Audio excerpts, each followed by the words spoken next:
Double to my right, we're going down.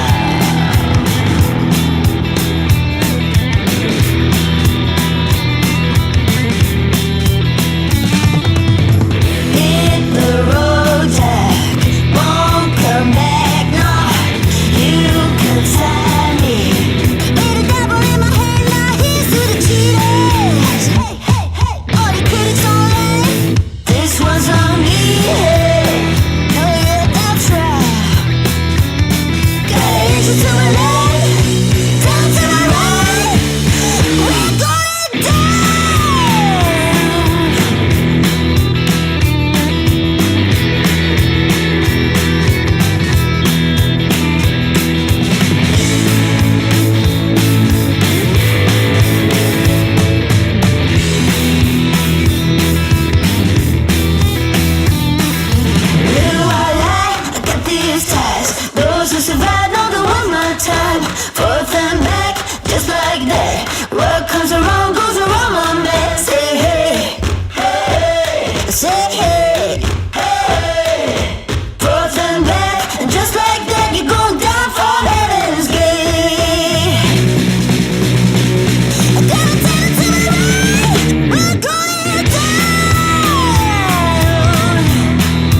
Target acquired. Eagle 1, first strike. You have permission to engage the target.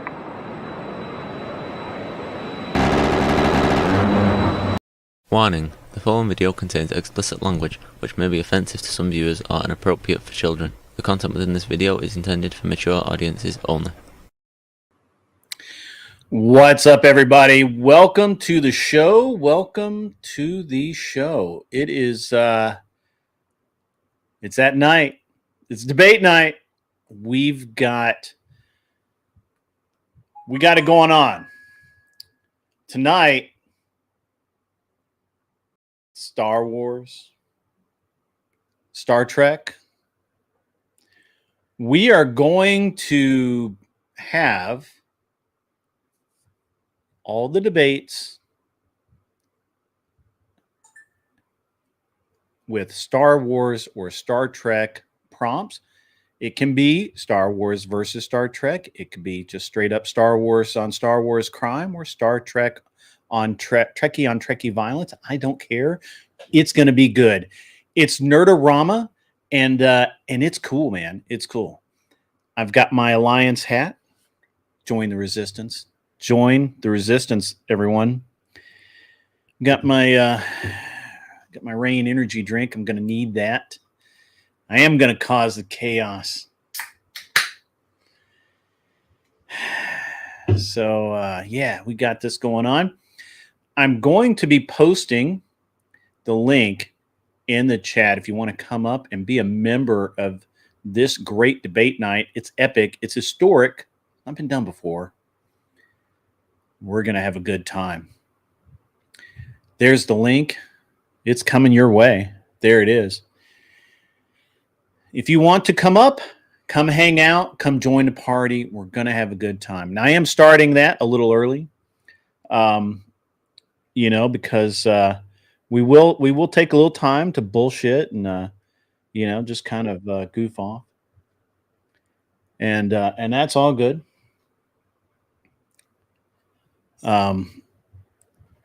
If you're DMing me for links, and I know you know who you are, I am trying to send them as fast as I can, but I have to get all of this stuff done.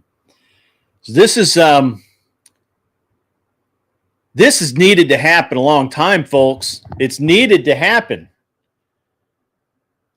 It's needed to happen. We've got to do it. Now, over in my Discord, which the link has been posted, you can go over, scroll on down, and find the debate sphere tab. And in there's a debate prompt section. It is not too late to propose a debate prompt for me to get it. This is going to be great, guys. It's really, really going to be great. What is up, Anson Knowles? How are you doing, sir? Is my mic working all right? You sound like you're down a well, sir. There's my it's an Ewok. He's got an Ewok with him, folks. He's got an Ewok. That's what's up. No, I could have brought down the lightsabers, but I didn't. I should have. All right, that should be better. That is way better. Yeah, that is way better. That's wicked. It's my stuffed animal from when I was a baby. It was from 1983, the original Star Wars Return of the Jedi version. I'm sorry. My dog is camped out on my porch again because nobody will let her back into the house, so I have to go let my dog in the house. Anson, try to be cool. Yeah, I'll be cool. So I'll start with Smoking Spaceman. You are full of crap, dude. Ewoks are not a worthless money grab. You're no longer my friend online in real life. I am offended by that, and I'm clutching my pearls. All right. So just consider this over. Whatever it is that we had, Smoking Spaceman, it's gone now. Okay. So you lost your chance. You could have had a friend for life. All you had to do was, talk about how awesome Ewoks are, but instead you just slandered them. And yeah, that's it. That's it, Chrono. Well, I am furry. I've been growing the beard out. I hear the ladies like that. Yeah, this is gonna be an awesome night. We're gonna do some debating, and yeah. Oh, I should go get my dog and bring him on the stream. Y'all want to see my dog? All right, there we go. Oh, hey, it's Grid. Yeah, there we go. Sorry about that. It sounds like we're gonna have to have beard wars one night. Yeah, yeah. They'll Can need you a kick Kel? Yes, there is a fee to kick a opponent. What was it? We set it at $275. I thought it was 495. No, that was what you proposed. Yeah, There's Kel. Kel, put a shirt on. I have a shirt. The fuck? What are you talking about? don't listen to Grid. Show that skin. He's all wet. I do gotta go print this off real quick. I met Andrew Wilson for the first time. He thinks I'm a retard. Yeah, of course he does. He's a good judge of character. Oh, I'm so sure. I'm so sure. All right, shut up. That I'll be right actually back. was a I just good gotta grab some rubbing burn. alcohol That real was quick. Anson. That might have been the slickest burn I've ever seen you do. Yep. So, No, don't ruin the moment, Grid. yes. This is gonna be epic. I know that a lot of people are over watching the Andrew Wilson debate this evening, which he's on a panel. I think Fatty set it up, but Fatty is I didn't see him on there the last time I looked. Fatty's awfully brave inviting Andrew Wilson into his lair. But anyway. That's not the way I would have described it. I mean, dumb, retarded. Yeah. Yeah, that's true. They bailed on the Fatty panel? Okay. Did they really? What panel are they on now? Sarah's? Sarah just open up a panel? Sarah's? Yeah, that's what I thought would happen. Got to keep that grift rolling. Got to keep the grift rolling. I bet it was a disaster. Look, Fatty. How do I put this? Look, Fatty, if you talk to him and he's in the right mood, he's a cool dude, like any other dude. But if you try and debate him, his arguments are like simplistic. They're over. They're out of date. Right? There's just nothing good about the arguments at all. You didn't change shirts, Kel. Also, somebody was trying to come Yeah, in. that was that Mr. Bill guy. He was trying to get on and he got disconnected somehow. I got you. Fuck Bill. It's always a boring debate at Fatty's. I got to be honest with you. He tried to take a shot at me one night, and you know what? The only shot he could take at me was that I buy my friends. Yeah. Well, I'm for sale, Grid. That's the You worst need a flex. friend? Yeah, seriously. Like, if that's literally the worst thing you can say about me, you suck. Maybe not you suck. I don't know about him. I can't say that he sucks, but I know that that's probably got some good on you. Anyway, Kel, how are you this fine evening? Doing well. I lost my wallet for like the third time this month, and I found it again. I just feel thankful, blessed. I might be a believer in Christ now. You lost your wallet? For the third time this month. Yeah, thank you for the follow. What's up, Tyler, my man? Tyler, I feel like it's been so long since I've seen you. What's going on? I'm here. Live long and prosper, my brother. Oh, it's been a minute. Yeah, I haven't seen. Well, no, didn't we see you throwing shit at the screen the other day? No, that was a while ago now. Come on now. Um, I've grown up since then. You haven't seen me. Kel is, in fact, a ginger. Tyler, my man. Of all the people on the panel, I thought you would have been the dude in costume tonight. What's tonight? Star Trek, baby. Oh, Star man. Wars. It's you asked for it. I made it happen. All the topics have to be Star Trek or Star Wars related. Oh. I don't know shit about Star Trek. My fucking camera's dying, bro. Hold on. Dude, that camera hates you, man. I know we joke a lot about breaking the camera, but damn. Kel put on a hoodie. That's mean. She is going to do it though. She doesn't have a hoodie. She's got a shirt. That's nice. See now, Kel. Now that's way better. Now you look like an out of work waitress from Arizona. Oh, you didn't hear any of that. A waitress from Arizona? I said you look like an out of work waitress from Arizona now. Out of work waitress is crazy. That's a crazy occupation to have to assign to somebody. Gibbs' shirt? No. Did you leave his shirt? No, but tell me why I got it at a thrift store, because one night when we were going to be debating together, I thought we could like twin with something similar. That's why I got this shirt. So I thought it was very fitting for tonight, you know? It is actually very fitting. He's, you know, Kel, I don't know if you know this, but you have angered the Gibbs. I do know. You should apologize for whatever it is that you've done. What did he say to you? Spill the tea. No, I can't spill. No. I'm just kidding. He almost fell for it. He thought about it, guys. He really did. We could have gotten him if we baited a little harder. Did you reject him when he offered the Leia costume to you while he was wearing the Jabba outfit? Mm-mm. No, I said I was down for that. I don't know why he'd be mad. All right.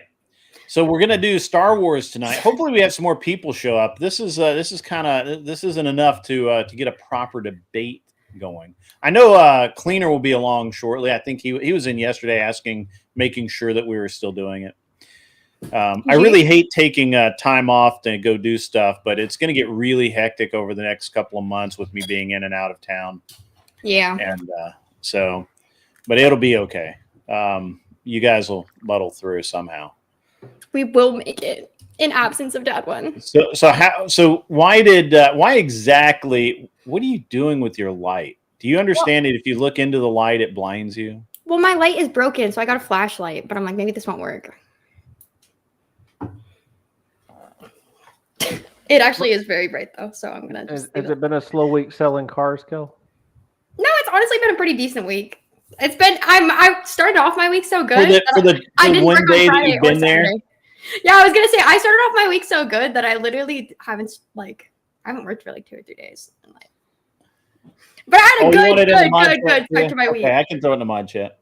I met this gentleman, and he was getting cars for like all 6 of his daughters. I love him. Did you? That's gross. Oh, that's disgusting. That materialistic giggle where you're like, oh, he's so rich, he's got so much money. Oh, I'm gushing. No, I love him because he made my week. He made me not have to work like half as hard. I don't love him like that. Oh. I don't gotta love him like that. I just gotta love him until he signs papers and is out the door. I got you. Okay. So, yeah. Kel, why did Andrew Wilson call you? What was it again? The R word. I shouldn't have said that on Twitch. God forbid. I'm just kidding. Okay. So why did he hold you in such low regard? Because I spoke too fast, so he couldn't hear what I was saying. His listening comprehension skills are in the garbage. Oh no, he's listening to Destiny, brother. Yeah, no, it's because his listening comprehension skills are in the garbage. He was like, you know what you sound like? Blah, blah, blah, blah, blah, blah, blah. You didn't even make a point. Closed conservative says, Grid, love you, brother. Everyone take a shot for my father-in-law. Got a nasty diagnosis today. That's rough, man. I can't see his avatar. It looks familiar though. Yeah, that's that guy that used to come on all the time. The black guy from like Nashville or whatever. Joe Mobley. Yeah, Joe Mobley. Yeah. Uncloseted conservative. That's what it is. Dude, bro. I'm glad you're out of the closet. Yeah, uncloseted conservative. That means he doesn't have to hide it anymore. That means he can wear like long skirts. Hey, Mobley, we're doing Star Wars debates tonight. You need to get up here and have some fun, my friend. And we'll talk to you, man. We'll help you through this. We will. It is absolutely terrible, Joe Mobley. Joe Mobley be a great judge. Kel rechat. Oh my god, I'm actually the worst. Everybody that wants to debate needs to click the link and get on up here and join the conversation and get into debates so I can judge you, because that's my role as judger. I'm the judgy. Are we only going canon, or can we include legends in this as well? You know, I'm open to whatever, because I am not. I'm not. You know, I'm not actually that big a nerd. I know I seem like it, and I have watched a lot of the movies, but I don't read like every little. Just every little thing comes out. I don't, you know, like my kid knows more than me. He's watching the Bad Bunch. He's watching all this stuff. So he's into the anime. He's all over it. But Great, my chat was wondering if it's open panel, or is it open debate panel? It is an open debate panel, which means that unless you're a complete moron, I'll let you up. Hey, even if you are a complete moron, he might look at me. Hey. Seriously, what is wrong with you? Yeah, take it off, Kel. Why are you putting that on? You're covering the skin. There you go. Dad won. What's up, Doug? I am boggle open tonight, my man. How's it going? Lindsay Smith is in the chat. Screaming Beagle's in the chat. Good to see you, my man. Good to see you. Screaming Beagle was in my chat. He said to go wash my face after I put the R on my forehead. Doc is judging all of you. Cover yourselves for Jeebus and Harambe. Harambe died for you. Someone clip that, please. Sorry, Harambe. Oh, I got the best clip of you, Kel. It is No. good. Every time I see you, you know, it's gonna start losing its sparkle eventually, Grid. Nope. No. This is a new one. Where's the new one? Hang on. Stand by. I'll get it. I have it right here, I think. There it is. Possible. I don't know how to mod you, but I totally would. You what now? Oh, I just don't know how to mod pasta water, but I totally would. Beagle was in my chat saying that I should wash the R off my forehead, so I did.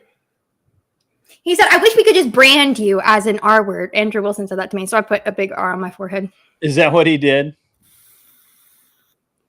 Oh, that's not... Yeah. Okay, here we go. Andrew said he's thinking of starting a merch line that's like first black fan, second black fan, third black fan, like sending them out and like custom making them for each black fan that's like the first to order. Yeah. You'll be a winner. You'll be a winner. This is such a great clip. Tyler's gonna fall out laughing, and his brand new fresh wife is gonna wonder what the hell's going on. Ryan is living the high life. Do you think Ryan gets the good end of the stick? Everyone fucking hates Ryan. Wow. I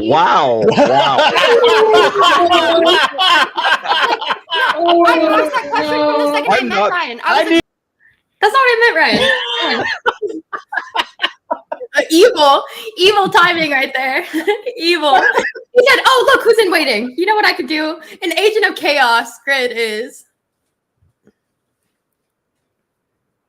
That was so great. That was just like everybody hates Ryan. There he is. He said, good morning.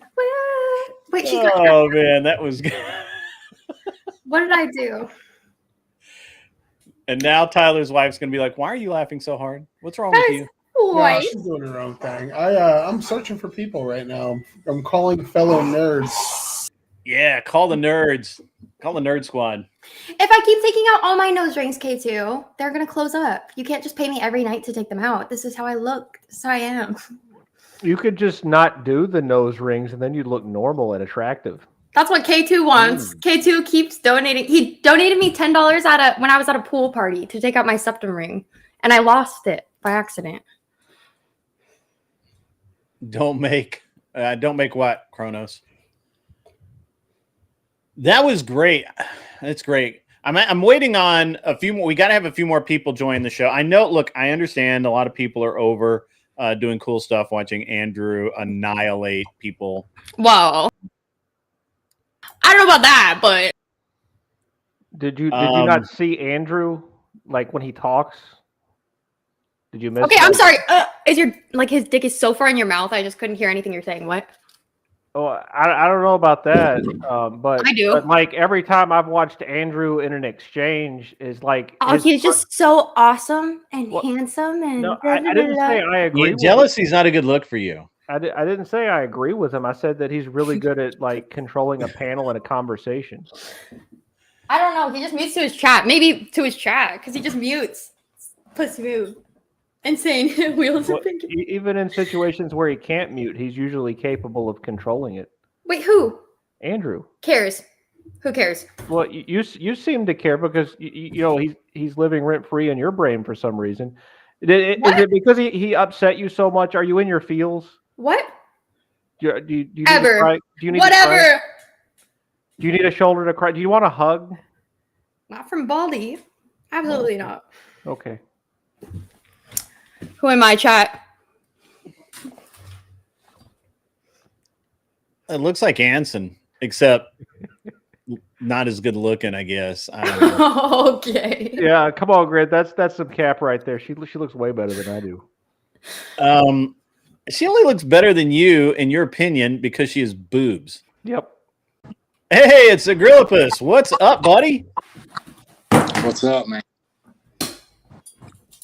Yeah, I was out riding tonight, and I was thinking about you, you know, and all of the stuff that we talked about the other night, and it, you know, I was actually really glad that my wife doesn't ride at all. So my wife met me for dinner. Your wife doesn't ride at all? You should go to marriage counseling about that. That was almost funny. Almost funny. Almost, but it hurt a little too much. Nah, it didn't hurt at all. Yeah, no, she doesn't ride Does motorcycles. it hurt when your wife pegs you? Whoa. No, that has never. Sorry, I was on a roll. That's never come up in conversation. Go. How does it come up in conversation with you so often? Does it really? I feel like I have not brought it up that often. You enjoy doing that? Do you have a lot of experience with it? Is that why you talk about it? Sounds like Kel needs a confessional, but I'm not sure. Absolutely not. It's just funny. It's just a funny topic of conversation, I would say. If you say. Anyways. Anyway, yeah, my wife met me doesn't ride. Yeah. At this Japanese kind of it's like a sushi and grill or hot pot and grill kind of. I mean, it had a little bit of everything. It was pretty cool. You know, cooked some meat, came home. That was about it. The vegetables I always question. I'm always like, I don't know. That's not really my thing. But the steak is always good. So, but I was out riding on the motorcycle this evening. What are you riding? Tonight I was riding a CBR 600 F4. Vibes. My sister nice. just fucking A sporting bike. my sister just started legalizing her fucking Honda, like fucking 2FCC. I was like, why would you not just get a street bike at that point? You know what I mean? I didn't actually hear the first part. You have to speak into the microphone. Oh, sorry. She has a Honda. My sister. Sorry, Brian. I'm having PTSD to whatever. I'm like, A Honda what? I don't know, 250, 60. I don't know. Well, there's like you know, sport bikes, and they have like No, things it's like a dirt Strato, bike. It's Honda literally like a Strato, dirt bike. I can show you a Like picture. an enduro. Okay. I don't know what it is. It's like an old dirt bike though. Like she spent so much money fixing it up. Like I feel like every time she's in the desert, she's fixing like. That's the best part is when I mean, the if bike you're breaks riding down and you can fix it. That's like the coolest thing. If you're riding a bike in the desert, you're going to be fixing it. Yeah. Yeah, you're gonna be fixing stuff. That's for sure. Yeah, but she just went through the process of street legalizing that one. I'm like, why wouldn't you just? Ew! You invited a ginger. Get him off the panel. Ew, a ginger. I'm actually not a ginger. It's just the lighting. I'm brown. Well, she's a ginger, and we're only allowed one at a time because of I gotta health go. codes. I know. I started don't know bursting into what the fuck flames. I I was am. like, "Stop, Grid!" Stop.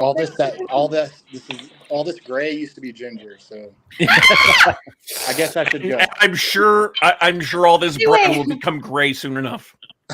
There you go. It sucks Did your 'cause camera gingers go freeze, gray- or is that just like a picture you have up? Gingers go gray way sooner than everyone else. Fun fact. My mom Sorry, started were you to say talking it, to me like, about the Yeah, camera? Yeah. I'm sorry. I was talking. Yeah. Oh no, I don't think my camera froze. It looks fine to me. So, Yeah, it's frozen on our end, bro. oh, weird.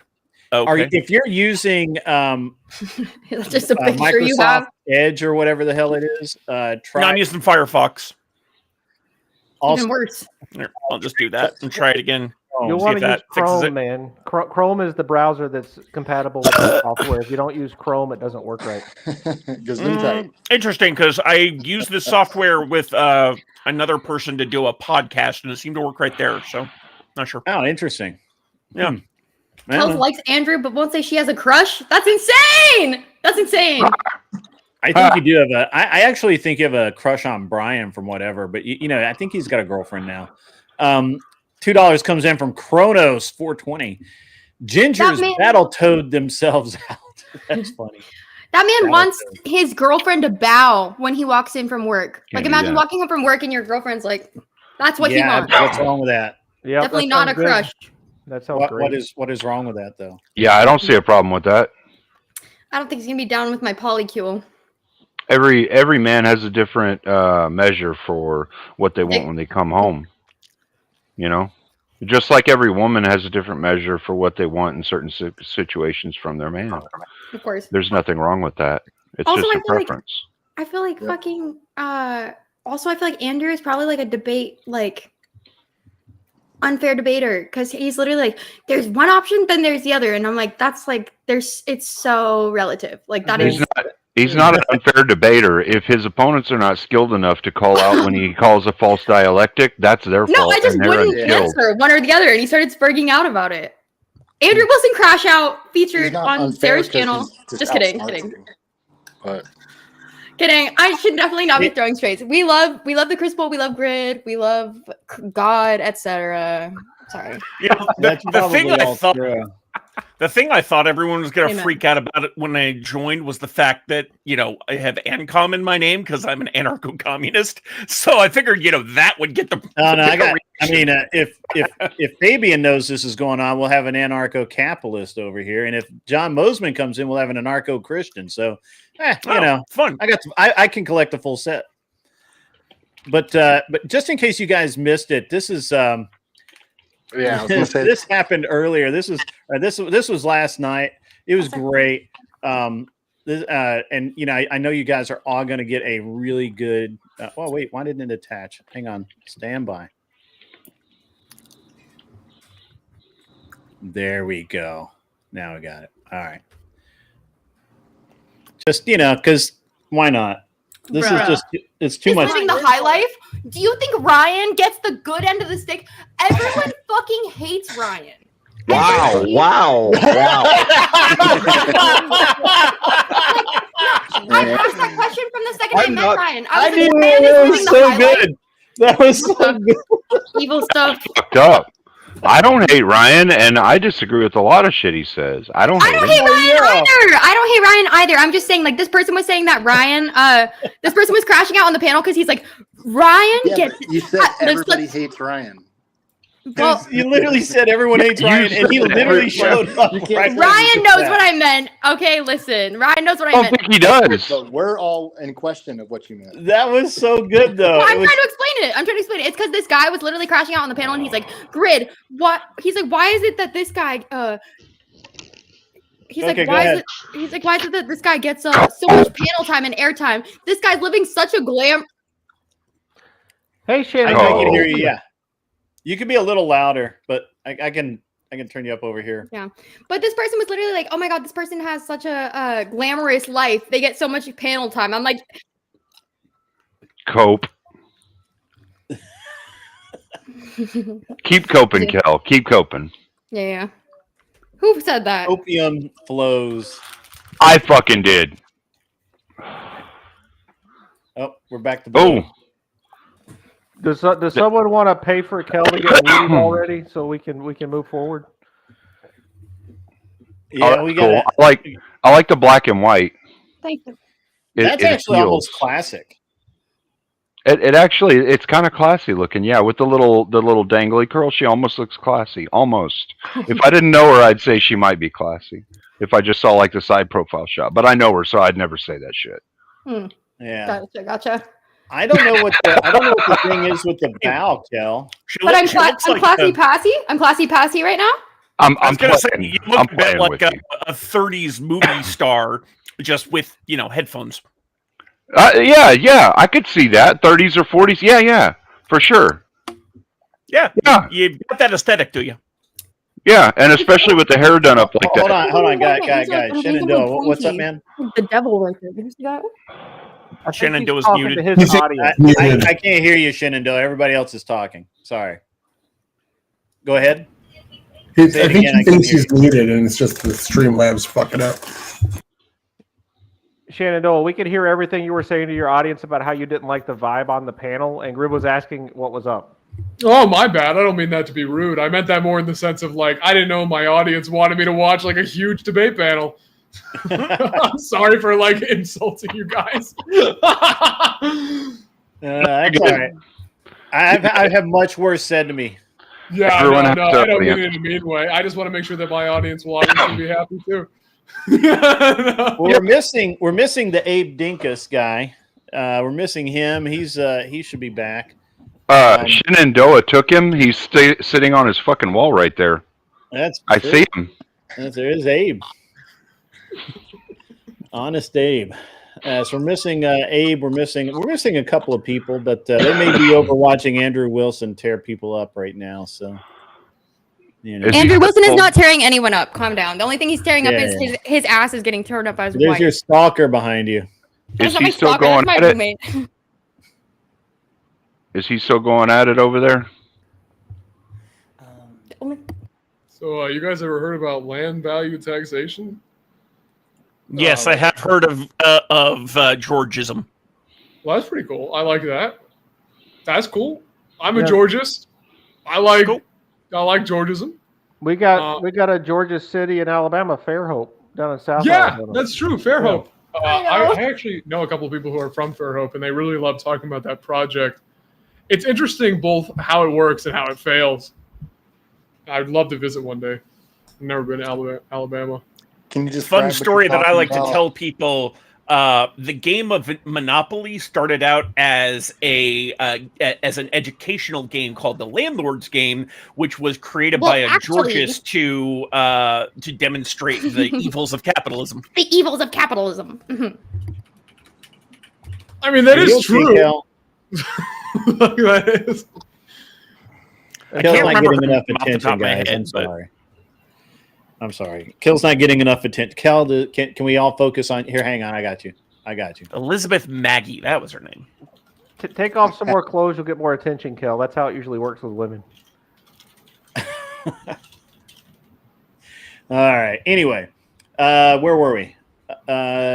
We need I would like to have like 2 or 3 more people, but I know that I made Steelman really mad last time because I made him stick to prompts and stuff, and I wouldn't let him run around everywhere. So he may not be back. Poor guy. The loss is all his. And it seems like we're going to have a small crowd tonight. It's the Andrew Wilson effect, So it takes a lot of the audience. Well, you should message Sarah and see if she'll forward her people over. I don't generally do that. Well, it's out of character, but doesn't mean you can't. It's out of character. Yeah, it's really out of character. Are they done? Are they done yelling at each other? I mean, they're not actually yelling at each other. But Steelman is the name of a debater. Yeah. He's he never Steelmans anything. His name should be Strawman because that's what he does basically all the time. And mogged. Dad won in chat. Yeah. Yeah. So for those of you who don't know, since literally a lot of you guys have never even been here or only been here one time before. If you come to DebateCon in Nashville in November the 14th through 15th, I'm throwing a pre-event get-together. There will be live streaming all day. That we're putting on at least 3 long format debates. I've rented this amazing facility that has 2 recording studios. So in Studio A is big enough to have long format debates, and Studio B is is smaller, but the perfect size to have like do interviews, or if you just wanted to like give your chat an update or something like that. And we're gonna have food. How close is this to the hotel where they're actually having the event? Because I just went ahead and booked a room at the Holiday Inn. Yeah. It's maybe 15 minutes. Okay. All right. By cool. Uber. Yeah. No, It's on Music Row, so if you just get bored, you can start walking and see where everybody recorded all their cool hits in Nashville. Hell yeah. Sweet. It is an amazing venue. I'll share the pictures of it. I don't know if Kel's seen it either, but give me one second while we're waiting for people to show up. Which This shit is looks weird, fire as fuck. You guys are gonna be stoked. Yeah, I checked it out. It's pretty fucking tight. Yeah. I do it pretty good, So this is Would Studio your wife tell us the A's. same thing? That you do it pretty good? Yeah. That's why I have 2 trophies. She got you trophies for being good in bed? That's the kind of woman we all need, bro. Yeah. So this is this is actually the control room for Studio A. I know it looks like a cartoon, but that's real. No, it looks fire. What did Gibbs say? He said it looks like it comes with cocaine. Yeah, right. Yeah, he did say that. Yeah.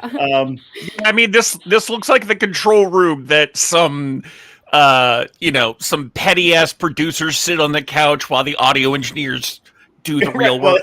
Right. No, that's it, man. That's it. And this is Studio A here. There's plenty of room, as you can see, to have different setups. We're gonna put all of the debate stuff in place, and maybe a table and some chairs or something. But anyway, it doesn't matter. It's really cool. Will there be alcoholic beverages involved? If you bring them, there will be. I don't pay for alcohol for any. I don't drink, so I don't pay for alcohol for anyone. But I am providing all the food. So this is looking into Studio A. Obviously, this is the kitchen area. The kitchen area is really cool because it actually has that whole wall opens up and have an outdoor space right there. That outdoor space is it's for blunts and big booty bitches. It has 2 fire pits. And there's the other one there. And then it's got now. I mean, this is the way it was. They could change it. I know it changes from time to time, but I'm actually walking the property this coming week to seal the deal. But this is obviously looking in. There's the other fire pit. There's the big fire pit. There's 2 of these antechambers where you could sit down if you wanted to, talk to some people about maybe doing a collaboration or take a meeting really quick or something like that. Because this is an event, it's meant for people to come together and chat, much like TwitchCon or any other con. This is another area where people can gather. Obviously, it's pretty slick. Nice. This is looking into. This is the hallway looking into Studio A and B. This is the hallway going into Studio B. That's a control room for Studio B. So fire. Much simpler in Studio B, but it's still cool. And there is Studio B. It's got a couple of chairs, already. So that's all set up. This is looking from the front door into back into the house, or not house. The venue. And this is this is what it is. Is that a 1-bathroom place? It's 2. There are 2 bathrooms, and if we have so this is like ideal for like 75 people to show up, but we're involving the Crucible, and it could be that we get far more than what I think we will. And if that happens, I'm trying to scroll through to get to it really quick. These are all just of the studio. This is the front of the property. This is the back. In the back, it's a massive parking lot, and we can actually set up an event tent back there to have more tables and places for people to mill around and gather. If you got Crucible people coming too, that might be a necessity. Sure. There'll be a lot of people. Hey guys, I'm sorry for coming in and just insulting your stream, but I gotta go for a little bit. I just got my food ready. I'm sorry. That's all right, man. That's all right. It's a slow one tonight, man. There's a couple of things going on, and it's fine. Yeah, but we'll be here. Put that one squarely on me. That's on me. This is shit vibes. My food's done. Yeah. Shin, dude, you know, it's okay, man. It's okay. It's okay. You know what? But I might be back. It doesn't take me too If you're long. not back, that's cool. All right. You guys take care. Enjoy your rage quit. Yeah, I'll rage quit right now. I'm rage quit. Rage quit. Take care. Very true. Very true. See you, Very man. big. So we're gonna set up an event tent back here, and all of the food will be in the back. And this is obviously Music Row, where all of the record agents and all the people are, and that's basically what it is. And it's free as long as you are going to DebateCon. I'm paying for everything, so obviously donations will be much appreciated. However, as of now, I'm paying for everything. GG's donation link in bio. I don't know. Well, the mods spam it all the time, so you can't. Let's go mods. W mods. You can't help but see it. But yeah, so it's gonna be a pretty slick event. I got your back, Grid. Yeah, and it's really, hey Vibe, what's up, man? So Vibe, you can come on up and debate, my friend. Is this going to be a debate about Star Wars and Star Trek facts, or what? So it's about topics related to that, like the Empire was actually the good guys, and the Rebel Alliance was the bad guys. Okay. Or Vibe, as the resident communist, I completely agree with you about the next generation. Yeah, and we have an expert on panel right now. I mean, really, I know far more about Star Trek than I do Star Wars, but Right. It seemed fun anyway.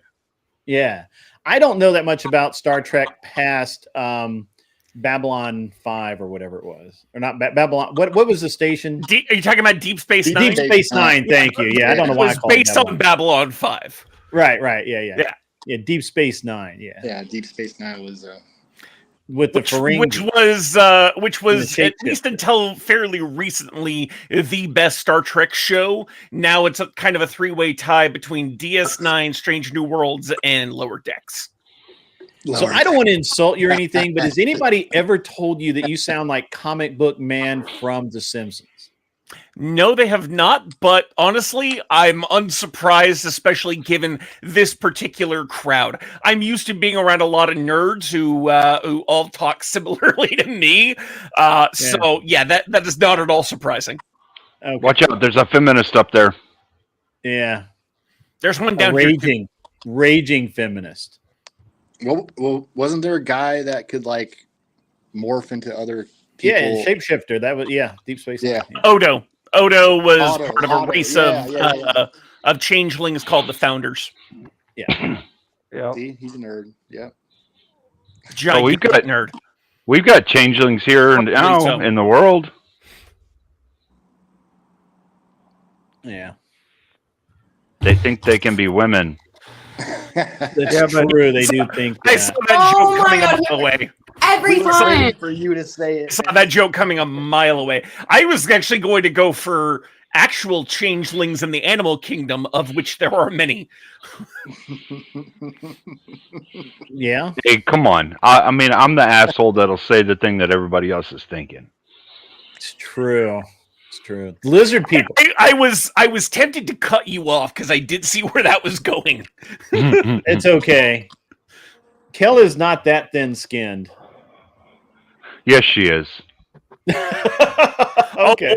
I'm sure however thin her skin is, mine's thinner.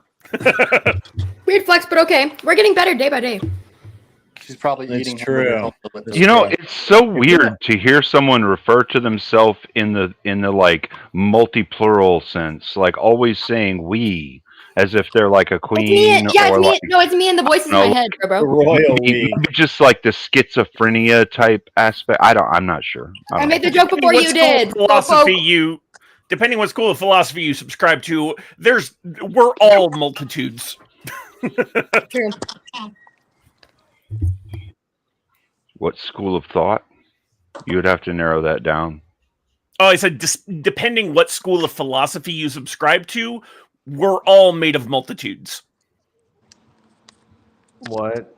Multitudes of personalities or multitudes of people in our head that we call we? I mean both. For a lot of people, it's less explicit than that, but like we each have multiple aspects to us that could be considered. Oh, is my That's aggravating. He's Grillipus's mic. He's getting ready for the Star Wars debate early. Yeah, there we go. The stormtrooper. Okay, I wasn't sure if that was my mic or someone else's. I think Grillipus's mic just kind of started picking something up. Can you say, put Captain Solo in the cargo hold? Yeah, that's what he said. Yeah, hey, we got Vibe coming in. What's up, my man? How you guys doing? We're good, man. Now wait, do you have permission from the wife to stay the whole show, or? Well, it's not permission. It's more of just what happens in the family. So if the kids go crazy, it's just. So do you have permission or no, bro? There's always permission. There's Kel. Kel's always got to just go. This guy. When you've got 3 kids and 2 people, sometimes things just happen, right? So it's what it is. It's real cute that like a girl that isn't in a marriage tries to frame something that a man would do for his wife, allowing her to give him or take away permission on something, as if like he's doing something effeminate or wrong or anything like that. Tyler, as a newly married man, weigh in on this. When your wife now. has certain levels of control isn't necessarily effeminate or anything like that. Cleaner. I would agree with Cleaner, and I mean the whole fact that Kel is going to Tyler. Tyler just got married, doesn't have kids yet. His situation. Wait, so he's not valid? Hey, you don't know where my seed is. My seed could be out there, boy. I've been married 9 years, no kids. If you want to ask me something, go ahead. There you go. Other married people to back me up. Let's go. Call me a fucking childless loser again. Childless loser? You want me to say it? I'll say it, but I don't necessarily believe that. I mean, I'm and without a child, loser, but I don't think those washed two up. things are connected. Guys, I'm turning 24 in December. I'm basically, my life is over. I mean, if you just want to hear someone say it, like I'll say it, at 24? but I don't Yeah. necessarily believe it. Yeah, Kel, Mic those eggs check, aren't 1 2. any Mic pressure. check 1 2. Yeah, you're good. Your mic check is successful. I couldn't hear you. I was actually on a panel the other day, and somebody was just trying to be a little bit of a dick, and they were like, your audio's out. And I'm like, no, it's not. I can literally watch my levels. What's up, John Mosman? This is your panel, my man. You need to get up here. We are debating, John Mosman, we are debating all things sci-fi, Star Wars, Star Trek. Get up here, Mosman. Bring it on up here, Mosman. My area of expertise. Oh, so this is more broadly sci-fi, not just Star Wars. Excellent. No, Star Wars and Star Trek. I don't. Well, I mean, we can. I mean, I'm open to debating Isaac Asimov's, 3 laws. Do they actually cover it? iRobot? No, they iRobot. cover everything. That's why he invented a 0th law. That's correct. Yeah, he did. Right. See, somebody's a well-read human, or they watched the movie with Will Smith. I watched the Will Smith movie. I've been watching the Foundation TV series, but I've also listened to iRobot on audiobook, so I know it well enough. Have you read The Man Zen Wars? No, I have not. Oh, it's a good series. Asimov's really out there. So you guys don't. I know that I don't give off this like sci-fi nerd vibe, but when I was, especially when I was in high school, nerd vibe, just not the sci-fi. Yeah, right. I do give off nerd vibes. I'm a nerd. So I actually read the Science Fiction Digest, which was a monthly publication of short stories by all kinds of different authors, and you would see, just short stories from any of the really great authors. It was awesome, and really enjoyed that. So Kel, read chat. it's kind of weird, right? That people read, right, Kel? Do you read? No, I never read my chat. Chat, I'm sorry. I'm actually like probably one of the worst live streamers ever. I never read my chat. I'm so bad about it. I was actually talking about, do you read books? Books. Do you read books? She's like, I don't always read Snapchat. No, my chat, my live streaming chat. I'm not a child. Okay? Just for the sake of being agreeable, I'm going to agree with you, Kel, and say you're one of the worst live streamers ever. Thank you. What he meant was reading. Hey, you're getting here at the ground floor. It's only up for me. She set that joke up. Come on, I couldn't resist. Yeah, Okay, she so really. Kel, Hey, cam up or shut the fuck up. Kel, I'm cammed up. We got the answer. I'll give you. Bro, I'm obviously not. I told.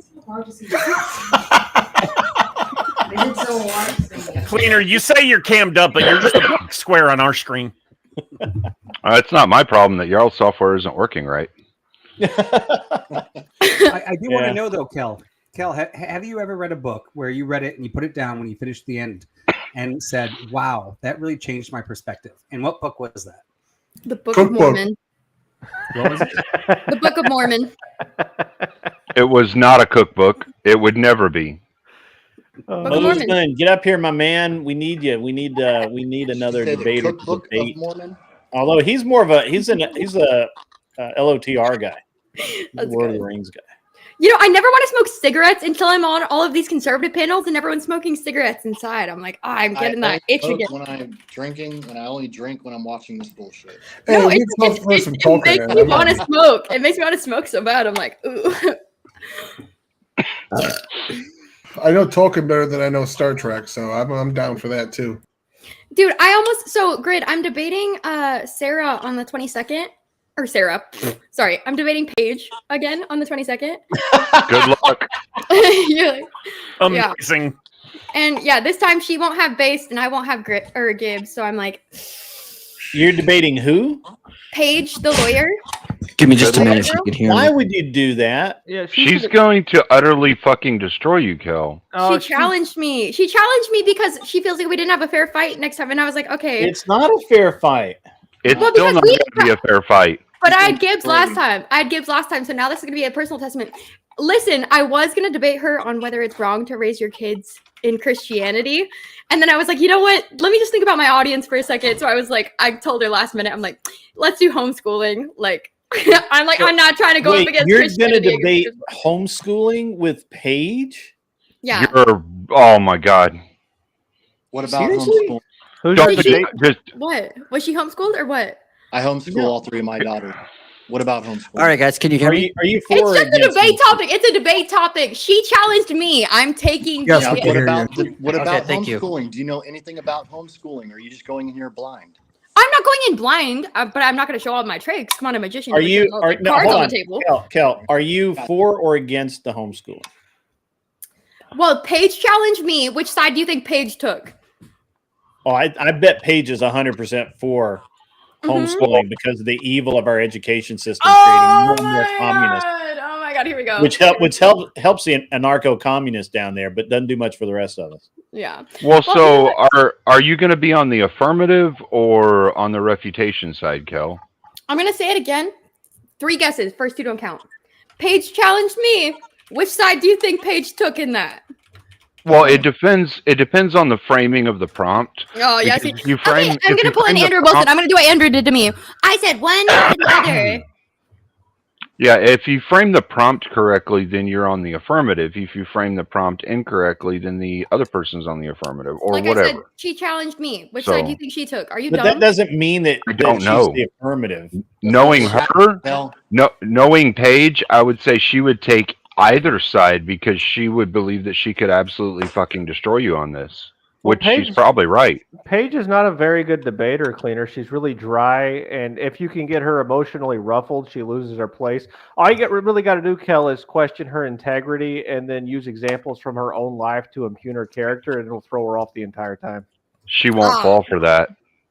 Thank you for the follow. She won't fall for that, Anson. I can guarantee that one. I want to get at least one debate started so the people who haven't been here before can see how it rolls. I'm going to do I think I'm going to do a freebie here, and I'm trying to think of Emmett. What's up, my man? And Emmett, you are my first victim. Oh, there's no elimination here. This is just to show people that are new to the program how it works. I want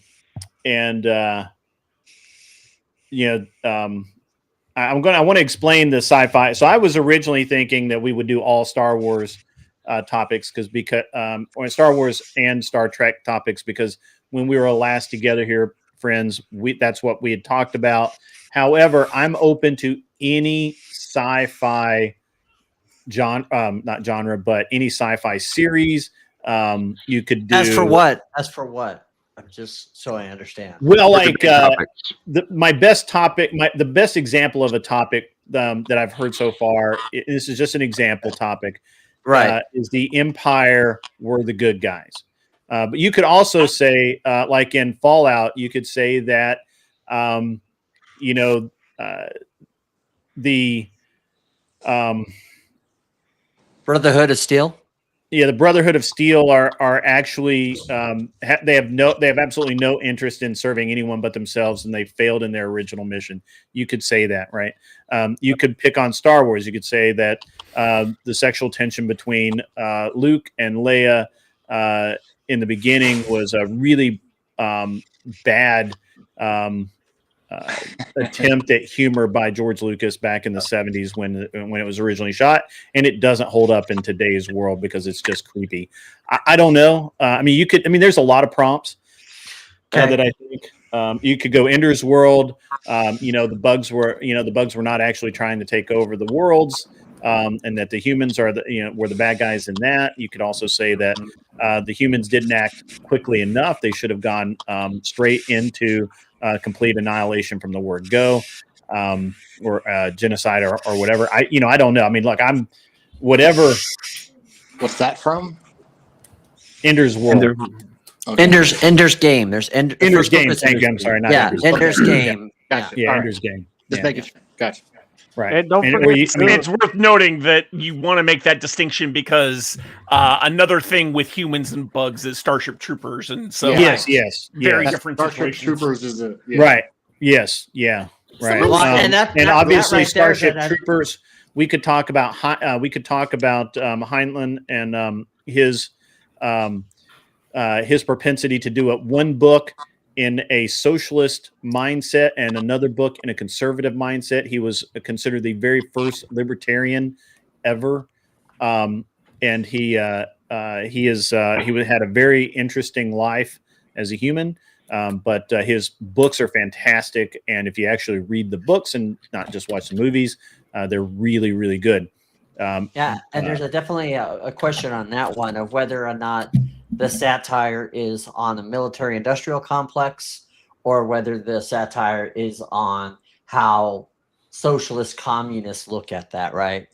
So it's interesting. I thought it was just. I mean, that would be a false dialectic, though, because you could actually have it be on any number of other things. And this is why this is going to be a great bunch. This is going to be a great group of topics to debate tonight.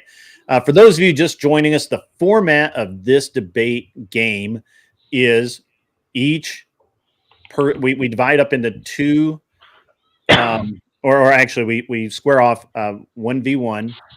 There are three judges.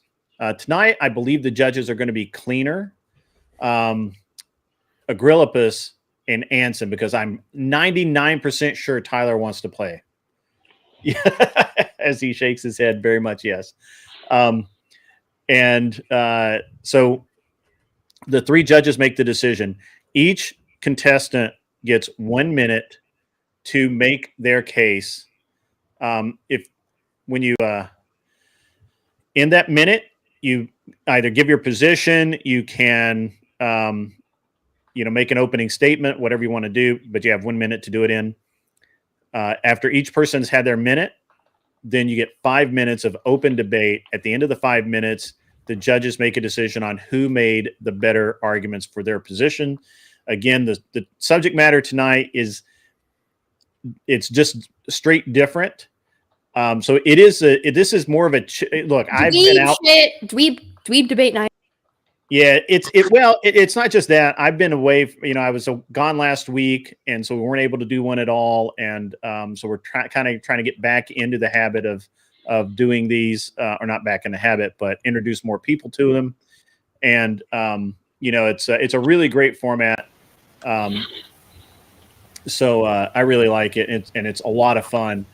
So if you are not good at kind of speed debating, you might have some issues. If you are good at it, then you're going to have a really great time. We're going to do a sample debate between Emmett and Tyler to start out. During the debate, I put everybody backstage, so it's just the two guys. You guys can lounge. You can go in the chat. You can go get a sandwich or whatever. And Kel can get yet another White Claw. And so... that woman cannot hold her alcohol. No, she is already white girl. I'm just always like this.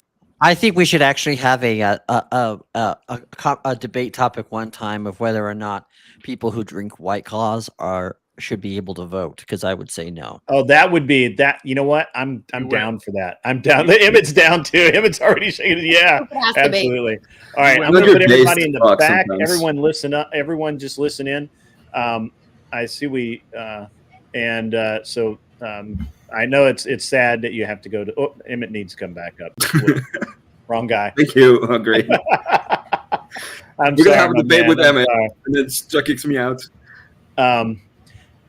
Yeah. So if you can hear the sound of my voice, then and you're backstage, don't worry about it, because I'm putting everybody backstage except for Emmett and who was you were going to debate? Oh, Tyler. There we go. Do we have a topic yet? Because I have one I could recommend. Let's go. Go ahead.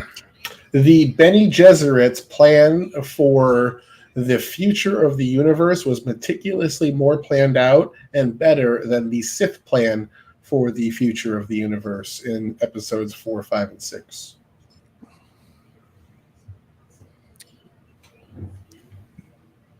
Who are the Gesserits? The Bene Gesserits. Bene Gesserits. The witches from Dune.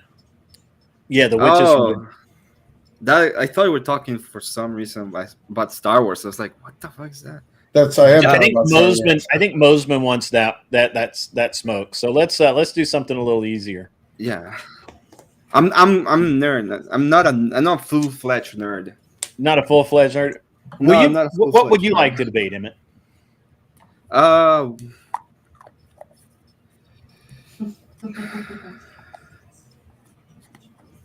Let's see. Do you think Anakin going to the dark side was justified? I could do that. What side do you want? I would say I can take both sides. I would say I'm leaning towards yes, but I can take the other side too. I'll take no. All right, let's do it. Give me just 1 second, guys. I didn't have my timer set up. I still got to get the timer app working on my OBS. It only works about half the time, and it's really annoying. I think I've not put it in the right folder or whatever. So make fun of my lack of OBS awareness. It's fine. You can do so. All right. Awesome. Okay. All right. You guys both know the rules. You've done this before. You know what the deal is. Yeah. Who's going first? Who's the affirmative on this one? I will be going first. Yeah. Okay. All right. Emmett is the affirmative. Tyler, to be quiet. And Emmett, start talking when you're ready. Okay.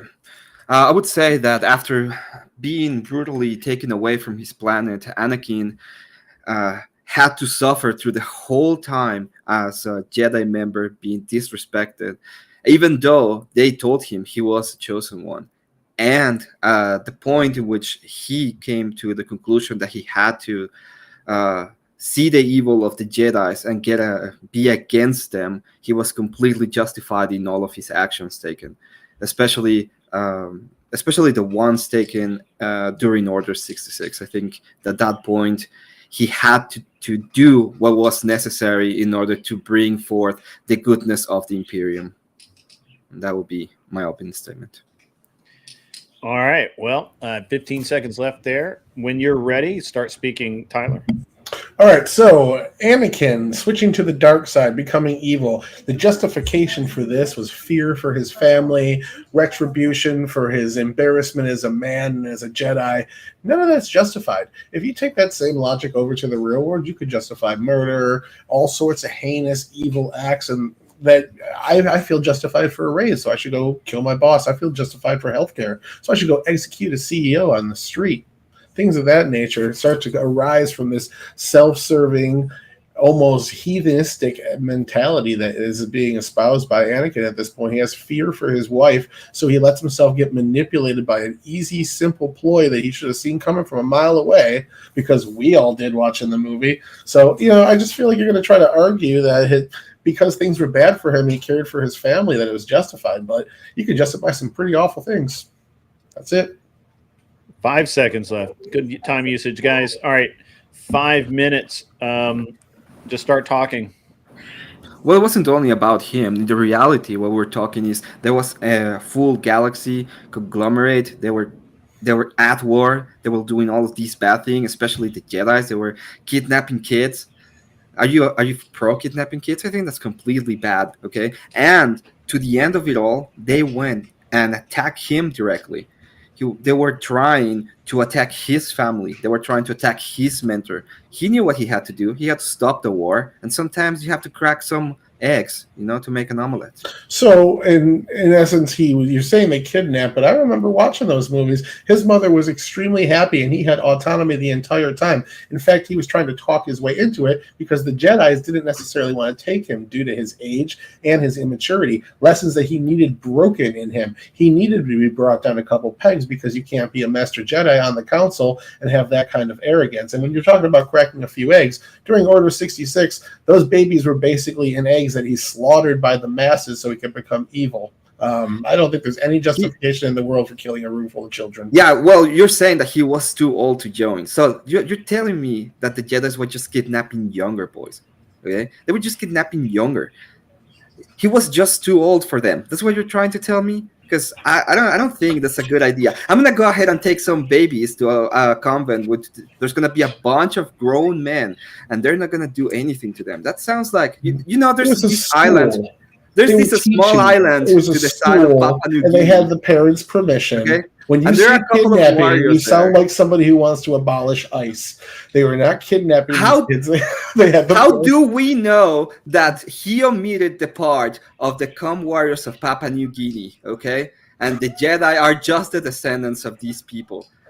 How exactly can you tell me that they didn't get their powers from the Mandalorians after having consumed gallons and buckets of, the Jedi the milk, power? Right? Milk. Let's put it that way. Are you pro the warriors of Papua New Guinea, Taylor? Hey, how the Jedi's got their powers is not any relevance to me. All that matters to me is Anakin in this debate. I think that you were trying to get us off subject here, but the truth is there was no kidnapping going on. He went on his own auspices with the blessing of his mother, and he couldn't forget about her. That was one of the major problems. He was too old. The Jedi did not want him. They had to be convinced to take him. So that doesn't sound like kidnapping. Do you realize that the kids in Papua New Guinea want to do this? They really want to. They feel like it's part of the process for them to become warriors. Just like the Jedi in that universe. You would leave him as a slave? He was a slave that was in dangerous pod racing, and you're saying that's better conditions than going to a school? Jedi didn't free them. They didn't free the mom. They just take him. Save the universe. It's to fight against the Sith and protect the dark forces. The Jedi did not free. He had a higher calling. He had a higher calling, and it wasn't. You think there's a higher calling that saving people from slavery? You're pro-slavery. And pro killing children, and you want to abolish ICE. I think the good guys have a higher calling to save people from slavery, not just take their kids away so that they can be inducted in this warrior class that might be the descendants of the warriors of Papua New Guinea.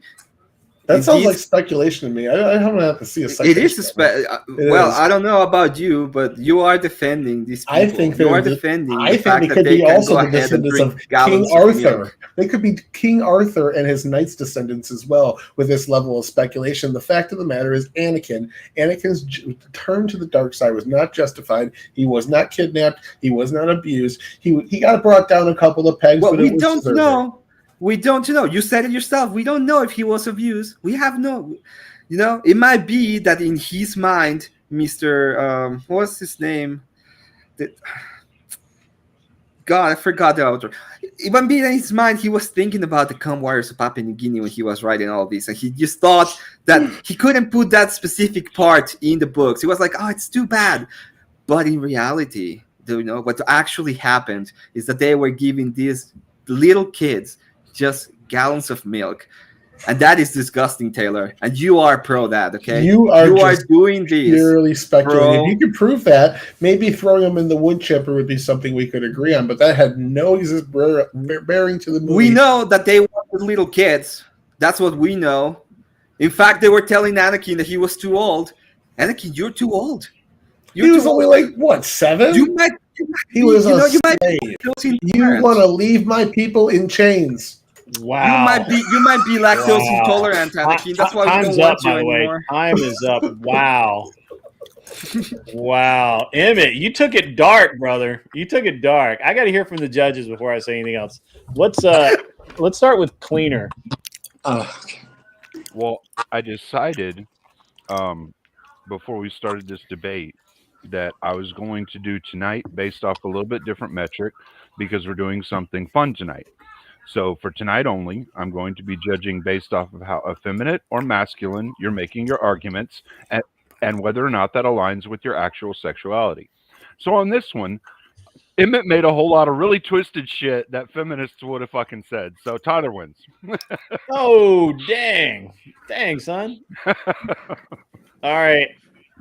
You're going to get your own milk cleaner. That's terrible. I love you, man.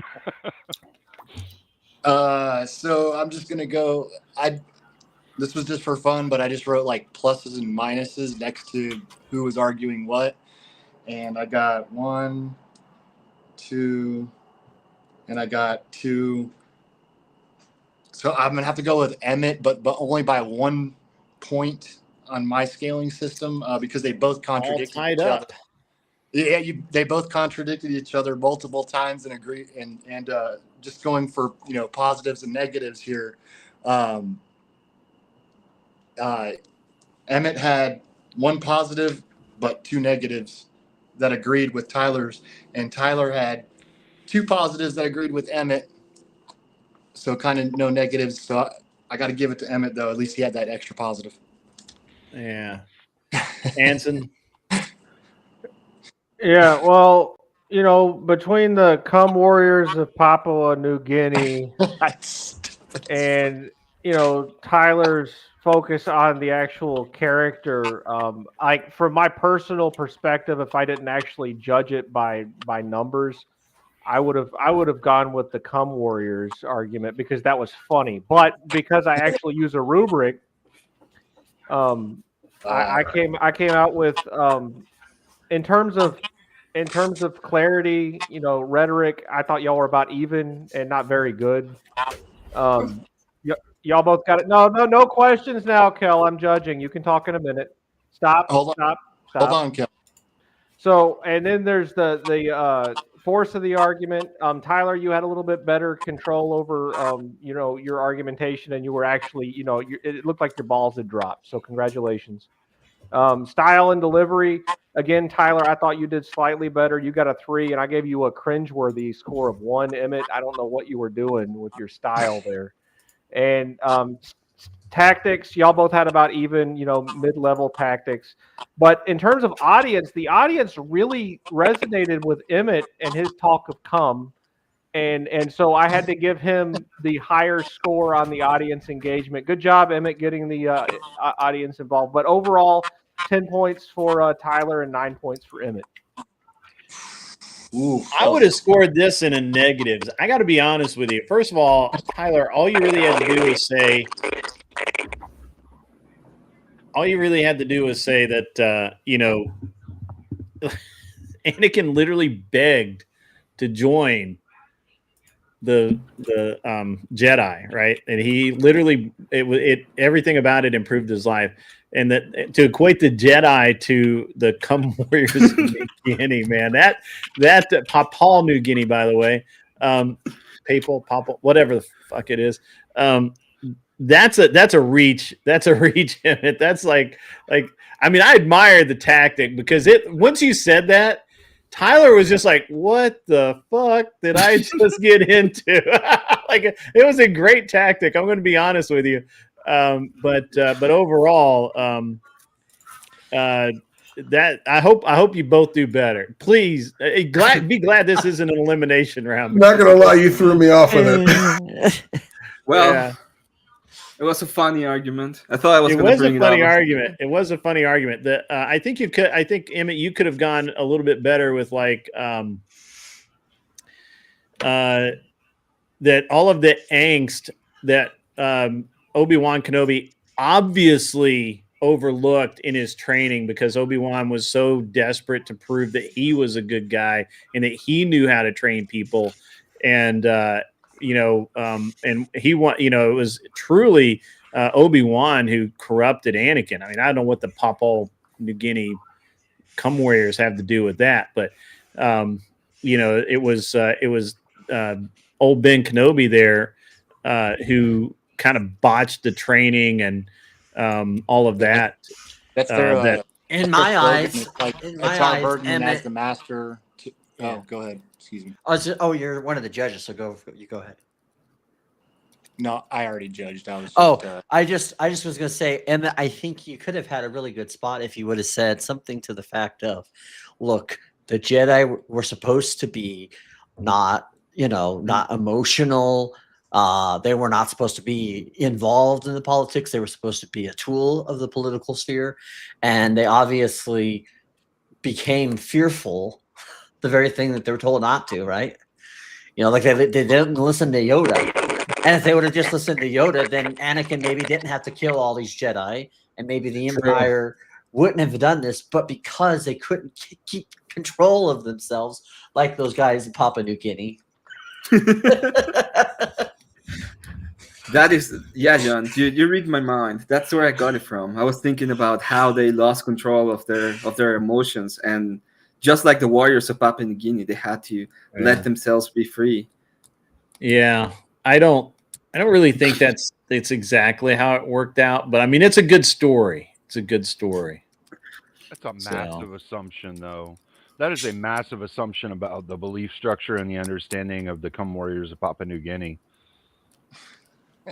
Massive assumption. I'm sorry, Cleaner. I'm not.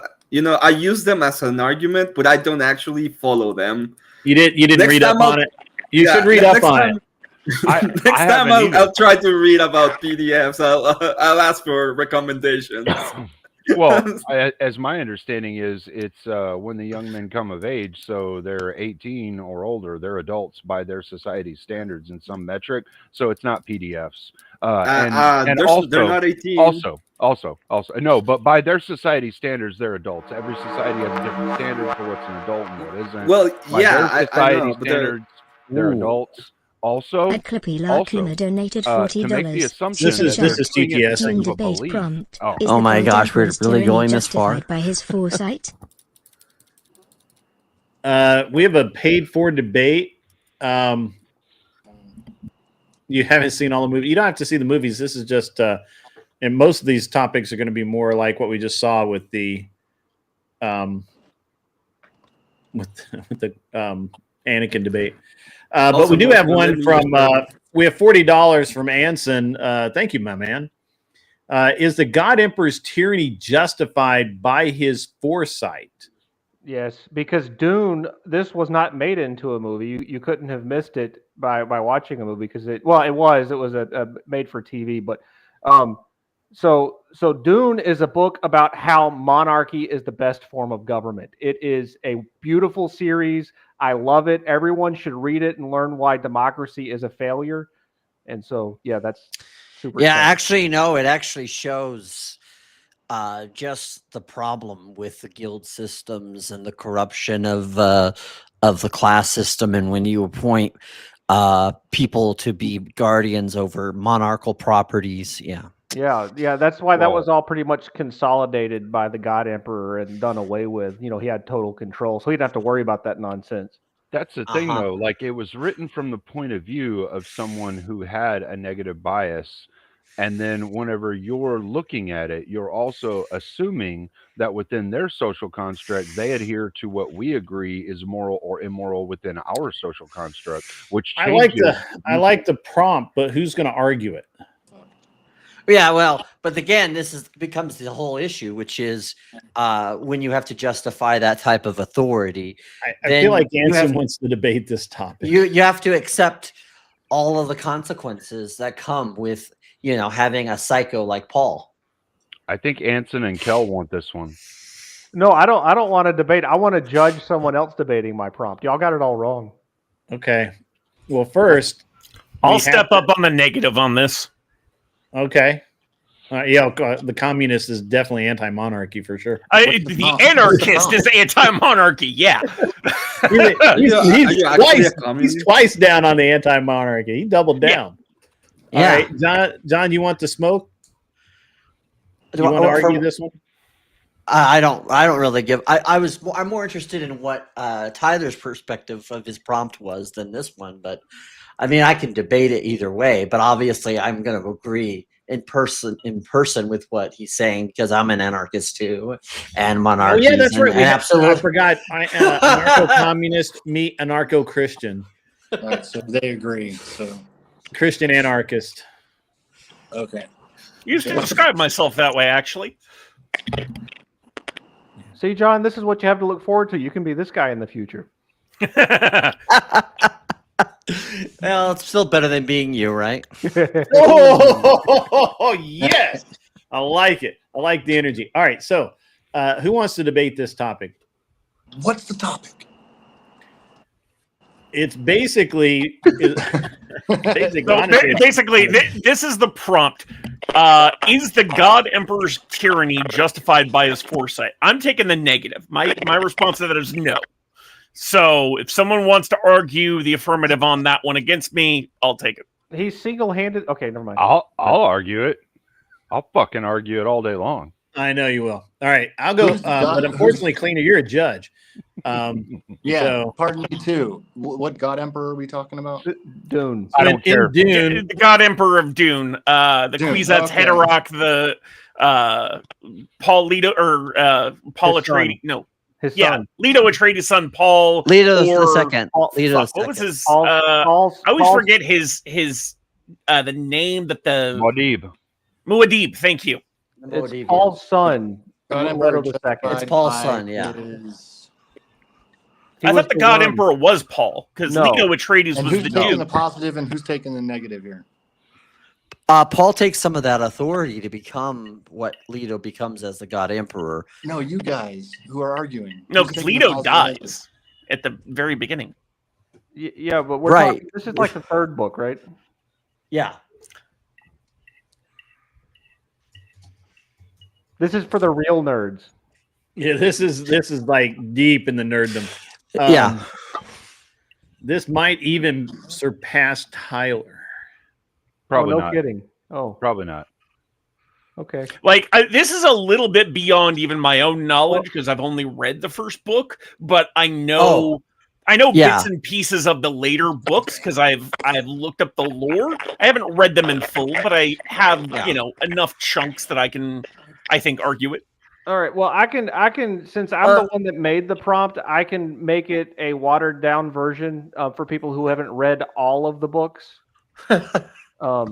Well, you don't have to, dude. They do a good job of illustrating what it is that he sees his foresight in the movies and in the miniseries as well. And I just recently watched the newest movies, so that's more But or we less haven't fresh in my seen mind. we haven't seen. I mean, unless they put him in Messiah, which I haven't seen Messiah of Dune yet. But he's not in the first movie or the part 1, part 2 of the French guy's movie. So because this is Paul's son we're talking about. Yeah, Paul's son basically gets foresight that's even stronger than his father, and he becomes immortal. Yeah, that's why the Bene Jesuits were thought that they were always right in doing everything, is they had this sort of kind of gift of foresight. Blitzkrieg, you are welcome to. The link is right here, my man. You're welcome to click the link and come on up. Yeah, but they just lost the whole idea of the idea of how crazy Paul would go, and how far he would go. Yeah. Well, and how crazy he would go. All right, so I'm gonna drop another prompt in the chat that's more mainstream. Yeah. All right, there we go. Who won the last round? I never got Is that. Paul Atreides a savior or a tyrant? Oh, that's pretty good. Yeah. Okay, I could go with that one. Yeah. He's a Okay, tyrant. who He's wants a to- tyrant. Oh, God damn it. Yeah, no, I can't argue against him being a tyrant. He's a tyrant. I mean, Okay. Why not? That would be Anybody fun. believe he's the savior? I'll argue you decide. I know you will. You're a judge tonight. Sorry. Fucking. Unless I can find a third judge.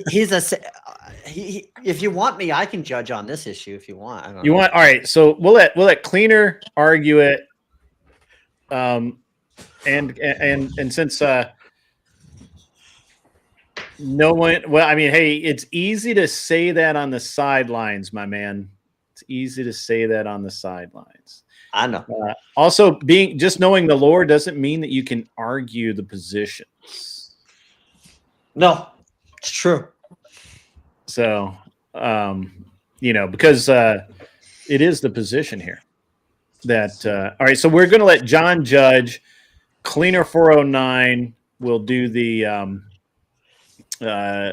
whichever side, and com sci something, I can't read all of it. And com psychom. Yeah. And what's the Psychom. prompting?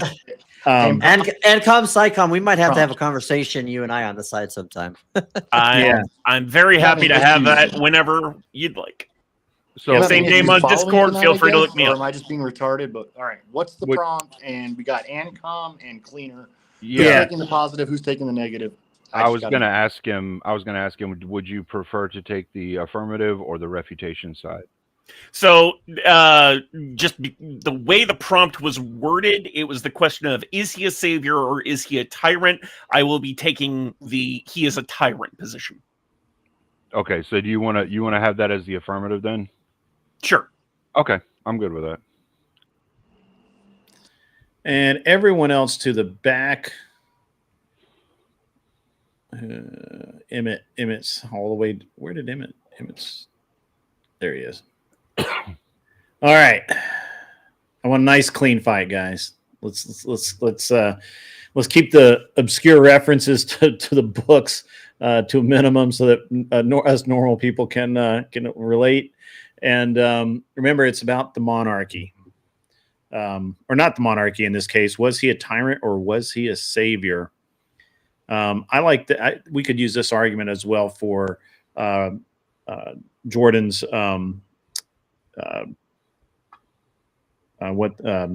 Wheel of Time. Anyway, who's the affirmative? I guess I am.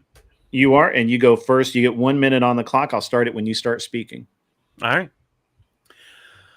Paul Atreides, it was a dictatorial ruler who started out as someone who wanted to be the savior of the Fremen, the native people of the world of Arrakis, also called Dune.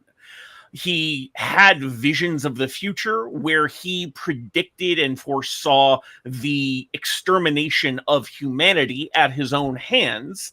And yet when he finally gained the power of the Kwisatz Haderach, the ultimate being that was foretold, he became a tyrant in through the anger of the Fremen against the various houses that were attacking the world.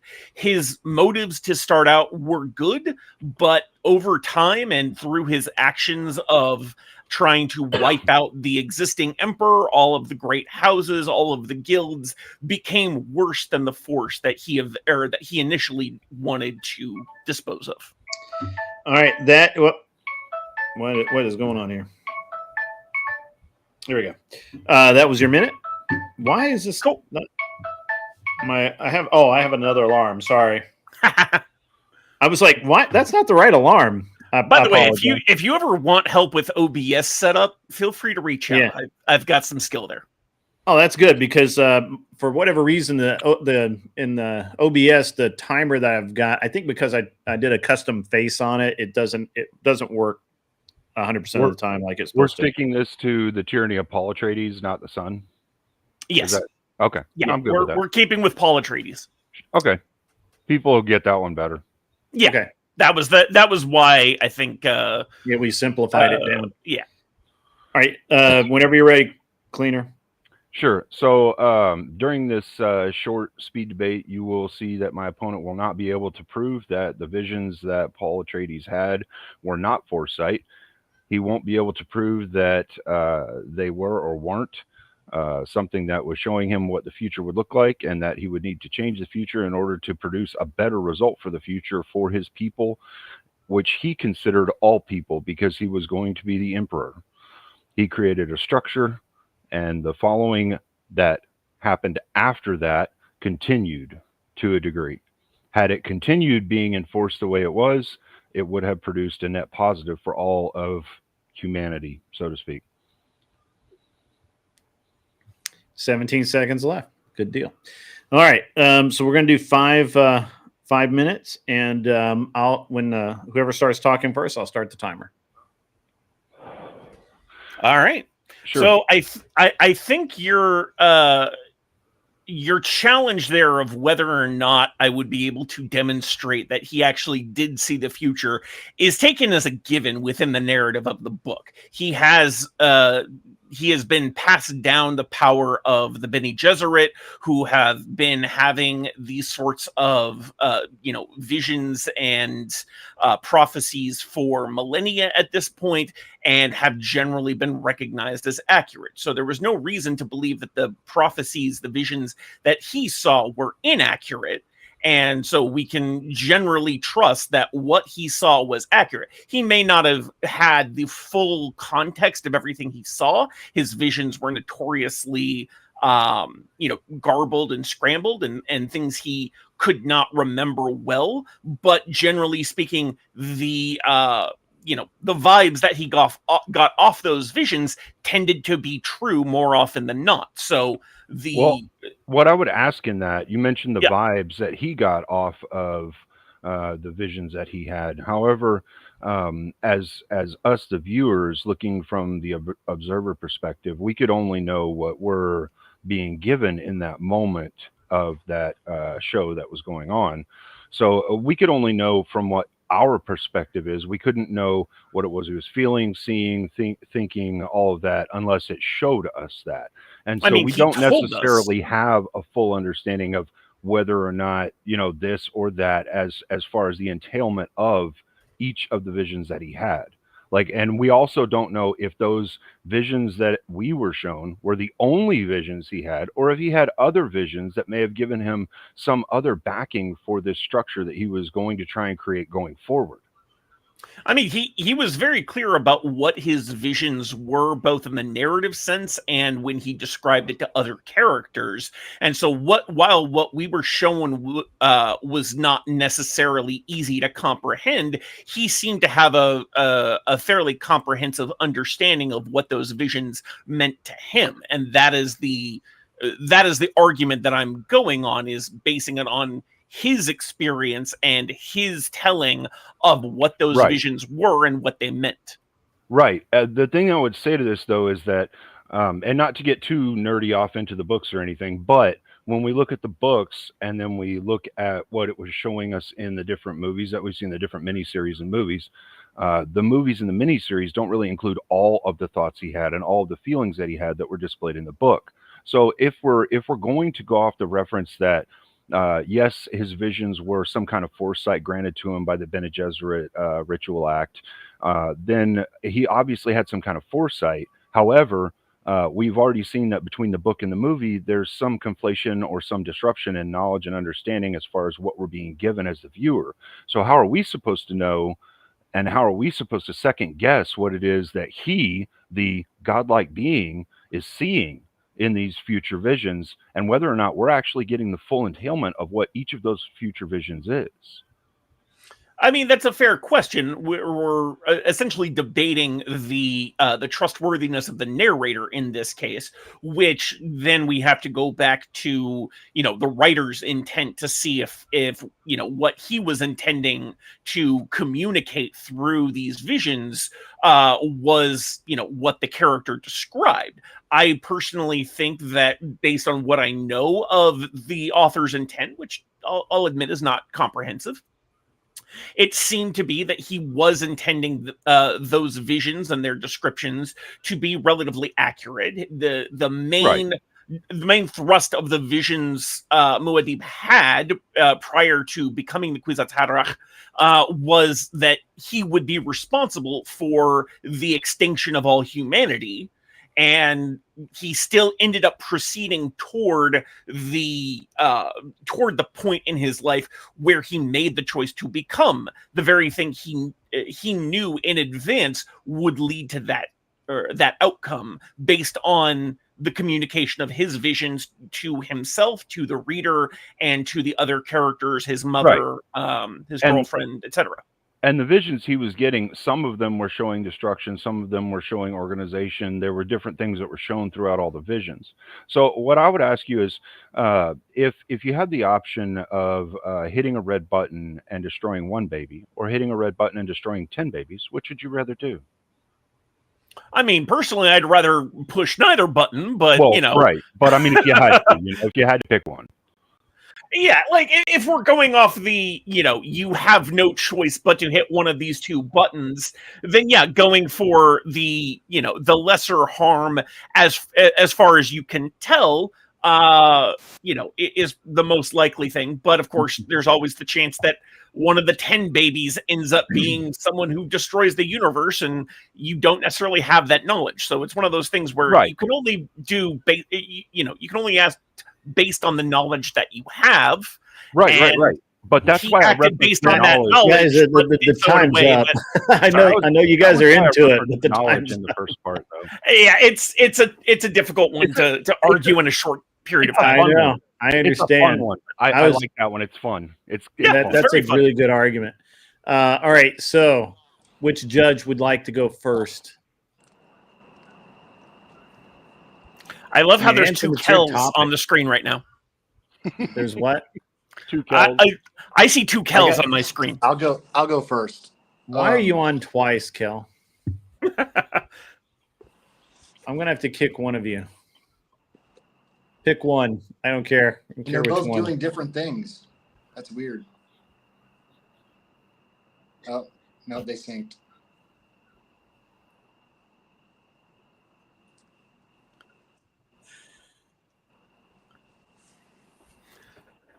I don't think that was a Kel that you kicked. I know. So, anyways, while we're dealing with the Kelpelganger judges, what did you think about the arguments? What do we got? Anson, you should go first. Okay, I'll go first. The argument was set up in a way that, like, I enjoyed the debate. I didn't really enjoy like y'all's lack of knowledge of the lore, but that's okay because this is my favorite sci-fi series. So I'll forgive you for not loving it as much as you should. The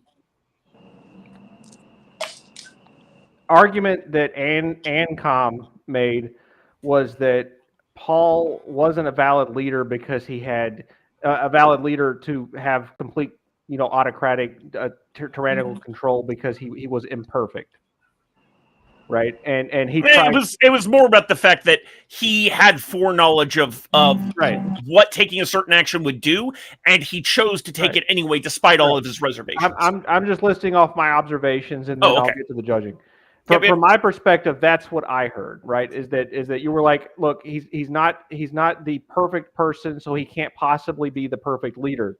And it was a decent argument to make because it's a good argument against central government and communism, right? And I've used that argument multiple times in those kind of debates.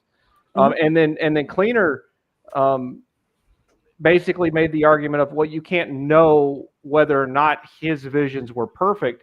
And he actually cited a really good example of the fact that the books do a whole lot better in laying out the thoughts that the people are having compared to the movies. And in reality, like Paul was very concerned about people and how his decisions would impact people. And that was one of the central themes was basically how like he felt remorse and sadness constantly for what he felt like he was forced into and the decisions that he had to make. And so I thought that was a compelling argument that Cleaner made. So I scored it how I usually score, basically removing my bias and trying to focus on y'all's arguments. Based on that, I gave 15 points to Cleaner and 12 points to Ancom. Fair enough. Okay. Which judge wants to go next? I can go next because I'm a counterweight. Like Anson, I love the books. I've read the books, and I have a different take. But so to me, there was a couple of things that I really appreciated. First, I thought Cosmic, you did a good job of establishing who Paul was, the reason for why he was in the position he was. I think that's helpful for people who weren't familiar with the books. I don't know if I would have done that entirely to the same degree you would have in such a short time frame, because you could then probably make more statement about that later, but you still were able to produce it. What I felt was we had two kind of ships missing in the night, and I felt Cosmic was giving us a real within the material debate for who the character was. Whereas I felt like what Cleaner was giving us was a more meta debate, and whether or not the perception of who Paul is could be based on either how it's written or how people see a movie or how they consume that media, which is a great question because we know that like Hollywood does this a lot, where it will take a book like Dracula and make Dracula the hero, and you're like, how does that happen? But for points, there's a couple of things I wanted to hit on. One was that you did talk about, which I thought was good, Cosmic, which was the outcome, and knowing that even though he might have been sensitive to it, and I think Cleaner could have hit more on that. I think Cleaner could have also hit on the fact that this kind of dovetails to what Anson says about if someone does something out of fear, does that still make them a tyrant? Of course, my answer to that would be yes, because it doesn't matter your motivations. You can do something for good reasons and still do bad things. But also you talked about something that I thought was really interesting, which is with it coming to the dreams, you said, hey, we have enough to look at this and say, hey, yeah, he wanted to help people, but what did he see? And I think a side note you could have done, besides just getting into the meta debate about what his dreams were, is you could have said, look, he also had influence from other people who are manipulating him, like the Bene Gesserit, right? And by the way, I have to say, Grid gets a point because he connected this to Robert Jordan, and everybody should know that the Bene Gesserit are like the original Aes Sedai, right? So good on you for getting that connection. Yeah. Define Aes Sedai.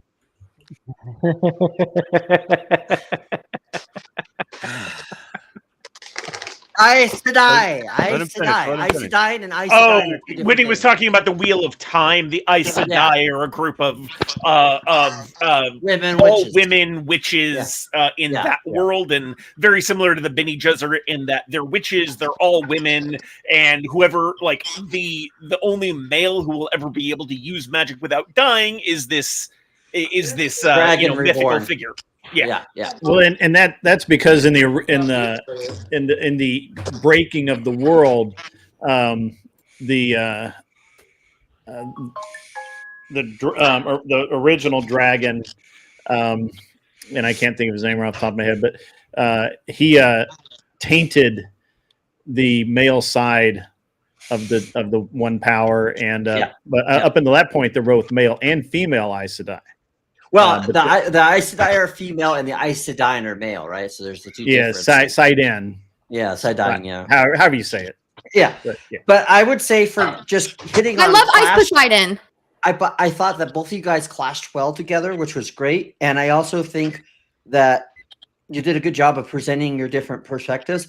I just give a slight edge to Cosmic because I think, to me, he was trying to, at least within the framework of the material, give us a reason on that. But I think Cleaner does make a valid point that should be considerable. I just don't know if that would be enough for me to deal with the issue of not. So I would say my vote goes to Cosmic.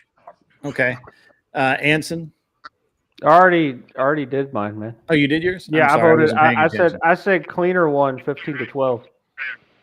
Oh, you said it so fast I missed it. Yeah. All right, Agrillipus, have you given your review yet? Yeah. So Yeah, I thought you had. I got a little lost in the sauce there for a minute.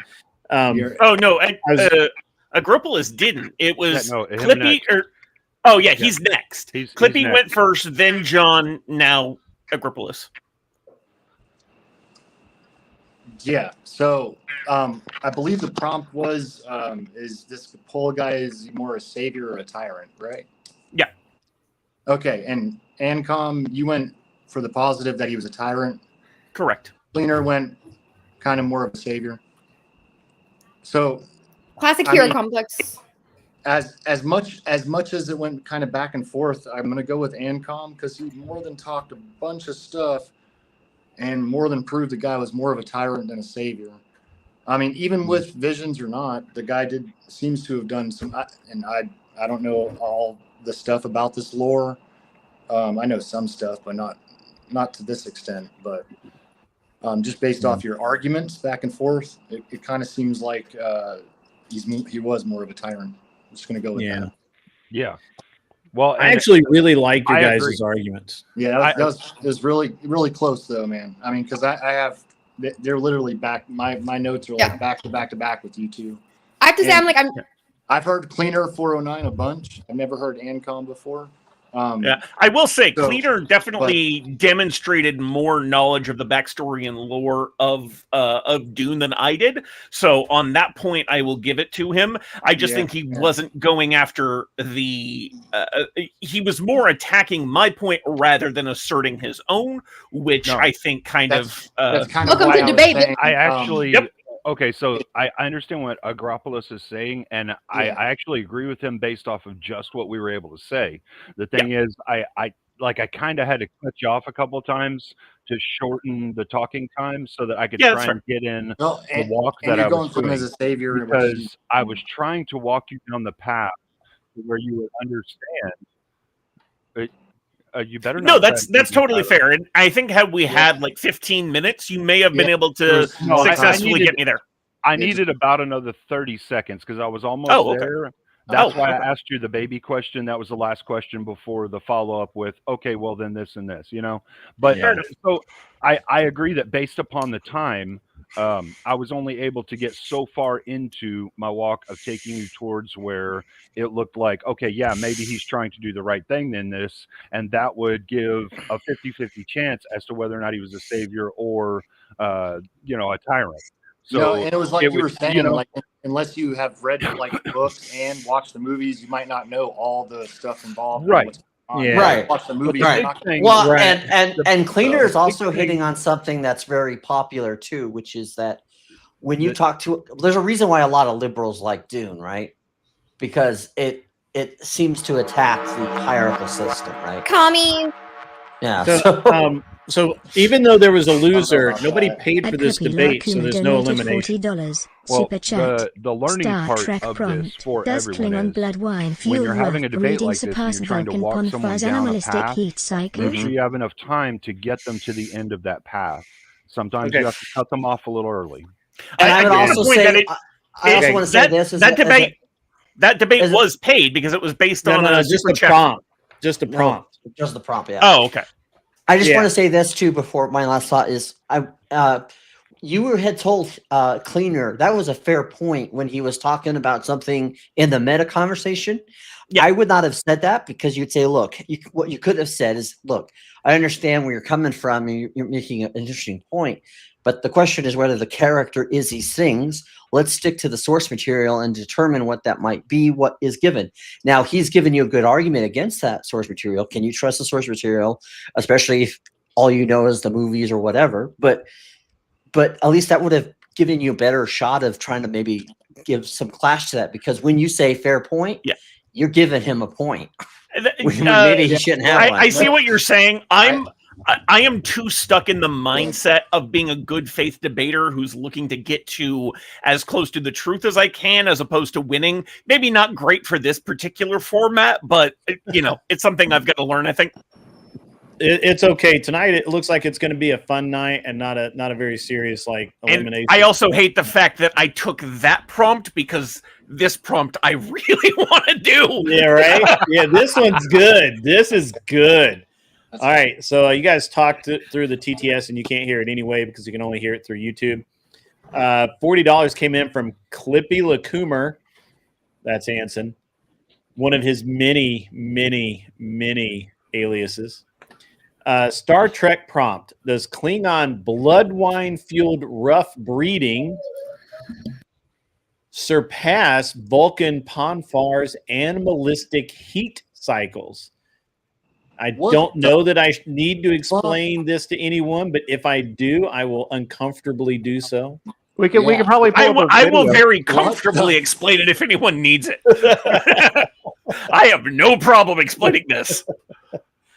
What does this mean? I don't get it, so I'm not. All I'm right. going to be straight. I understand you don't get it. I love. All right, go ahead. All right. So my Klingons are a warrior race with a physiology that is just designed to take utter brutal punishment in everything they do, like fighting, partying, sex, everything. They are incredibly violent most of the time. Whereas the Vulcans are a humanoid race, but they're extremely their entire philosophy is based on logic and suppressing emotion. Very esoteric. But they also happen to live on a planet that is very hot and has much higher gravity than like Earth. So they're also incredibly strong and they have telepathic abilities. Every 7 years, their males go into what's called Ponfar. Basically, they go into an animalistic heat where they become just like utterly insensible. Like they are, they're basically like, I have to fuck or I will die, and I will do anything to fuck. So the prompt is, which mating ritual is more violent or more extreme? Is it the Klingons with their hyper-violent society, or is it the Vulcans with their suppressed sexuality being brought out in a very uncontrolled way? Ooh. Good one. Thank you, Kel. I'm glad you Vulcan approve. versus Klingon. Honestly, I was never that into Belana Taurus believe, but I don't know what that means. But I can argue on the side of hedonism. I can argue on the side of hedonism all day long, bro. Well, see, I watched Belana was half human though, so she wouldn't really be a good representation of the full Klingon or Vulcan Klingon experience. So I watched That's a fair point.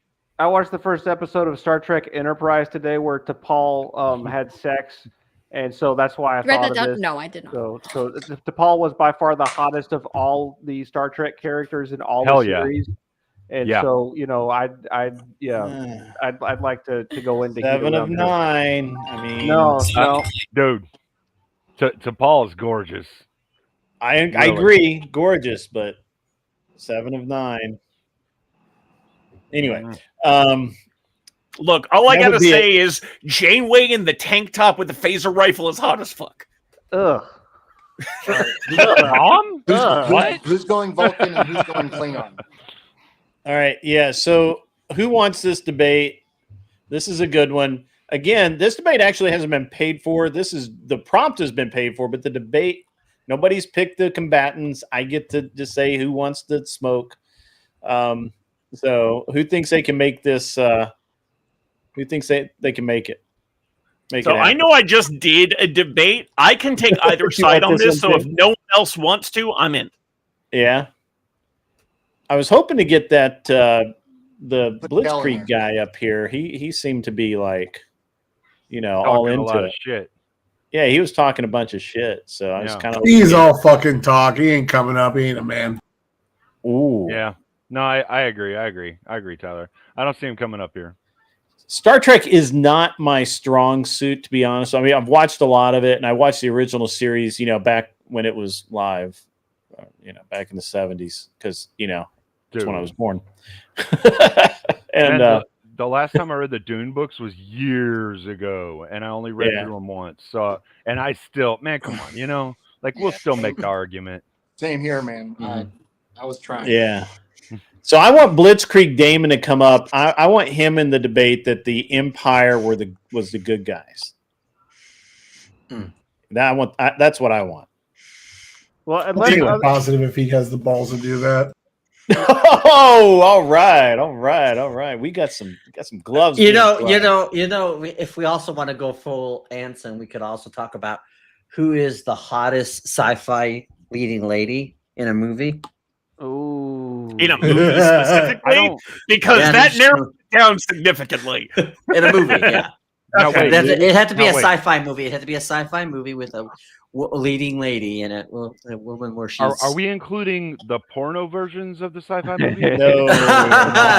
No. That's wrong channel for that. There's a whole other channel for that. That would make it Anson worthy. True. Just for clarification, I'm doing Starship Troopers next after y'all debate this one. All right. So how about Mosman and how about a narco on our narco crime? Okay, I'll take whatever side he doesn't want to take. So, what side do you want to take? I'm good either way. So let's flip a coin. All right, Heads or so I'm tails? going to get everybody I got a coin else right off screen. Kel, you get to go adjust your top. Where is your shirt, Kel? Tails. Well, yeah. Let's say. Actually, yeah. So if you want tails, do you know which one you want? I guess. Yeah, I think I would have what I know is fun. Okay, so let's go. Let's say tails your Klingons, heads your Vulcans. Sound good? Yeah, that's actually really apt. All right, it is All right, heads. So gentlemen. you're Vulcans, I'm Klingons. Oh, good. Okay, all right. All right. This is legit gonna be like so nerdy. All right. We're reaching new levels of nerddom tonight, and that's okay. We asked for it. All right, gentlemen. Again, 1 minute on the clock. Who wants to take the affirmative? I don't know who wants to go first. You want to go first? I thought you took the affirm. Well, actually, there isn't an affirmative. There's an affirmative, much like with the last one. So yeah, we'll just say Vulcans are affirmative. Okay, all right. Okay, that go. All right. So just start speaking when you want me to start the clock. He's getting he's prepping. Prep the trigger. All right. So I would say that the Vulcans have always put an understanding of logic and supreme intellect above something as barbaric as mating rituals. And the fact that the Klingons continue to be a race that is limited by its primal rages, by its inability it has to skirmish and go around. It's more dignified, and it is more better for the Vulcan's way of the animal rights, the blood with the heat. Because let's just be honest, Vulcans can't put too much thought and emotion because they're already solving almost every problem of the galaxy. So you know what? We give them a little room and just say, cool, you do that, because guess what? We need more intellectual people, not aggressive people. Okay. All right. And that was literally on time. It was 1 minute exactly. All right. Just start talking when you're ready. All right. So unfortunately, I think my opponent may have misunderstood the prompt, because this is about which species mating rituals is more extreme. And it's pretty clear to me that no matter how violent a Vulcan may get during the initiation of their Ponfar, even during the act itself, although we never really see that on screen, but we can infer some things, it doesn't even compare to the inherent extremism of Klingon mating rituals. It literally starts out like the foreplay is violence. The sex literally break bones regularly. See Jadzia Dax and Worf in DS9, and like drawing blood, going to the infirmary on a regular basis just through sheer frequency and amount of injury alone. Klingons are clearly the more the more extreme in terms of mating rituals. And that was exactly 1 minute as well. Good times here in the town tonight. This is going to be fun. Just start talking when you're ready. I'll give you your 5 minutes. So I guess maybe I missed that on the part of actually who has the more extreme. So here's the thing though. The reason why I would say the Vulcans are more extreme, if we want to use it that way, is because there's more of a compulsion. Because they have compulsion, that's an added element to it. And you have people who are basically said, hey, you go to your home planet, right? And it's similar to another subrace in Wheel of Time, but where you have to be forced to go home even though you may not want to, or face death. The fact that they have, like, it's almost kind of like this idea of, like, if we were to put Andrew Wilson ideas of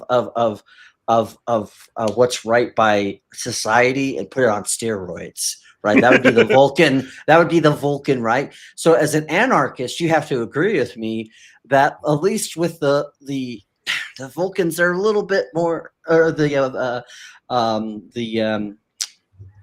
Klingons are a little bit more primal, and yeah, okay, it might get rough, it might get a little hot and heavy, but guess what? At the same time, they're also not trying to be, the gatekeepers of the galaxy. So, well, I would respond to that by saying the ritualistic nature of it is something that was developed over thousands of years since Sirach's revolution, but it wasn't actually required. We saw Tuvok go through Ponfar while stuck in the Gamma Quadrant on Voyager. He would have died not because of some ritualistic reason, but because his hormones were so out of balance that if he didn't fuck, he was literally going to die for biological reasons. And when Tom Paris managed to develop a hologram of his wife to do it with, he was fine. So you can say what you like about the Vulcan mating rituals themselves, but like, I think it's still pretty clear that the inherent violence to Klingon mating, and again, the frequency, they do this all the time. Vulcans do it once every 7 years. I don't think 7 years of pent-up sexual frustration all released at once is going to come close to the every single night violence that is Klingon sex. Yeah, but that's probably also the reason why they haven't been able to develop a society that's worth anything, right? That's why they probably haven't been able to do anything but be a bunch of space pirates. I mean, they have an entire empire, whereas the Vulcans only ever had a couple colonies before they founded the Federation. Like, if their logic and their intellect is so superior to the Klingons, why are their technologies basically on par with one another?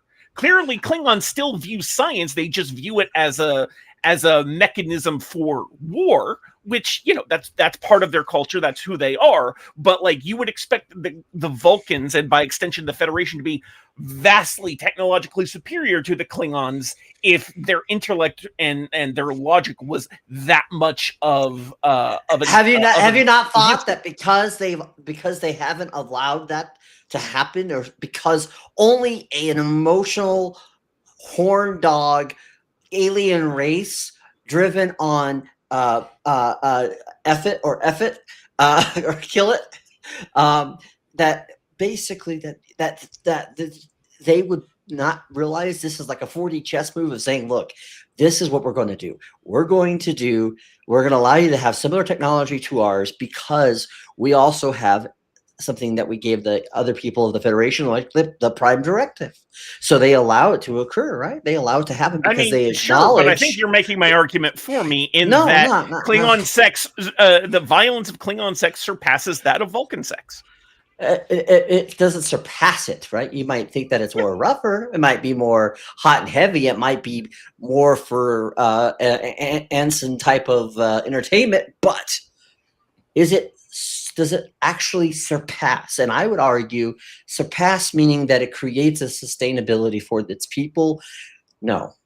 Because as long as I think that is a very like, you're having to really stretch to read that intent into the question. I think the intent is pretty straightforward. Which one is a more violent, more extreme? You're the one that's actually adding words to the. I mean, I'm inferring based on the language. Rough breeding surpass animalistic heat cycles. Like, it's the intent seems fairly clear from a plain reading. We're asking if it surpasses it, not that whether or not it's more aggressive or violent, because it is, obviously it would be.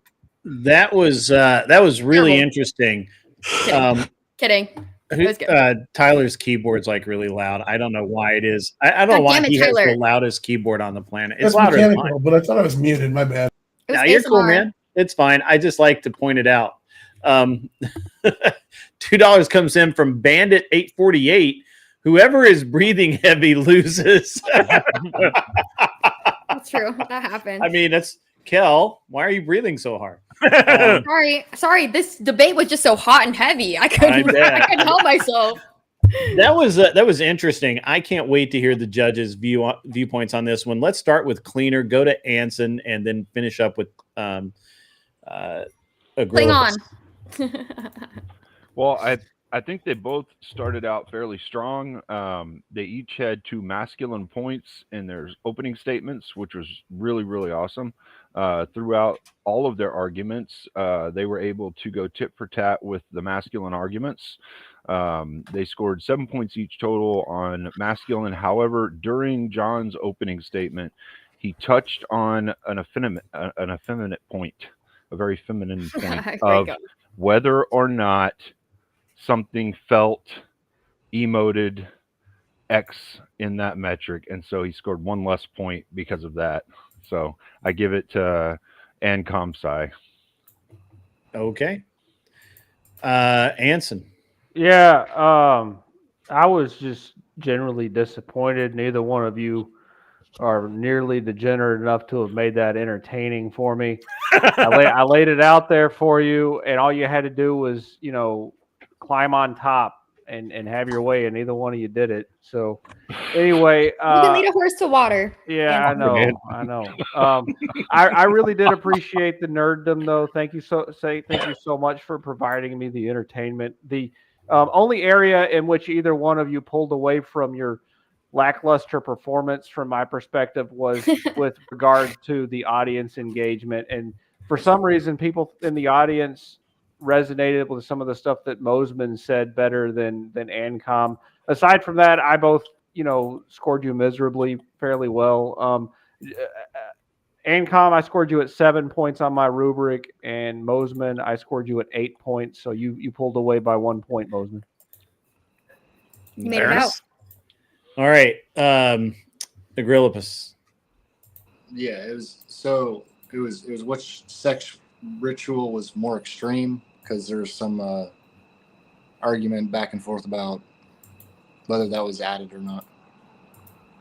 I mean, I just inferred from what I read in there. So okay, yeah, you can go read it. It was, basically does one species violent mating ritual surpass Right. another species violent Yeah. mating ritual? Yeah, I'm gonna go with Amcon. I'm gonna go with Amcon. Is that your name? Yep. Okay. Yeah, Amcon. Yep. All right. And once again, we have a debate prompt put up, but the debate itself wasn't paid for, so no elimination. So you guys should be proud about that. Hey, so that was an interesting opportunity to go like really degenerate. It just didn't. I got to be honest, both of you guys did exceptionally well at disappointing Anson, and I applaud you for it. I was gonna say Grid's acting like this isn't what he wants. This is what Grid wants. Don't get it twisted, people. I want to see the blood sport debating. I could have and to that point, thank you, Kel. Anytime, sweetheart. These are two of the nicest guys that debate. Period. Like I can already tell that these guys are just too damn nice for this. So we're gonna be we're gonna have to do something about that. But, you could get me going on some things. You just have to know the right topics. yeah. So it was interesting because let me this is gonna TTS in a minute, I think. It should. But it hasn't yet, which is weird. But the interesting thing is that the fact that the Klingons, I think that the point that you missed, you kind of made it, but you didn't make it in a dramatic enough way, Psycom, is that literally to mate, you had to defeat your mate in battle. Like literally a fight to the death just to have sex with that woman. I don't think that's entirely accurate. Well, I met my wife. They're like that gets into some like some of the deeper lore in mating rituals, and like that doesn't always happen. But like, yeah, there would be situations where if you wanted to, if you wanted to take someone as a mate, you would have to defeat their brother or their father in single combat in some situations if they contested it. So But yeah, there was some wild shit there. Wouldn't that be a good point though? Because I mean, Honestly, it didn't come to mind. Listen, Yeah. like the way to frame a point like that would be like you saying, well, sometimes they do have to do that, sometimes they don't. But let's look at the frequency at which the Klingons fuck each other up. You know what I mean? Fair enough. Honestly, it just didn't for a reason, right? The point didn't come to mind while I was talking. So I mean, the Vulcans go insane, and Mosman, you didn't hit this hard enough. This is the crack pipe that you should have hit. Is that literally the Vulcans go insane with the desire to fuck anything, like literally anything. Like they have to lock themselves in the rooms to prevent their urges from doing very bad things to people. Neither one of you mentioned either of those points, and like those were like the best points that you, Mosman, you could have 100% demolished a Klingon argument with the fact that literally this Ponfar, like sure, most of Vulcan mating and sex and all that's like plain vanilla, Spock was conceived, but blah blah blah, human woman, all that. Yeah, okay. You can say, okay, yeah, okay, it's plain vanilla for 7 years, but that 7th inning stretch can kill a man. So, Grid, you're close, man. But with the Klingon, you never know if you're initiating a mating ritual with one of their females by hitting them. Yes, that's what I wanted. See, I actually wanted to debate the Klingon side, and I got the Vulcan side, which is why I was like, another point I just thought of was when Riker was on the Klingon ship. Like they could tell he was disgusted with their food. So a couple of the women are like, "Should we breastfeed you instead?" And it was like one or both. And that was him flirting with Klingon. Yeah, but they kind of seemed to like that though. They were like, "Oh, you." Oh no, they absolutely did. He was playing into the flirting in that scene. It was great. Yeah. It was a very dominant flirt, and they really appreciate the dominance. So yeah. I thought that was a good one too. There were just so many places you guys could have gone. Yeah, I know. I was trying to keep it PG, and I have to just like. I don't even think that's necessarily rated R yet. It's just the reality of those two like deals. Right? My default is that I tend to talk about things in a sort of academic, matter-of-fact way. So, like, I don't mind talking about sex because I view it from a very, like, sterile perspective, which is not great. But, you know, that's just how it comes out. And so I enjoy talking about that kind of thing because I'm a giant fucking nerd. Excellent. I'm a giant nerd too. I like D&D a whole lot. How y'all doing? What's up? Okay, can someone explain to me Deanna Troll versus Seven of Nine? Deanna Troi, not Troy. Don't you Troi? Troi. Troi. Well, okay. I was projecting. They're both big-titted women. That's true. So, yeah. as the creator Kel versus Emmett on boobs. This is what we're going to be talking about. God. Can someone explain Good luck, the character Emmett. arcs to me? Good fucking luck. Yes. As the creator of this prompt, I will explain it to you. So, 7 of 9 is a cyborg who is a human. Jerry Ryan, played by Jerry Ryan. Yeah, she's big-titted woman. She's a very mid woman, but most men think she's attractive for some reason. I don't know why. Oh, you're just trying to be edgy. Deanna you're not fooling anybody. Deanna Troi is a telepath who can get inside your mind and read your thoughts and know your feelings. Also, only feelings. Deanna Troi cannot actually read your thoughts. She just gets a general idea of what you're She was an empath, not a full telepath. She was only half betazoid. She was capable of doing telepathy with some people, including. Only other betazoids. She could do telepathic communication with other telepaths. Yeah. She could not read minds the way her mother could. Yeah. Okay, so because her mom talked in mentally. So I would, me personally, I would say 7 and 9 would have been the more attractive of those two. Blonde-haired and blue-eyed, yeah. Yeah. Well, okay, so hear me out on this. It's because 7 of 9. She's taller too. Never had sex with anyone. Feminist, the Borg objective. got her when she was That's a kid. 7 of 9 she right grew there. up into an adult. She's a virgin. So you're going to be able to teach That's her true. how to enjoy her body, which is Purity. fucking awesome. That's like every guy's dream come true. Oh, right? for crying out loud! I never even thought about See, that. I gotta go freaks. take the unpopular position here. Deanna Troi, That on the 7 other of hand. 9 in Star Trek Picard was hotter than she was in Voyager.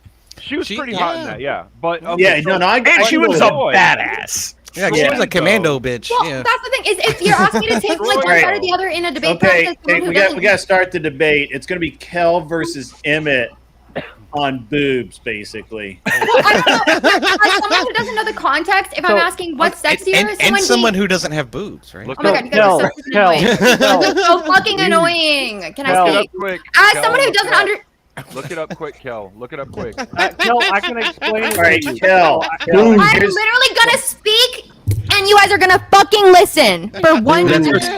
As she throws her microphone. Star Trek lore or like what was going on. If you're It's asking not which lore. is sexier, an empath who might empathize with stupid ass men versus like a detached, feminist, objective cyborg. That's my understanding of it. Somebody do me a picture. Do me a favor and throw up a picture I'm getting of a picture of Deanna Troi. Give me a sec. There you go. There it is. There it is. But you're not asking about what they physically look like. You're asking about the. It says is 7 of 9's Borg implants. But no, it doesn't say what do they look like. It says, oh my god, let me speak. They're right there. They're right there. Look speak. at your screen. Look at your screen. So is the question, is this actress hotter than this actress, or is the question, Yes. or is it her Borg implant enhanced domination sexier than the empathetic? Hey, mouth breather, shut the fuck up. Anyone? So Kel, the question is, do you want a dominant woman or do you want a touchy-feely woman? The Borg woman is a dominant woman who will step on your balls and wear some I high will take a heels. step on your balls any day. Yeah, that's the dominant woman. That's the cyborg, and the other one is the touchy-feely gonna cry with you woman. I'm taking the cyborg every day. And if you don't pick Glenn Deanna Morris Troi- wants to smoke. Glenn wants to smoke. All right. Why the fuck does Emmett get to debate about boobs? I'm the best to debate about boobs. I'm the boobologist. My profession is who's got Deanna Troi and who's got 7 of 9? By the way, got 7 of 9 right here. Let me get it straight here.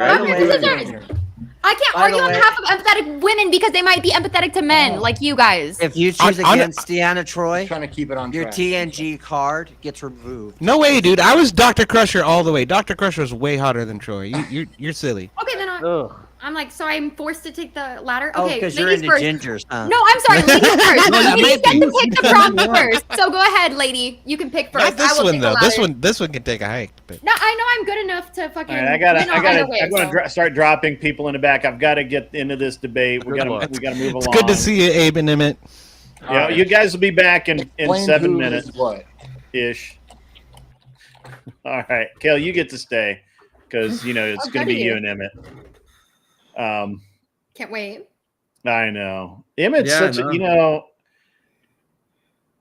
Also, okay. Look, by the way, there's Deanna Troi, and there's 7 of 9. 7 of 9 was super hot, but she was also very robotic. So you got not a lot of empathy, not a lot of understanding for men, that kind of thing. Yeah, but I think he was talking about which one is preferable, the dominant. Which is cyborg or the more empathetic? attractive to men. Well, I'm like, do Yeah. you think I'm gonna be the good? Like, I don't get why I have to argue on this. But side. you're a lesbian. You should be able to. Ow! On the side of good, subservient Ow. women, you want me to argue on behalf of trad wives, basically? Okay. You Cool. can do. You can. Wait, no, there's you can nobody's choose. taking. I mean, look, it's just which is hotter. You can argue with either side. I don't care. Yeah. Okay, you can know choose what? which You know one what? I'm on Grid's channel. You wanted 709, you take 709. I'm letting you choose. It's no. You're still a Who do lady. you You're think just a is hot? lesbian. Who do you think is hot, Kel? Grid. He already said that he wanted to debate on the half of 709, so I'm debating on the half of the empathetic, I didn't say subservient anything. woman. Yes, you did. No, I just explained the Back it prompt. up. Back it up, chat. I'm letting you choose whichever you want to do. No, ladies first. You already said. Oh my god. But Do I I'm have not to a pull les- up the clip? well- Do I have to pull up the clip where you literally said that you wanted 709 like 6 Listen, times? I am not a woman. Okay, No, but I know you you're, are I a know it's very bitch. confusing. But to you are a bitch. Okay, all right, I'm not being- very guys. confusing to Let's you, make the but debate. I'm Let's not a make the woman. debate. So just to clarify, this is about not just about the women themselves, but the characters that they played. What about the fat men? 7 of 9 is this kind of logical, distant, very analytical. Who would, if you said, if you flirted with her, she'd be like, "Yes, I would mate with you because you're hot, or we would have great children," or something like that. She would have a logical reason. Whereas Deanna Troi was an empath who basically was all about the feelings. So we have a Republican versus a Democrat. Who'd you rather fuck? So there you go. Logic versus feelings. The best debate of all time with boobs. And so there you go. And I got to be honest. Their figures were excellent. They were cast well. Emmett, you are taking which side? I'm letting her choose, but if she doesn't want to choose, Which would are you? go- Which one do you think is hotter, Kel? The empath? No. He already stated his side like 6 times, and now he wants to play the gentleman because I called him didn't. out on being a bitch. Yes, he I did. didn't I will pull up the clip. go ahead, show it to everybody. I Okay. didn't say anything. All right. So you're going to take the empath then, Kel, and he's going to take the Borg. Okay. Yes, per his request. We will assimilate yes. you. All right. So glad we settled that. There's really not. Not very manly of here. you to not pick, but Okay. Who is? I don't have to pick for you. You're not my woman. you should lose weight for yourself, A though. lot of pick me stuff going on. All right. So we're going to start the debate. Who's going first? Emmett's the gentleman. Kel, you go Yeah. first. Are you ready? Why the smoking hot brunette beats the smoking hot blonde? That's the battle we got going on. If you want me Ready? to argue on behalf of physical characteristics, I will. Well, you Like- could do physical characteristics. You could do appeal, sex appeal. You can do whatever. I don't care. I'm not making your arguments for you. We need to narrow it down then, because if you're asking me to argue on behalf of the objective attractiveness, what's more attractive? Attractiveness of the actresses or the characters, because that's not the same Well, prompt. it's the character. All of it. You're pulling up pictures and you're saying which is hotter. So let me just argue on behalf of the objective attractiveness of the actress. If you don't know who the characters are, then that was a good thing to do. All right, but let me. I'll put the prompt back up. Here you go. Here's the prompt.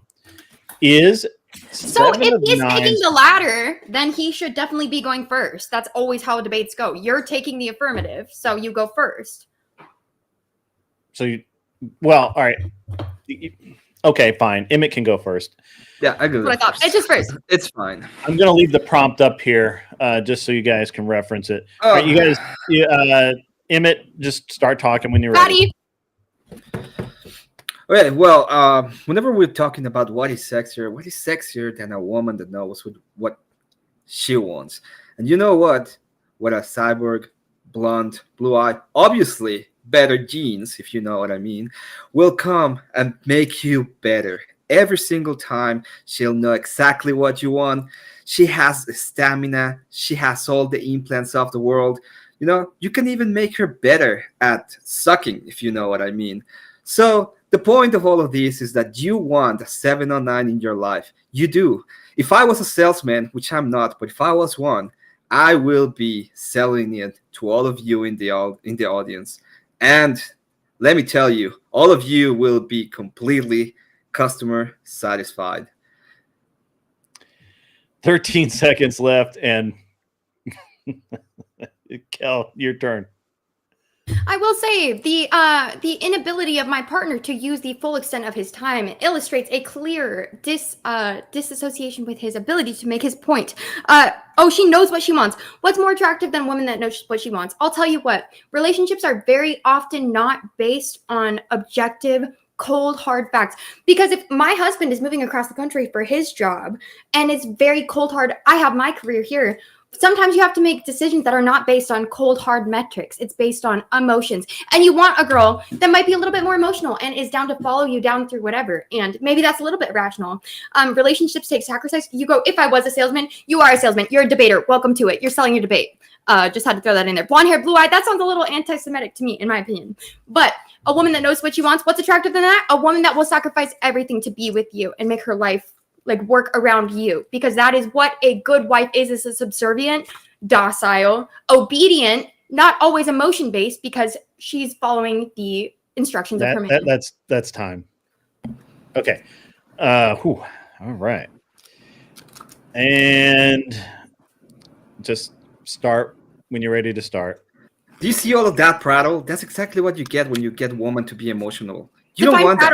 You don't want any guy. You don't want any of that shit. You don't want them to have careers. Define you don't want them to have all any of that. I don't even know what you're saying, because I don't even know what you prattle want means. a cyborg. Can you define tell, prattle? Shut the fuck up, and she would shut the fuck up. Or what? You Define can prattle. Suck, can you define prattle? Define prattle. Define prattle. Hey, when was the last time you got sucked? Let's make you better, and you can make it better. But instead, what you get every single time is this emotional. Oh, it sounds like you don't know how to shape your woman. It sounds like you don't know how to train your woman. You don't need a cyborg to train them and make them appropriate. You just need a good, strong, I don't want a dog. Man. Yeah, I don't want a dog. Why would I want a dog? You do. Well, if I want to train something, I would do a dog. Oh, it sounds like, if I'm a salesman and you can, it can suck when you want. It can fuck when you want. It Listen, can argue when you want. Understand. Yeah. That's exactly what you said. You do want a dog that you can literally train like a robot in a system. Just giving me a headache. Realistically, if you were a real man with a big dick, if you were a real man with a big dick, over to a minimum. Want to avoid. Yeah, you'd be able to train your woman, no problem.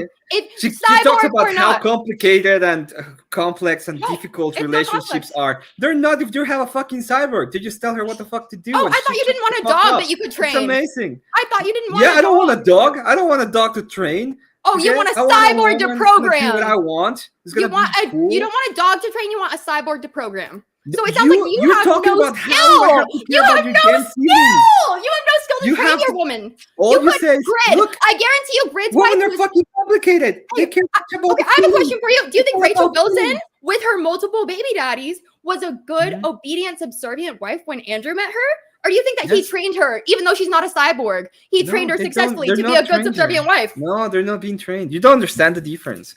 Because every single time, all you can think is, I'm a fucking dog and I need somebody to go I didn't say I ahead was a and dog. treat I was just me. saying, if you want a subservient... And I don't want that. Wait, People your whole- don't want that. Can I People ask? don't want to. People go ahead. don't want to deal finish. with your emotional prattle.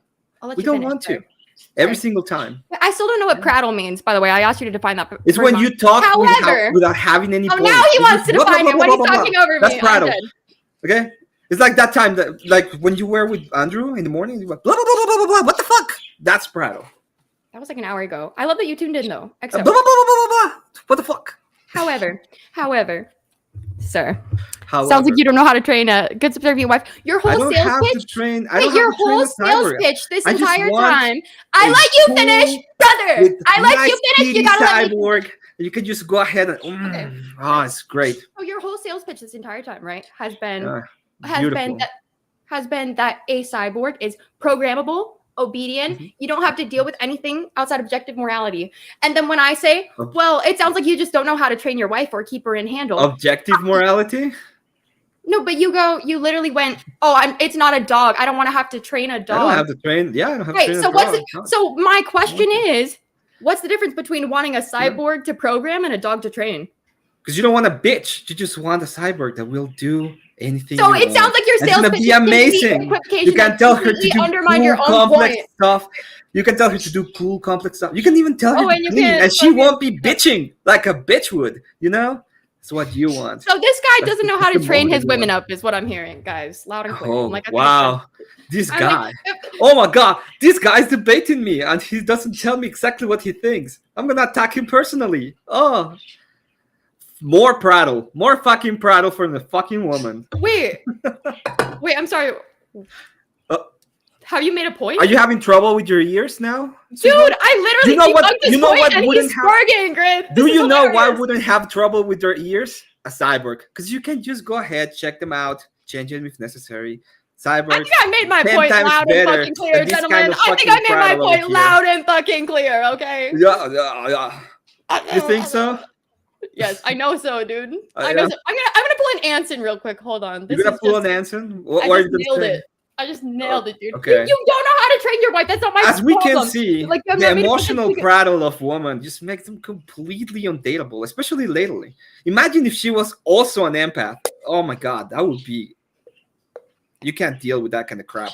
What you want, what you all want, as a salesman that I am, is a good cyborg that So will you make said, the what's the dream come difference? true. So I undermined your whole argument because I said, what's the difference between a dog you can train and a cyborg you can program? And you go, oh. I don't want to deal with the training part. I don't want to go ahead and put the. So like I ball in said, it front sounds of like you want a fucking dog. you Yeah? can I don't train. want to. I don't want to collar you and take you up in a walk like a dog. I don't want to do that. I just want to go ahead and Yeah, you don't need to. have a good just need to fucking get cyborg that I can That's deal literally with. all it is. That's what I That's want. insane. Oh, I He got. wants a fully functioning one already, ready to go. Not ready to have go. to train it. I've got something That for you, is- Kel, real quick. It's just yeah. Yeah, there you go. I don't know. Sucking Okay, a golf so- ball through a garden hose is always sexy. Just saying. I'm gonna be honest here. I'm gonna just read this super chat. $2 from Bandit 848. Kel, if you want a silver bullet, Death Wish 3. Death Wish that's a good series. You guys don't don't sleep on the Death Wish. Wow, I'm reserving all comment until the judging happens, and we're gonna start with the Grillipus on this one. All right, so I'm going to keep it short and sweet, only because the fact Kel contradicted herself like 8 million times. I'm going to go with Emmett because he kind of stuck with his point. Kept Kel arguing, and she spurred out. And but yeah, I'm going to go with Emmett.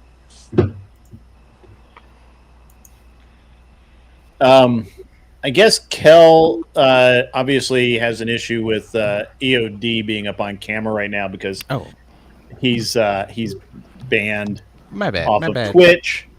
I forget forgot that about too. that. I'm sorry.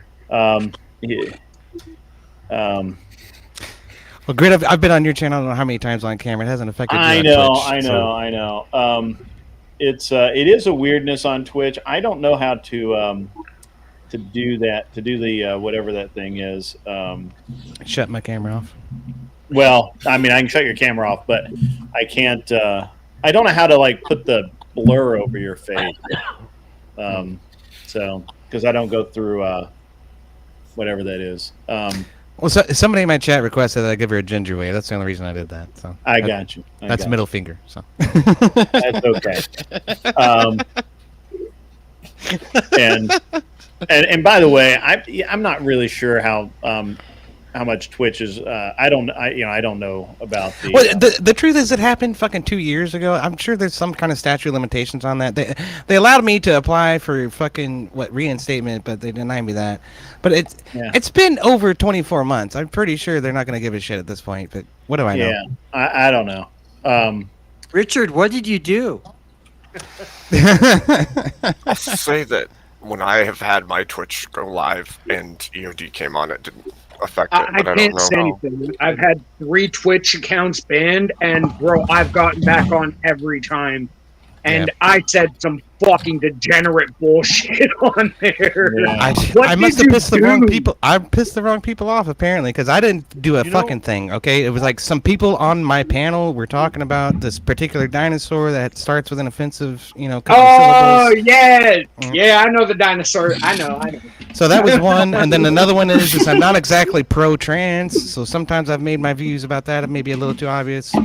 Yeah, I don't know. Let's finish the judging so we can move on. Yeah. All right. $2 comes from Bandit 848.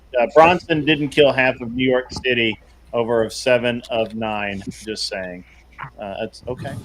Yo, but EOD, message me after, bro, at Blitzkrieg Damon on thing, because I've said that word 1,001 fucking times, and I've never been permabanned. Like I said, I pissed off the wrong person is all it is. It's not really what I did. It's more about the people who want me to not be on Twitch is really what it's about. So So let's do the judging because we started and then it didn't. I'm sorry, y'all. I'm sorry. What's the dinosaur's name? I can't tell you. I don't know. It starts with an N and ends with an Opolis. Okay? Okay? On Discord, That's all I'm gonna and tell I you. will tell you the dinosaur.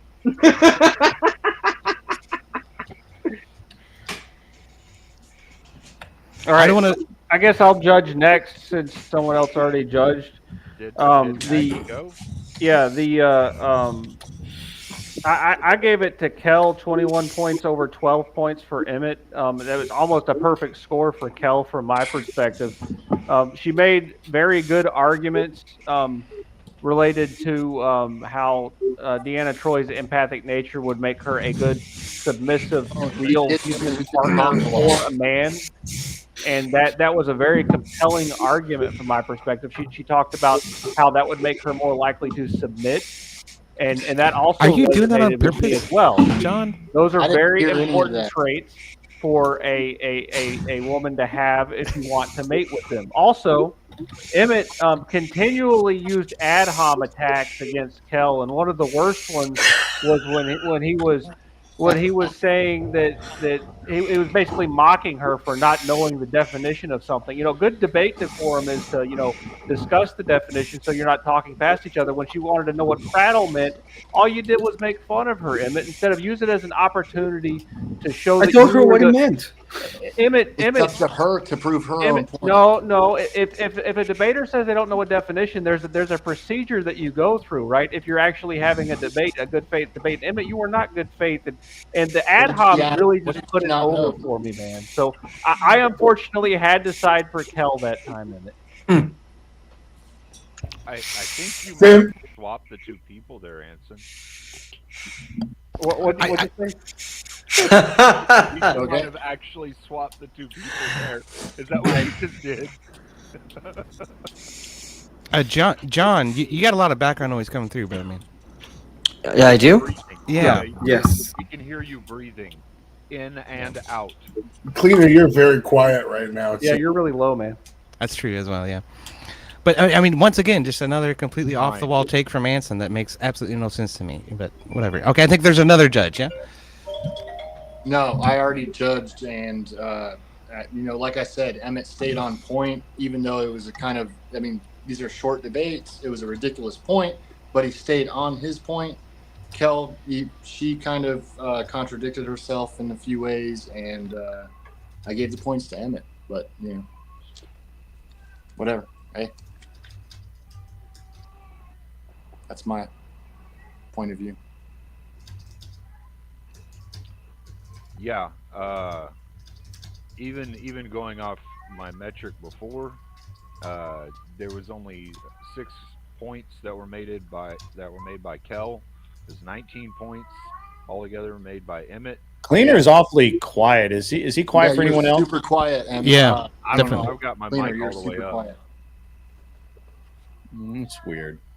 I've got my mic Because he was fine earlier. You're normally pretty good. Yeah, he's It's all because up. he touches himself at night. Yeah. Something's up. I don't know. I've got my Much mic better. all the way up right now. It's but better. A little bit. There we go. We back in couldn't business. tell you. Couldn't tell you.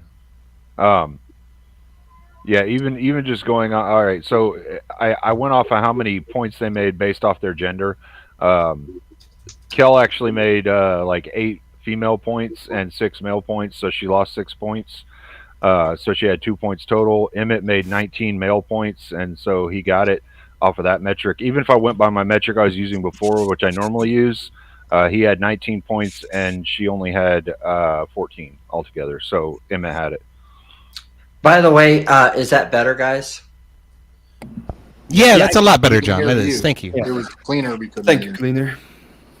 It was excellent performance, Tim, and I was duly impressed. It's fucking amazing. Way to show her. Cleaner, I appreciate you being the only person on the panel to get my joke. So The butt of the joke. All right, Blitz, you want these hands? Yeah, I realized what it is. Yo, apparently There's a mic y'all on called here. me out, bro. The Sith were not the bad guys. Prove me wrong. There we go. That's what I want. I'm ready to go. I'm ready, bro. Give was me a born second. ready. I'm trying to organize. I'm trying to sort this thing out.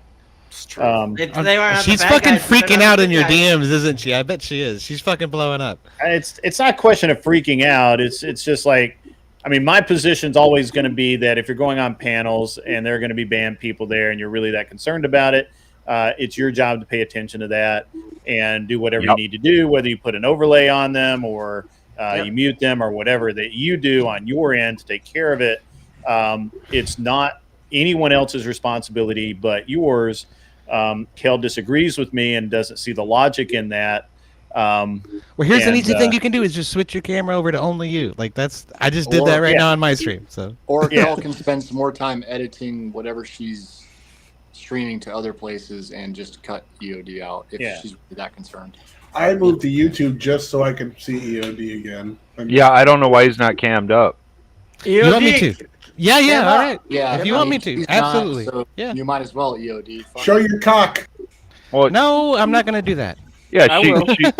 ran off. She ran off like a scared little girl. So You can cam up. I mean, just have fun with the guys now. Fuck it. All right, here I am. How y'all doing? I'm drinking Miller High Life tonight. What y'all drinking? EOD. How Miller, bro, fuck that shit. We have both cats in the chat tonight. Cat Katiba, you should come up on panel and debate. We just literally debated Empath versus Cyborg. That was pretty awesome. By the way, Kel is totally Frost, right? Like we can all agree on that. She's Absolutely the Frost of the Gritosphere. but dude, like I said, any guy is gonna take the crazy that goes along with the golf ball through a garden hose philosophy. Like, come on, man. If she's sucking your soul out, you don't care if she's insane. No. I don't know about you. That's bullshit. See, Chase, no, I wouldn't. Chase, No. Chase, how long have you used that screen name? What do you mean? This screen name, technically, it was one of my original screen names like 15 years ago. Oh, no kidding. A lot of people use that one. That's not a great one. But. No, Blitzkrieg Damon. I'm literally Blitzkrieg Damon on, what, 8 different platforms? I just meant Blitz. I didn't realize No, there was more to it. I am that's just I abbreviated it for easiness sake. Well, he can't He can't use any of the other names anymore because YouTube is forcing everybody to use the @ and whatever their fucking you can't change login it. is. So you can't change it. It's Yeah. crazy. No, It depends on the 100% can. channel. You have to edit your channel name. You can change it. I've Like, changed mine mine's- like 5 times. Mine's not doing that right now. You can't change yours it back is. where it mine doesn't doesn't. show the @ in chat. Actually, Grid, that is an option in your side on what your live chat sees. Yes. As a streamer, I've had to fight with this option myself. Yeah, No you're shit. either a watcher or you're a streamer, and it's Yeah, you go into your stream and it will ask you what you want your live chat to see. You can change it back to show screen names versus what their channel names are. But it takes effect for the next stream. Wait. Go where? Because I It's looked usually the other under day. your community settings. It's not under the community settings right now. Next time I go live, I'll take screenshots on my device and I'll forward them to you on how to change. I'm on my phone. dude, but I was can- just really surprised that Emmett didn't even bring up vibrating vag. That's 7 of that's 9 Glenn probably has Lawrence. one of That's- those. She probably That's has a Glenn Lawrence thing. No, I mean, of all the things that you could have said that every guy in the world would have been like, you win, Emmett. Like, all you had to do was just say vibrating vag. I'm done. I didn't even know that was a possibility, to be honest. Cyborg! But now that I know, it's added The to more you know. my wish list and my next cyborg. You should have known this, Emmett. It's a fully optioned unit. This is your wheelhouse. Indeed. Fully functional, as Data would say. Yeah. So Chase, you wanted to debate what now? Apparently, I was asked to come up so I can debate that the Sith are good. The Sith. Oh. Okay. Yes, the Sith are the good guys. Change my mind, you will not. And yes, I did have to say that like Yoda in continuation. I think that was you were headed for Emmett as an opponent on that, right? I really don't care who it is. My caretaker is already looking at me very angrily while my IV runs right now because I'm already on here. Tyler wanted to take on that one, right? Yeah. Okay. I mean, I will. But... Somebody needs to pay for it. I don't know. I don't know how much of the panel you want to be all fucking geek lore and bullshit. You know. See, I know the books as well. So with me, I will be going deep into the lore. Yeah, Chase is the biggest nerd I've ever seen. I used to be the host of a fucking nerd podcast, bro. No shit. Appeal to authority? Well, I might have to get you in on one of our D&D sessions, man. Like you and John have been asking about. I've been playing D&D since I was 13. No shit. Yeah, that's cool. DOD, like I was telling you the other day, I've like since I was like 8, I used to play D&D. Yeah. No shit, man. Yo, I started playing Magic the Gathering at fucking what, 5.5 years old. No So shit. I'm a fucking nerd core through and through. Somebody needs to pay for this debate. Sith Damn. were not the fucking bad guys. I didn't say I was great at it. I just said I've been playing it for a while. Bro, Like, That's all good, man. I'm a beginner too, I do Agrolopoulos. not care. Just chat needs to pay for it. Well, let's get some donos in. Me and Blitz will sit here and argue Sith versus Jedi. I'll try my best. I'll probably lose, but because I don't know the books. I don't know shit about the books. I was legitimately summoned because I said there wasn't a challenge on this panel. They're trying to call me out, so I jumped up to prove them wrong. Oh, the Ancom Sci guy. That's who dropped. I was like, who else dropped? But yeah, I had the Ancom Sci-Com guy dropped. Yeah. That's unfortunate. I like that guy. I can't grift right now while I'm on this. All right. Apparently, it was Tyler who was talking trash about me, according to Smoking Spaceman. Yo, bring the fire. Somebody pay It's for probably it. me, honestly. We don't need money, baby. We right here. Let's go. All right, go for it. Bro, give your opening, dog. I was too, but We he gotta was, wait for he was Ray to be definitely ready. talking more trash. Be cleaner, I was but I know you were more doing it just to get me up here. I wanted to call out the dude who actually said I couldn't debate this because I can debate either side, but the Sith were not the bad guys. Okay. So make your opening statement, please. Once Grid's ready, I'm going to drag this nutsack across your face. So just all right. That sounds like code. Wow. That sounds like code, bro. I just called you out on an open channel when you're backing down. What the fuck is wrong with you? Once Grid's ready. Bold strategy. Bro, Did Cal ever you get a new literally just polykill? backed No, down no. after you were the one who initiated the conflict. Like, come on, dog. That is a pussy move. All right. He didn't back down. Okay, Abe, I'm going to drop you down.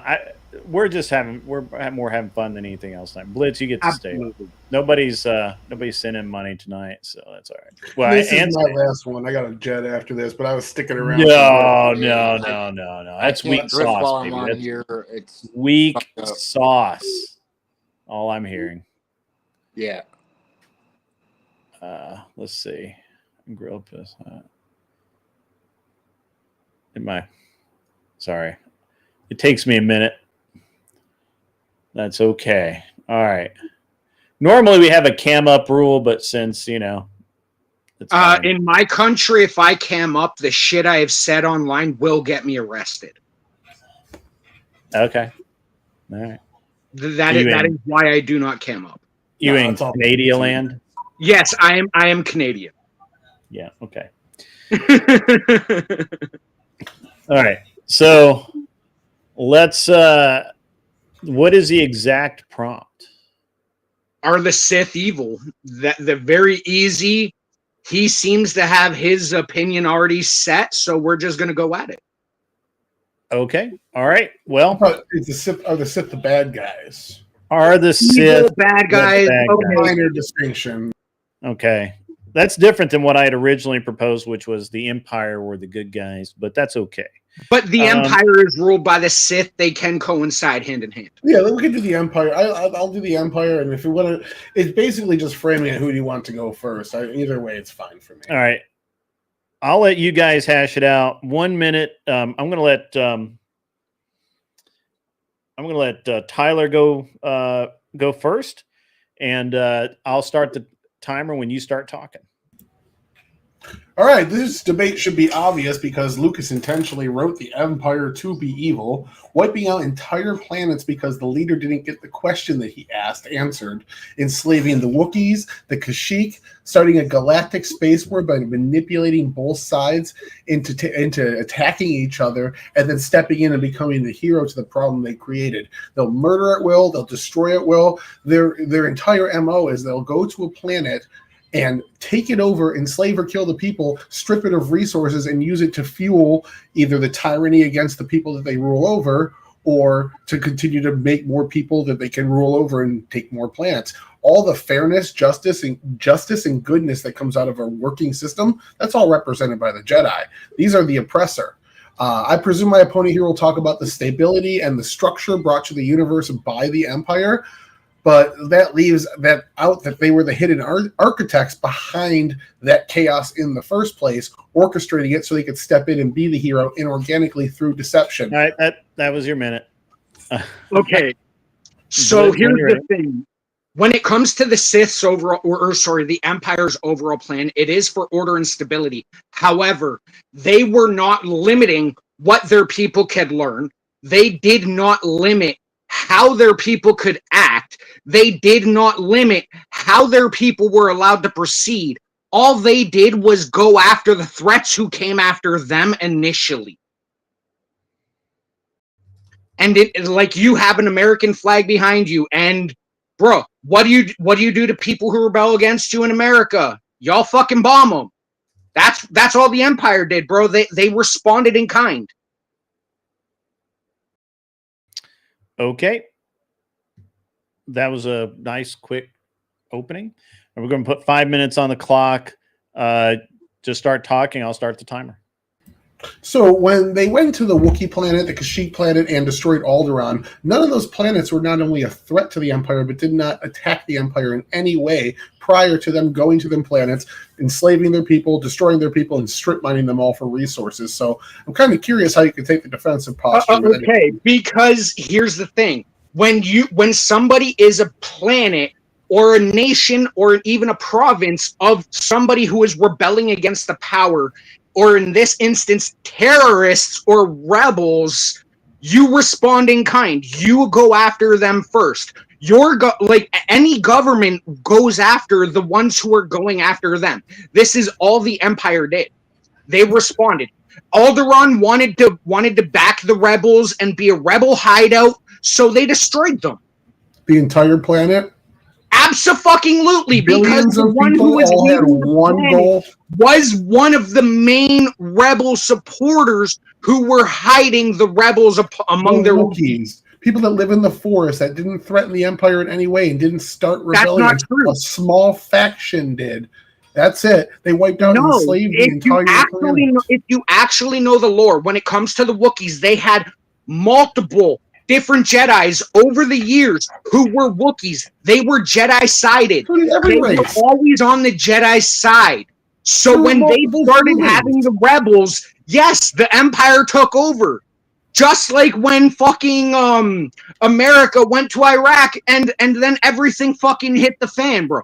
They America just responded in time. Kill all the Iraqis. Bro, It's not even close yet to you comparison. drop bombs on fucking yet you drop bombs on cities, dude. Like, come on, you trying to say like it's not the same? It is the same. We have a strict set of rules of war that America follows the same way the rebels follow. And The rebels the Empire stated, if you stand against us, we will respond in kind. They wanted to house a rebel faction that threatened threatened the Empire, so the Empire responded to the rebel faction by thus going and conquering the planet, so that way it could not house it anymore. That's tyranny. When a handful of people, the billions of people that have existed on your planet, become Jedis, and that justifies you going to their planet and turning them all into slaves. It wasn't just the fact they were Jedi. They were housing entire fucking cells and factions of rebels during the war. They were always on the Jedi side. No. Yes. No. This is canon. No, this is canon. Even before. Like, they were always on the rebel side. Once the Empire took over, rebel cells were using Kashyyyk to hide. They responded against them having terrorist cells by taking over and trying to control it the exact same way America did it to fucking Iraq, sorry. America did not go to the Wookiee planet and kill and enslave all the Iranians in Iran. This is like the comparison is wild to me. This is an empire that goes to planets, strip mines them, those people in slaves. Galactic battle. No, because when it comes to a galactic battle, you have to think of one nation as a planet. So you felt that they were attacked, there were terrorists, so America went over to Iraq and they did what they did. The Empire on a galactic scale was trying to bring order and absolute they blew up an entire universe. Like, I understand so that way they could actually control it. Now let me finish the sentence here, but they blew up an entire planet because an interrogation didn't go their way. As an intimidation tactic, they blew up an entire planet, killed billions of people. That was the number one planet to house rebels. That's evil. If That's you bad. know where the terrorists are located, do you not bomb them? Yes. You don't blow up the entire planet. Thank you. You just conceded the debate. Thank you. No, because you're talking about I'm talking about blowing up the entire planet of Earth because some terrorists were over there. We don't even go into Iraq and level them. Israel. What are you talking about? You guys have leveled entire fucking cities because there was fucking cells there, bro. Like, don't go there. An invalid comparison that's completely off topic. It's silly. No, it's not off topic. I'm making real world fucking analogies that I know, and they're stupid. That's the point I'm making. Is the real world analogies are stupid. Actually fucking stand out so that you understand where I'm coming from. The point that I'm making is you're saying it's like Iraq. We didn't go into Iraq and enslave an entire planet full of people or race full of people. We didn't You blow blew them up. them the fuck up. Negotiation didn't go our You way. blew them the fuck up. Not the same thing. Yes, bombs All happen. right. Explosions are all the same. Yeah. All right. That was Like, good. no, the Sith were not the bad Good. guys. I'll take fucking 5 more debates. That was 1 point out of like 15 I have. It was a bad one. That was pretty good. All right. Let's go with cleaner to start, and then we'll work our way around. 1, 2, 3, 5, 6, 7, 11, 12, 14, 15, 16, 18. All right, so Tyler had 18 masculine and strong points, and Blitz had 13. So Tyler got that one. But what do you qualify as masculine? Masculine point. Because I was talking about dominating entire planets and blowing them up. That seems pretty fucking masculine. A masculine point would be a point that a man would make. A feminine point would be a point that a woman would make. Much like Kel earlier going, that was her feminine point. Okay. I don't know about that, but you do you, bro. I was kind of spurgy, Blitz. It was. All right. Yeah, I warned before I came up here. I was at a bonfire and I've been drinking for the last fucking 5 hours. That's fair. That's okay. And you're Canadian. And I still fucking won that debate because I literally made real world analogies from what his flag and his country does to how the Empire does. So I don't know. I didn't like in my Tyler's mind, argument. I could have done better than Tyler's argument, but that we'll get into that in a minute. Anson, how we doing? Yeah, I don't know. Like, I thought this was actually a super interesting argument because it turned into a foreign policy argument, and Tyler got really uncomfortable having the military-industrial complex that he loves so much accurately compared to the Empire that it is. And it showed with his cope and rationalization that the United States projects aren't evil in the sense that the Empire is evil, and therefore, the Empire is actually good from Tyler's perspective, but he couldn't accept it because it would defeat his argument. Because if he thinks the United States foreign policy is good, he's got to think that, Sith is good. So I really appreciated that from an anti-interventionist perspective. I thought that was quite humorous. Anyway, in terms of fundamentals of the debate, I thought y'all were very evenly paired in your skill in terms of all aspects of the debate, the force of the argument. Both you had good style, and y'all both had a decent strategy that you used. Kel, have you fixed the EOD thing? You got him. I rage quit. You rage quit. Yeah. Okay. Well, you can just be a cheerleader then. I didn't see any differences in terms of audience engagement either. But you don't have to quit, Cal. How I thought that Chase pulled away is I thought that his argument was a little bit more clear and precise than yours, Tyler. And so I gave it to Chase by 1 point. I gave it to Chase 18, or I guess Blitz 18, and Tyler 17. Okay. All right. Again, we were only arguing on the 1 point. I could have taken it into other points, but hold on. We're not done yet. Agrillipus. Yeah, I'm right there with Anson. I have 18 points for Blitz and 16. Actually, I must have missed something for Tyler. But they both made really, that was a pretty good back and forth. I like that. Okay. Well, nobody's eliminated because that was just for funsies anyway. But yeah. Tyler, my dude,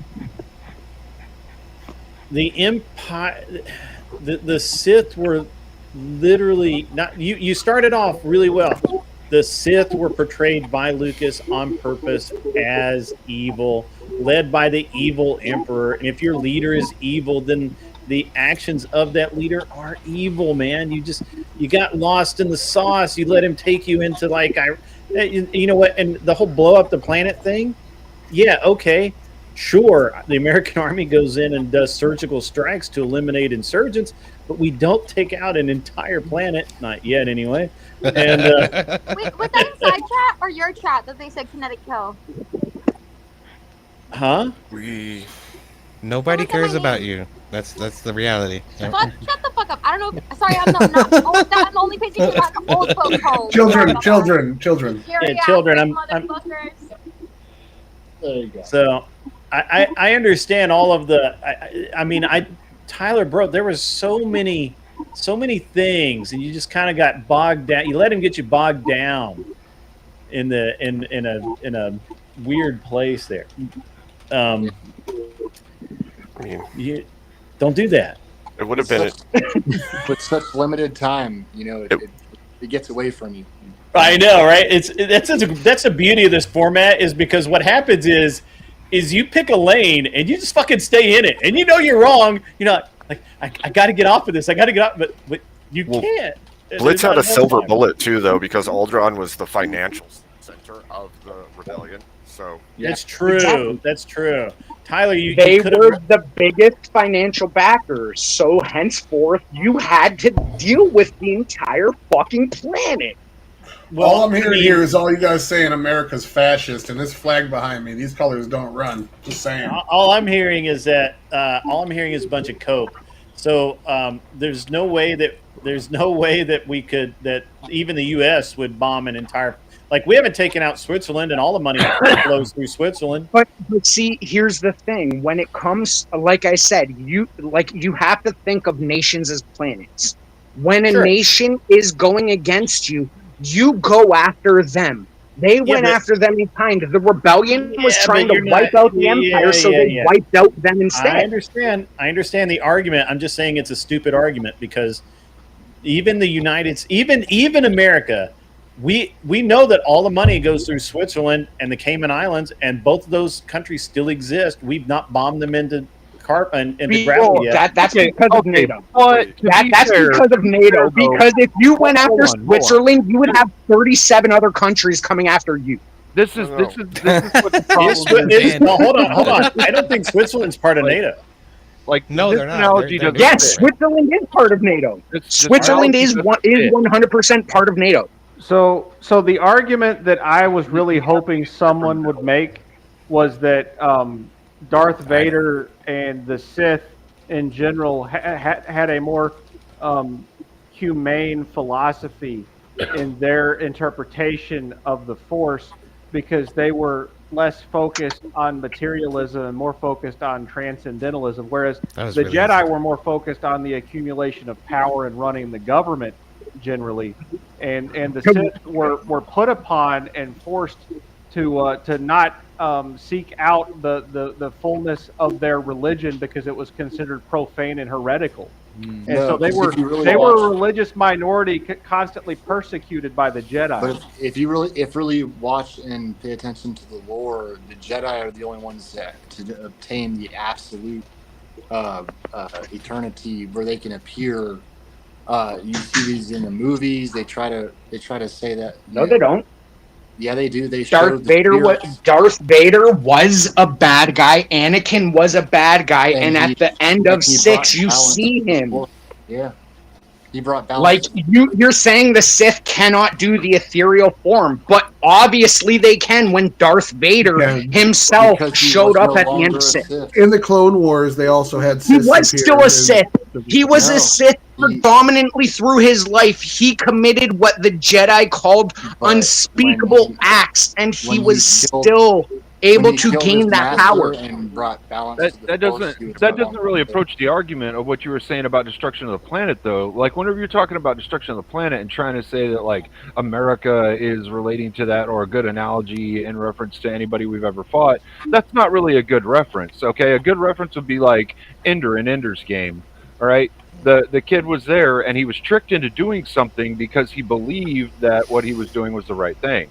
He was trying to stop an evil race, the Emperor corrupted Vader and turned him into a Sith. He didn't hold on. I get that. A lot of people think that, but look at the way the history from 1, 2, and 3 played out, and then add that to 4, 5, and 6. and you'll see it actually looks a lot more like the Emperor and Vader both had been tricked into believing certain things about certain areas and certain planets, and so they did what they thought was right by destroying that planet to stop the rebellion and save as many lives as possible. Hey, can someone tell Kel that smoking illegal drugs on stream is actually a TOS? Again, that was not illegal drugs. I was outside having a cigarette. Not you. after I'm my talking ID. about Kel. Oh, we got a couple of we got one's got Advanced TTS donated here. $100 super chat. This is for Thank a you, couple Kitty Cat. debates. It who? She doesn't care who, but we're gonna do some more debating. Hey, my God. JB, I still you're have welcome to 14 come up. points about why the Sith are good, so we can continue with that. $100 donation, Kel and her friend will kiss. No. What are we? Let's So, not. I Let's got not get into $2 that in from Bandit 848, so Alderaan was 911.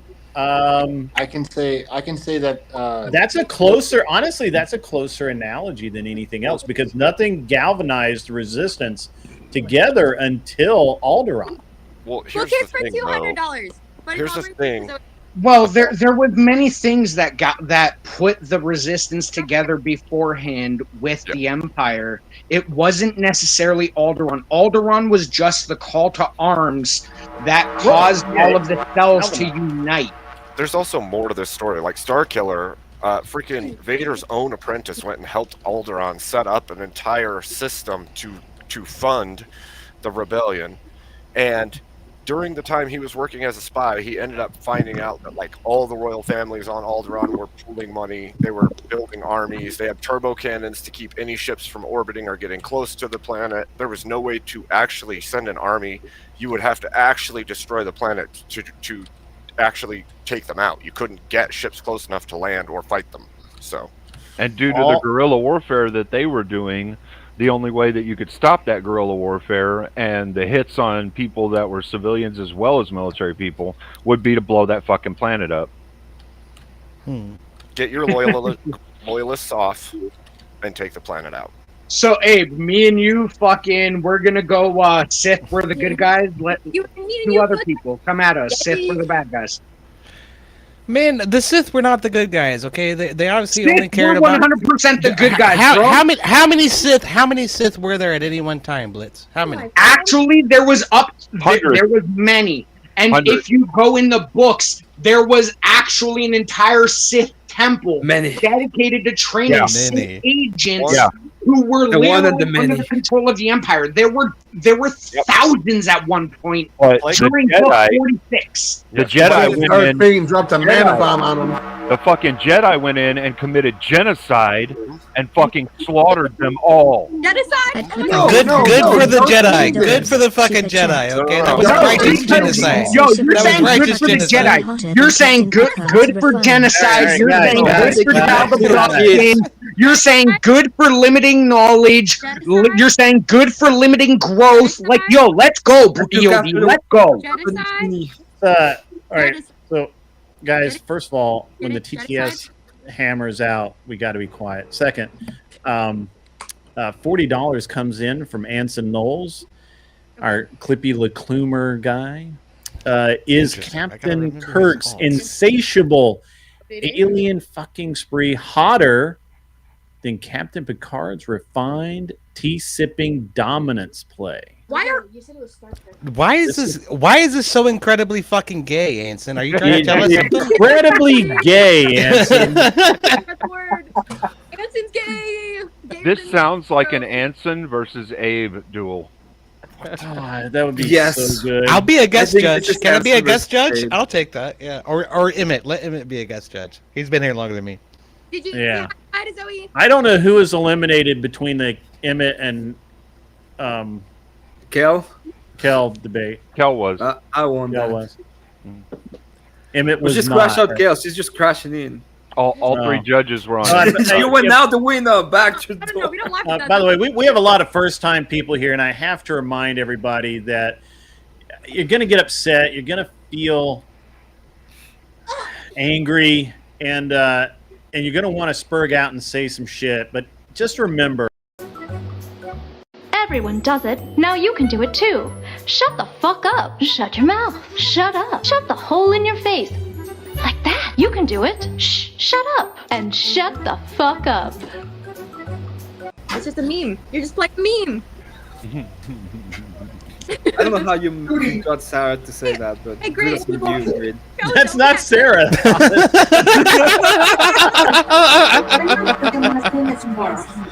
It's easy to get Sarah to say whatever you want if you give her enough money. I mean, you know. Yeah, it's true. It's true.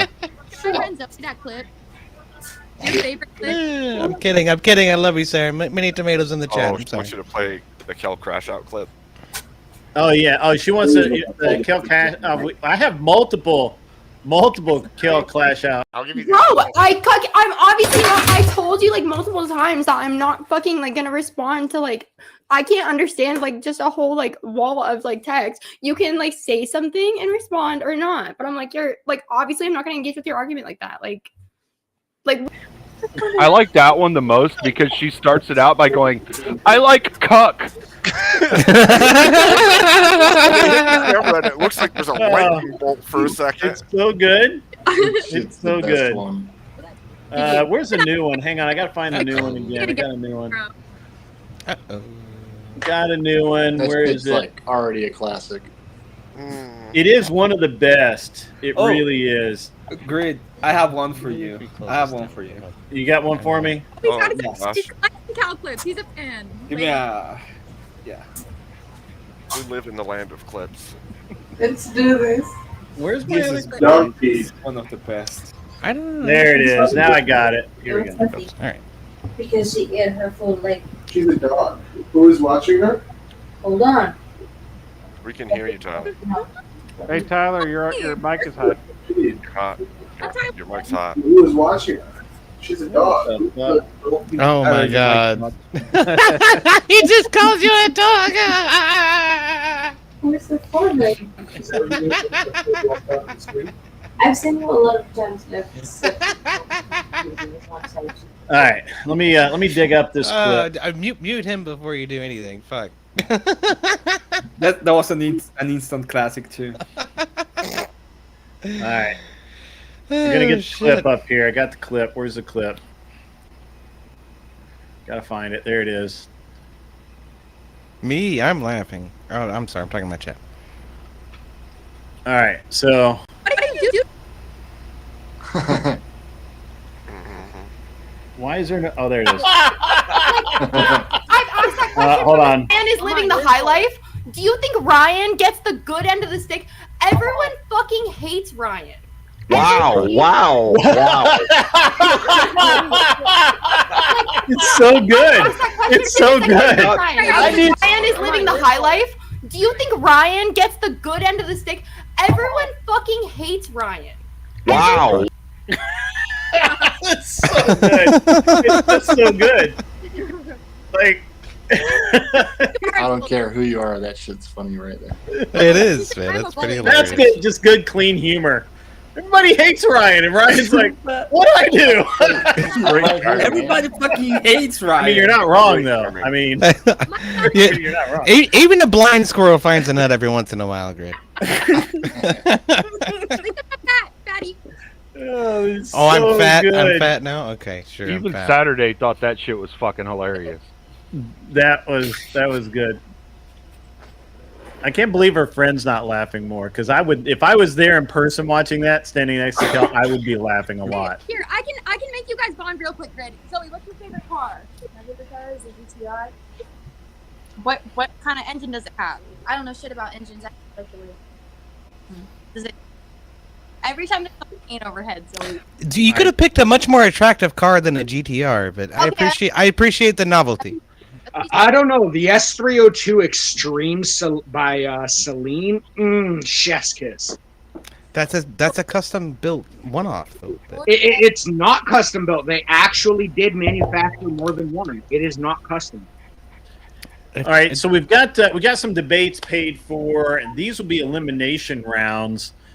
And I've got a topic paid for. Well, let me pull that topic back up because it was so gay I just let it go. Good to see you guys.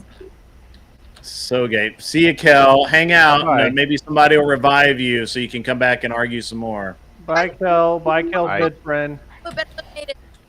Go have fun. I just love the pretty women. Be cool. Bye, Rub your clams together. Have a good time. We'll see y'all later. That's gross. What's wrong with you? Is I fucked right up. Look at that. This prompt is so gay. It is very gay. It's That's so very gay. So gay. Great. It has to be Ansem versus Save. It has to. At this point. I'm a judge. I'm not debating. This is No, you are debating. Why would I want? I mean, like technically, because it's only 40, he only paid for the prompt, so he could debate. No, this was I guess after. he can't pay for the debate. I'll judge or Emmett will judge. Okay, let's get fucking Abe and Anson this on is the an fucking elimination stage. round. This isn't a judge debate. Bro, yo, EOD's not even a real fucking ginger. I'm a ginger by fucking nature. I've been a ginger my entire life. That is actually his real hair. That's not a wig or anything. No, I dyed it, but that's true. You dyed yes. it? Okay. Yeah. Yeah, no, he was paid by Cat, like I don't remember how much, but he was paid to dye his fucking hair ginger. I was born a fucking ginger. That's a win. I've been sitting alone at parties That's my a entire W. life. That's a W, Kissy. EOD, I have to tell you something. What? I know you say you dye your hair, but I just can't see it. It's the same. Look at my mustache. Look at my mustache, and then look at my hair. They're very different red colors. in your It camera. does not. In your It camera. does It's like a different shade of red with white. It's fucking blonde and brown, and this is red. That's it. It's all red to us. Ah, crying out loud. Same. EOD, what do you think of the He's a venue fake- that we're going to have the meetup? And are you coming, by the way? Are you going to come down for the meetup? I want to, but I'm gonna have to have like some support from somebody in order to actually pay for staying there overnight, and then I've got a ride. I can get a ride down there. Rob wants me to come, so we're trying to work that out. I haven't got any details yet. So. Gotcha. How the fuck does it look more blonde now than it looked in the past? It's always been the fucking same. I don't know what you guys are talking about. Like the first time somebody called me a ginger, I was like, "What the fuck?" So I want to address the slander that's been cast against me. For That's this my one light most of the time, right there. Gay prompt. So this It is gay. That's a very gay prompt. This is about players, right? And who has the best game and the style of game that the players use, right? So Captain Kirk is the stereotypical Chad. No, not Captain Kirk. Yeah, Captain Kirk's the Chad, and Captain Picard's the Renaissance man who's got finesse and flair, and he's got that James Bond style frame, right? So that's what y'all are talking about. Is how the player plays the game. Yes, I'm gay. You are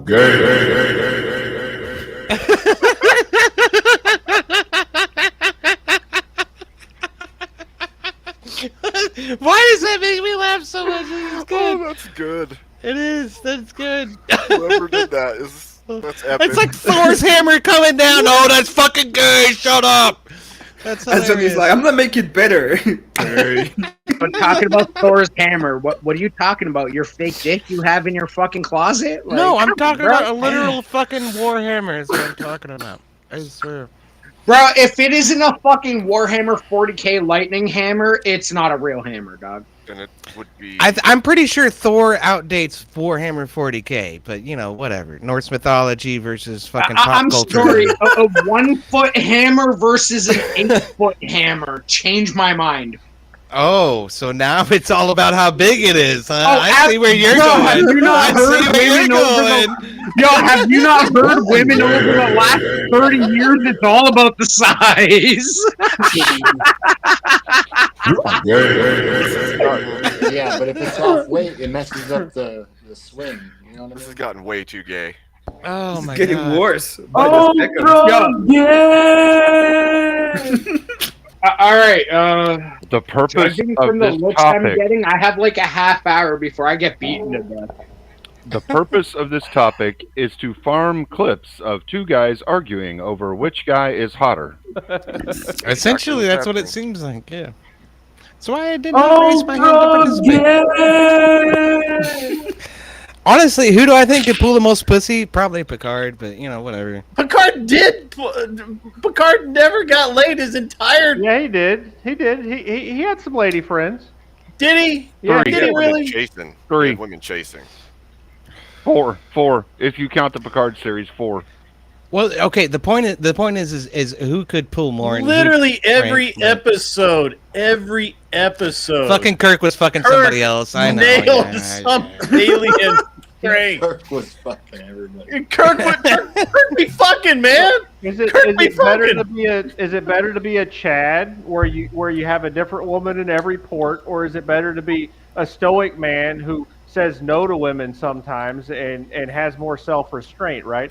Like which one's hotter, right? Like from a guy's perspective, which one's hotter? Is it being the guy with self-control, or is it being the Chad? I'd prefer to be the Chad. Cleaner, you were right. You're 100% right. Yeah. Spent all that time. Absolutely. Say it again, y'all. Look out. Oh my God. I got him.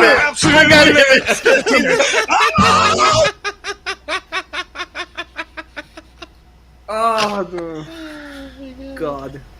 That's where this topic is going. No. This topic's going. Yeah, I agree with Bandit. Picard couldn't get laid in a whorehouse with $50 in his hand.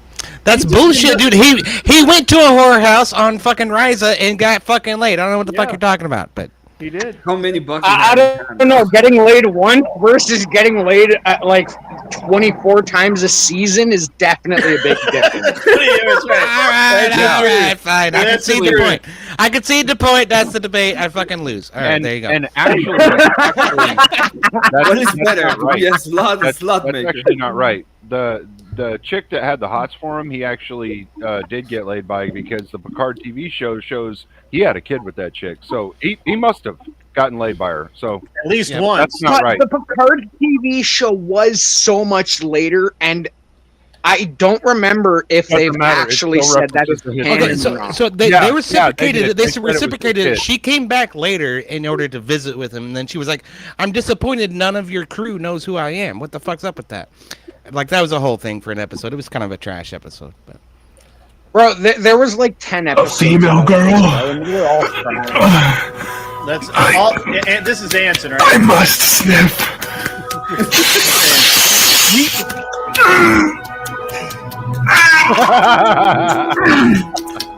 Oh, God. That is so gross. That is so gross. I don't want to hear it anymore. Turn it off. Turn it off. Oh my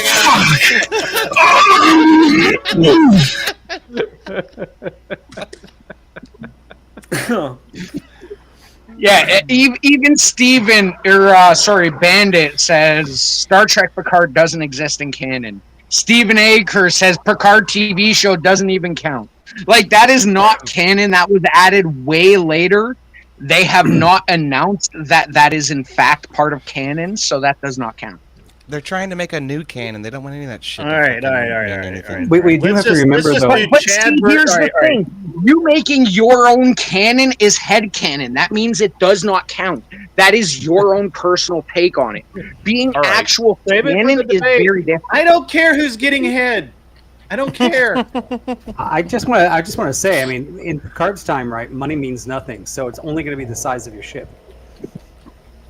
Yo, size of the ship matters, bro. Even women say the size of the ship matters. Well, Picard's ship was like 10 times the size of the original Constitution class. Yeah, and see, here's the thing. He was pussy enough he never got laid because he wouldn't fucking take that bitch, bend her over the bench, and give it to her raw. He had other concerns besides getting fucking laid. Kirk is just out there looking for the next fucking alien pussy to take his fucking cock in. You know what I mean? Yeah, because he wanted to spread his seed, which as all man does. That is Kirk lived up to the going places no one's gone before. Where no man has gone before. He went there every episode. Yeah. I think he just had to Yo, his entire persona was, yo, I'm gonna fuck that bitch. It really was. It really was. It really was. He didn't even bother with like a smoking. He didn't even go all James Bond. No smoking jacket. No, he didn't even smoke a cigarette after later. He was just like, later. Beam me up, Scotty. He didn't even go with the martini. He went in raw. He left. That is it. Beam me up, Scotty, before this chick gets my number. Didn't he fucking Uhura one time? I think so. I They think at least twice. kissed. I They at think least kissed. twice him and Uhura actually did hook up. Twice The in other canon. the other thing too is that Kirk is the only captain or the only person who ever passed the Kobayashi Maru too. So That's because the he unwinnable cheated. Pass. He fucking cheated. That's Doesn't matter. because the Kobayashi Maru is literally made to be unbeatable. You cannot beat it unless you cheat. And yet he did. Exactly because he fucking cheated, bro. Others cheated and still didn't pass. So that's my point. Yeah. Yo, cheating doesn't mean you didn't win. Like, I don't know what you're talking about. There were two big bombs dropped. Like, have you met modern gamers, bro? Like, all of them fucking cheat, bro. Some people will call it cheating. We call it winning. Then that's I even less like exceptional. so in the Blitz. in That's the less in exceptional. the last few Axiom, and he figured it out. So in the last few Star Trek movies where they have young Kirk, and I even like that that guy plays Kirk as just a headstrong, Christopher. I don't give a fuck, I'm gonna bang everything possible kind of dude perfectly. Yeah. He keeps in with the original legend of Kirk. Yeah, Fucking he does. Yo, he goes based off the art of war. Winning is winning. It doesn't matter how the fuck you do it. You're talking about the new Chris Pine, right? Yeah, Chris Pine. Yeah, Yeah, he does a really Pike. good job of portraying. Pine. No, Pine. His name's Pine. Yeah. Oh, Is it? fine. Yeah. Yeah, He Chris does a Pine great played Kurt, or what's his face in the Kirk. newer movies. Yeah, he Right. played Kirk in the newer movies. Christopher Pike is a character. Yeah, Chris Pine is the actor that played My Captain mistake. Kirk in the Yeah. newer movies. Yeah, No, Right. yeah. he My does a mistake. great job of portraying Captain Kirk's personality. Like, Yeah, just he is, man. fucking perfect. Yeah. Well, let's get a debate going. I guess we'll do this lame gay ass prom. I say no to that. I don't want to do that. No, Anson paid for it. I already lost for it. You already lost. Anson, EOD already conceded that point when I made mine. do you have your channel back up and running, Anson? Oh no, I'm not gonna do that anymore. That's not gonna happen. Oh, well, where do we get to watch the clips when this is done? So Smoking Spaceman makes a good point here that I should be all for Kirk because cheating to win is 100 a grid one thing kind of thing, isn't it? So actually, No, but he I just always figured out the- and he I've figured said out this the before. algorithm. I've said this before, right? Like That's the thing. when I was racing, we're the best of friends until the green flag drops, and then we're at war, and there are no Out limits. for blood. Absolutely. Yeah, there are no limits at that point. Like I'm gonna fuck you up, and but while I never like cheated Intentionally? Is that the no. word you're looking Everything for? I did was very calculated. While I never There's a lot of pushing the boundaries. In I never racing, did for an sure. obvious cheat. I certainly pushed the envelope of what was possible, right? And I admire a good cheat. Like I may not agree with it, and I may, obviously you need to be. If you get caught, you get punished for it. But like there's a rule in my series where you had to have, you couldn't use metal bushings for the suspension. They had to be polyurethane or rubber or some form of plastic, and so what guys would do, admitting to nothing, is they would build a heim joint setup, and then they would mold polyurethane around it so it looked to all the world like a polyurethane bushing, but it was in fact a spherical bearing heim joint, which has almost no friction and also no play to it. So I admired that. I thought that was a great cheat. just like taking and putting. You weren't allowed to solid mount the steering rack, and you couldn't use polyurethane bushings on the steering rack to minimize flex. So what enterprising lads would do is they would take the polyurethane bushings and spray them with what is it? The Plastidip, and it would give that rubber look. It would look to all the world like rubber, but it wasn't. It was polyurethane, and it was perfect. So I admire really good cheats like that, like turning a roll cage into a nitrous bottle, for example, and then explaining that the pressure fitting that is on the built into the roll cage is for crack testing. You pressurize the roll cage and look for the leak, and that's your crack testing procedure. When actually what it is you're filling it up with nitrous, and the hood pins are the nozzles, and they spray right into your intake. It's not again admitting to nothing at all. I would never do these things personally, but there's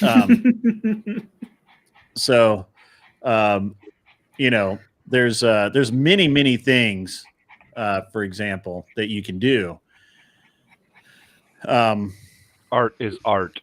It is art. It is. There's an art to it, and I consider it just being that much more competitive, and pushing the envelope. Now, an outright cheat like having too big a motor, for example, a team that I may or may not have been racing against, for example, they had the back of their engine, the back of their intake manifold being plastic, it had a burst panel which was connected to a vent line. That vent line didn't actually go anywhere except to a valve on the inside of the firewall underneath the dash that was opened by the driver to get extra air into the engine at full throttle, therefore making more power and giving it a few more. Winning is winning. It doesn't completely matter whether defeating. you win by an inch or a mile. It completely negated the restrictor plate that engine had to use. And I may or may not have told the officials about that once I discovered it and laughed my ass off for about an hour. But I'm just saying, I admire good strategy. I admire good cheating. NASCAR is fucking known for that shit, man. Like if you ain't cheating, you ain't winning. Like back in the 70s, We they ain't used to trying. Yeah, right. They used to run the fuel line up into the cabin of the car, around the fucking roof, and then back down into the fucking engine compartment, in order to get more fuel into the car. Like, there's all kinds of. There was a shit. preacher one time that did. That's why they laser scan the cars today before every race. But there was a preacher. As Sports said, there was Smokey Yanook who used a 2-inch wide 11-foot gas line. That is cheating, but it was valid because they had. It wasn't cheating. It wasn't in the rule book. There was no rule against it. Right? No, it's only a war crime. It's not a war crime the first time, right? Cheating. Yeah, but again, cheating is literally a loser's way of saying they won in a way I never would have thought of. So, for example, I went to a team before I owned my own. I was and they had a car that could be fast, but it just wasn't. So I did a bunch of stuff to the car, and because of me and that car, I didn't break a single rule, not one. But because of it, the next year there were rules written specifically because of me. I take a lot of pride in that, because they were like, "Well, you can't do that anymore," and I'm like, "You didn't tell me that until last year." So anyway, it's true in every motorsport, man. Like they did that to the fucking F1 cars with the downforce, the NASCAR with the fuel lines, all of it. Yeah. Yeah. Oh, there was a preacher. It even affect video games. Like I've literally used in Ace Combat 6. I had one specific plane build that they banned after the fact because it was unbeatable. Like, it doesn't matter what you're playing. If somebody deems it as cheating and enough people bitch about it, they're gonna make a rule about it. Yeah. So there's this at a local dirt track. There was this. So they had a carburetor claimer rule. I don't know. I'm eating up time here, but it's okay. And basically, the carburetors were issued to you when you got to the track, so that you couldn't cheat them up. You couldn't acid port them. You couldn't. There's in theory there was nothing you could do to make them better and therefore make more power. So the and there was this preacher that won like all the time, and they couldn't figure it out. Like he just always seemed to have just a little bit more power than everybody else. Not a lot, but just enough. Couldn't figure it out. And a friend of mine, who he and I batted ideas around a lot, so I figured that if anybody was going to catch him, it'd be this guy. And what they did is they took obviously they pull the carburetor off, check it, it'd be the right one, it would be the right size, everything hadn't changed it. But what he had done is he'd actually taken the bolts that hold the carburetor on and machined them so that air leaked around them. and so it, again, more air, more power, and it was very, very it was a very awesome cheat in my opinion, and really liked it. Of course he got disqualified, but it was an awesome cheat.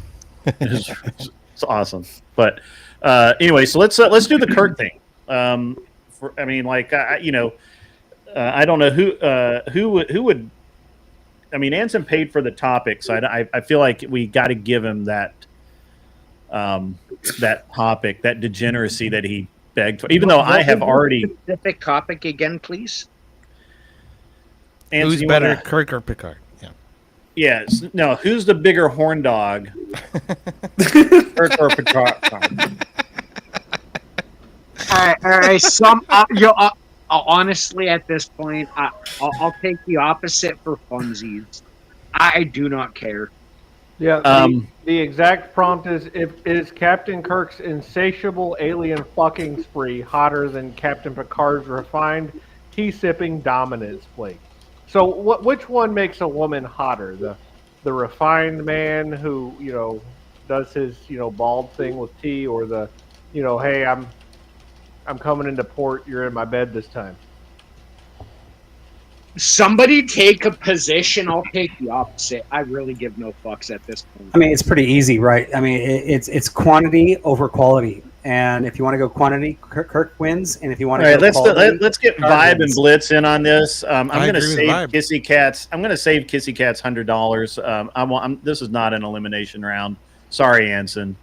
I can't do that. I can't make these guys argue something that trivial, homoerotic, and allow. I don't know. I'll argue the shape of a fucking rock. I do not care. Yeah. All right. Well, let's get it on. I'm going to leave everybody up. You guys just keep your mouth shut. That way I don't have to do all this stuff. All right. So I will rearrange this slightly. There we go. Look at that.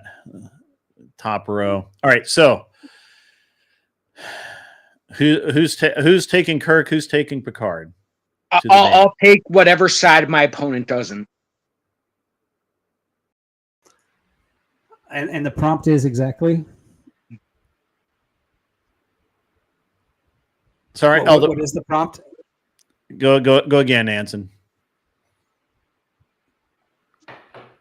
We're interrupting his late dinner. Yeah, is Captain Kirk's insatiable alien fucking spree hotter than Captain Picard's refined tea-sipping dominant flake? So women who were observing that, which ones got more horny?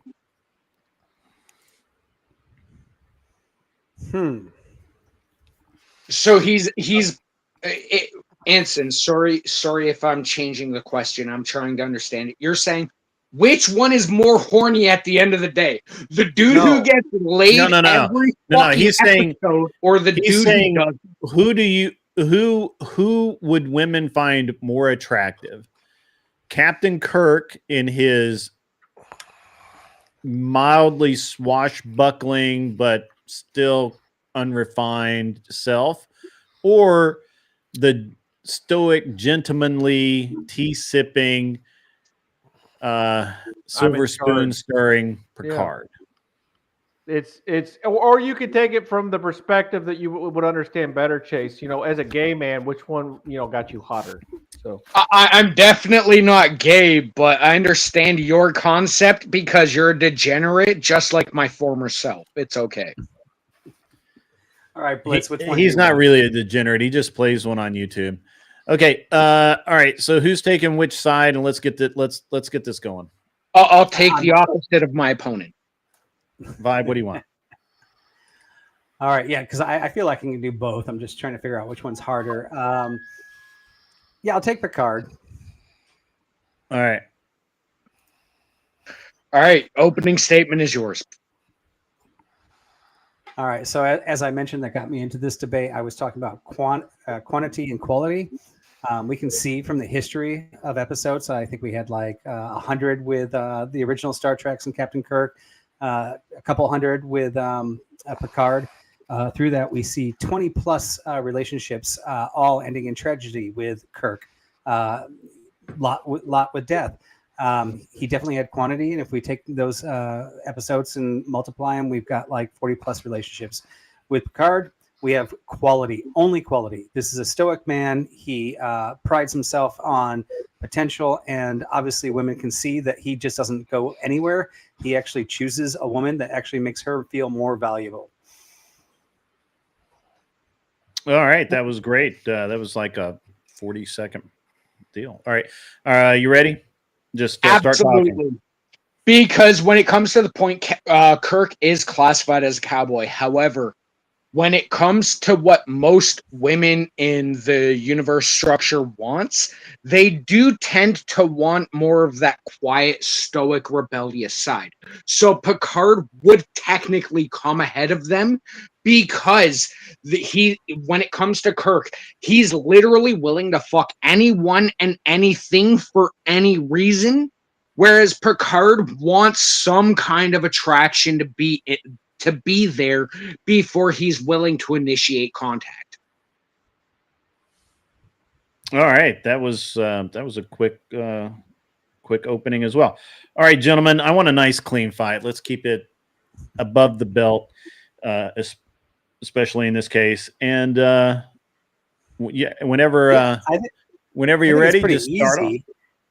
I think his opening basically just reiterated my opening, so I think the debate's over at this point. Well, no, because you stated that Kirk, when it comes to how Kirk is, he sleeps with anything and everything, and that's what women wants.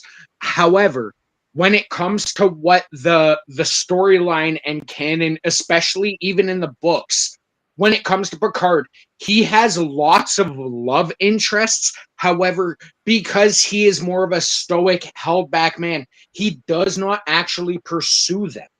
He pushes them away because he doesn't want it.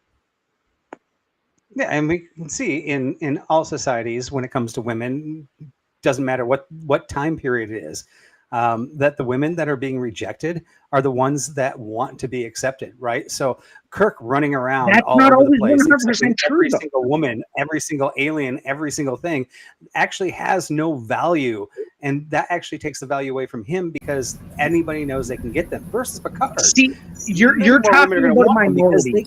A minority of people want to have that guy who's been with everyone, who has all of the knowledge of all of the sexual carnal relationships.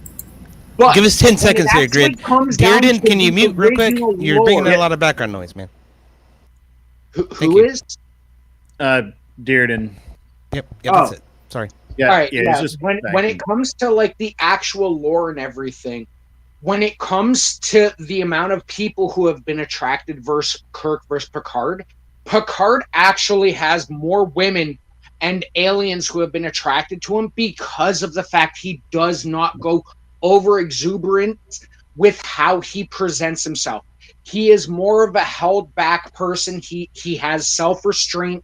He has control. He's not willing to fuck everything under the sun. And Kirk is. Absolutely. Kirk got laid in almost every fucking episode. How many of them died? Like, but once again, we're talking about the value, The right? The debate value over. that a woman actually perceives in that man. And most women would value that guy who that they has enough knowledge to satisfy her without going above and beyond and fucking everything he sees after he meets her. Yeah, I really think you're just really making my point over and over and over again. You're basically saying that the only thing he has to value is that he's fucked so many different women that he might know how to fuck them better, but they all have no value because anybody can. Versus Picard, but you're the only people that can get into his club. We're in a nightclub here. Kirk's nightclub. It's free. It doesn't matter. He probably even takes men in, right? I don't even know. But actually, he Picard does. has a It is line actually out the canon. He window will sleep with coming men in as to well. be on his ship. Do I still have background noise? But see, here's the thing. Again, you're saying that Picard is more attractive to women. Or sorry, you're saying Kirk is more attractive to women. However, the way the storyline actually works, when it comes down to the numbers, fucking Kirk has less women attracted to him than Picard. Picard has more women attracted to him that he does not react to, whereas with Kirk, he will fuck anything with a hole. If it has a hole, he goes by the fucking saying, any port in a storm, dog. And so what does this put on the value of the people that he's sticking things in their holes? Again, when it comes to how the relationship proceeds, Picard actually has a lasting relationships. It's seen in many novels. He does have romances that last more than one fuck. Whereas Kirk, I'm gonna fuck them once, I'm gonna walk away, and I do not care about them, and I'm gonna fuck something else. So I'm a woman, and I want the greatest prize I can ever get. Is the greatest prize I can ever get is the same prize every woman can get, or is the greatest prize I can get the one man, that I cannot get? When it comes to most modern women, they want the man who is going to be theirs. Whereas with Kirk he has a legitimate entire episode devoted to how he spent his time in the academy, fucking and fighting everybody.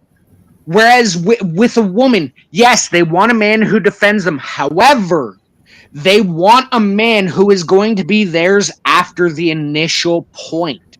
Okay, that's I swear time. you keep on moving my that's argument time. for me. Yeah. I'm not proving your argument. You're saying okay. Kirk Guys. is the ladies' man.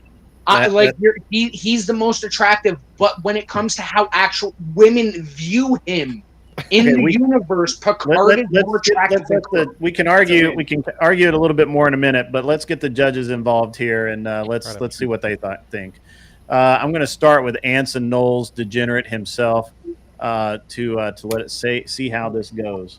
Yeah, so I was very satisfied with the arguments. I thought that y'all played into it pretty well, but there was a misconception on one part where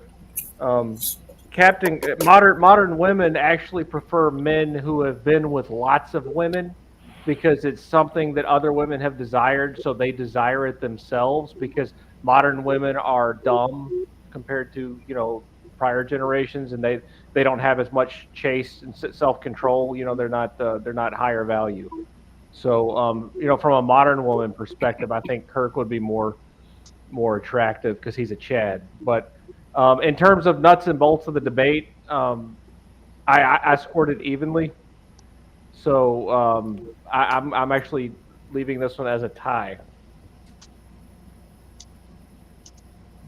Okay, that's fine because this isn't an elimination round. It's the first time I've ever tied Grid. I know. That's It fine. is not. You've tied before. No. At least once. You've tied your shoes twice, so Grillipus, let's hear from you, sir. I can't hear you. You're muted, Grillipus, you're Grillipus. muted. Yep. My bad. All right. Yep. I'm going to go with Vibe. He had quite a few good points, and I'm sorry. What was the other debater's name? Blitz or Chase? Apparently. Blitz. I thought I'm trying to quick hand here. I thought it said Blitz. But Blitz. That's one of the short forms, bro. Don't worry about it. What's up, Bandit? It was quite a few times where you kind of like just agreed with vibes. No, but I've even seen it in chat. When I'm saying modern women, I'm talking in lore.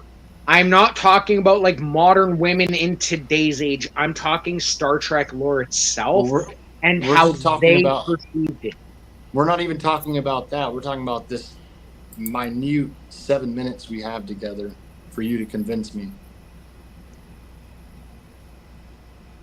It's okay. Just keep going. Keep going. Yeah.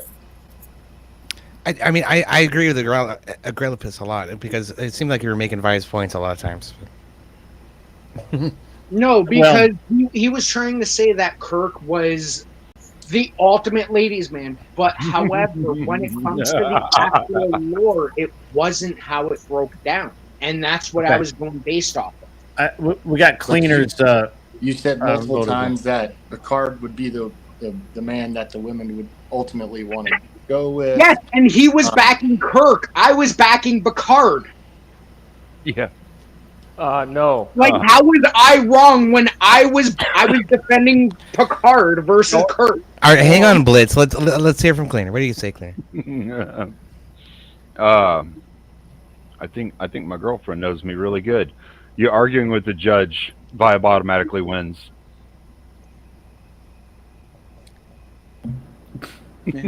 I think we have to clarify something here. Blitz, did you just say you were arguing for Picard?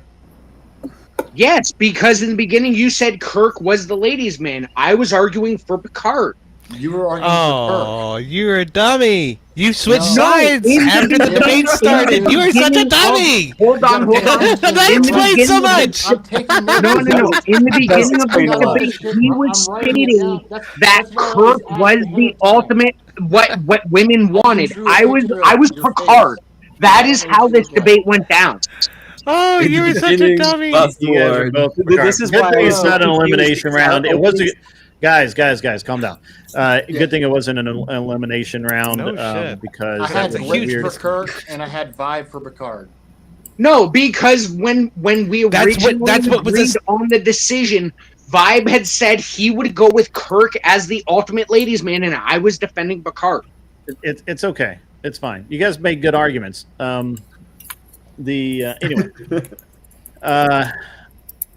Except for you switched sides in the middle of the debate, Blitz. What are you doing? I did not. I was defending Picard the entire time, and I illustrated as my points went on that I would not Blitz. When the debate started, you guys decided on a side.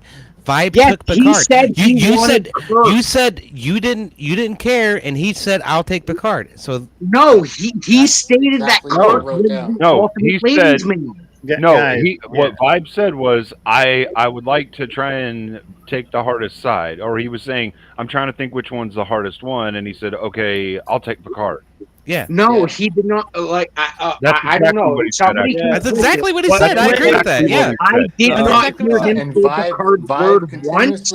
Otherwise, I would have been defending him. It's okay, guys. And so, congratulations. This has truly become the gayest debate. It really has. And I don't have I honestly don't have a gay video prompt. I'm going to have to.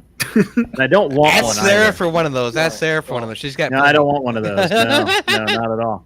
No. No, all right, it so explains a we're lot going to because I move was forward. so confused. That I know. statement. We're all confused. It's okay. Just don't be confused in the wrong way, the gay way. So here's the deal. We're going to move on.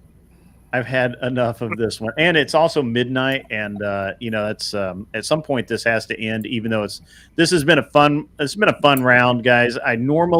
This is a little different format tonight for you guys that haven't been here before. Normally, by now we're down to 2 people or 3, and we're getting ready to end up the night. Tonight, obviously, I haven't been eliminating as many people. We have 2 debates that are paid for left. that Kissy Cat gave me, and we can eliminate someone from those. I would like a really good prompt for the last couple of debates. I don't know, and I'd like to get some guys. I'd like to get Abe in on this. I'd like to get EOD. I know you guys are both geeks and would enjoy it. So, what would you guys? What's a good? I have two. Sci-fi prompt. Yeah, go ahead, EOD. Oh, you're searching for sci-fi specifically. I was going to go political. You want sci-fi? No. Yeah, this is Star Wars now. Okay. My bad. All right. Let me think about it. You didn't notice that literally all of the prompts have been sci-fi? I mean, I kind of did, and I'm kind of okay with that. That's cool because I'm really into sci-fi, so whatever. Right. Well, right. All right. I got one. Okay. Did the premise of Soylent Green was justified? Are you saying that feeding people to people is justified? Yes. Soylent Green wasn't wrong. I want to see someone argue that. Hold on, we got a TTS coming in, I think. At Clippy Larkuma donated $40. We can't hear it on the stream yet. Starship Troopers prompt. Does the Federation's citizenship through service model promote equality or elitism? That was where I was going to go with Starship Troopers. And all right, Anson so beat me we've to got it. yeah, right. All right, so we've got Abe and EOD. I think we're gonna put you two guys in the ring here. I'm gonna drop everybody back down. That last time. I think are we the only vets on panel? Or is it Agrolopolis also a vet? Or you're a vet. Cleaner's a vet. I'm sorry, but you're a judge. Saturday says neither. It promotes awesome fucking men that squash bugs like they should. That's right. Yeah. All right. So let's. I'm going to drop everybody to the back because last time we had too much noise and distractions during the. This is a housekeeping note. Do I need to mute myself, or does when you drop me back? I'm going to drop when I drop you in the back. Nobody can hear you and nobody can see you. So just like this, just exactly like that. I'm going to lose the fucking Abe you again. got to go. Abe, you stay. We need you. Blitz, you go. That was just way too annoying last time. I didn't expect that. It was a good debate. It was a great debate. It was a great debate, but the problem was that there were people talking and distracting people and all this nonsense. I contributed to that. I'm sorry. Yeah, it's all right. Before we start, Clippy Lacumer, Anson Knowles.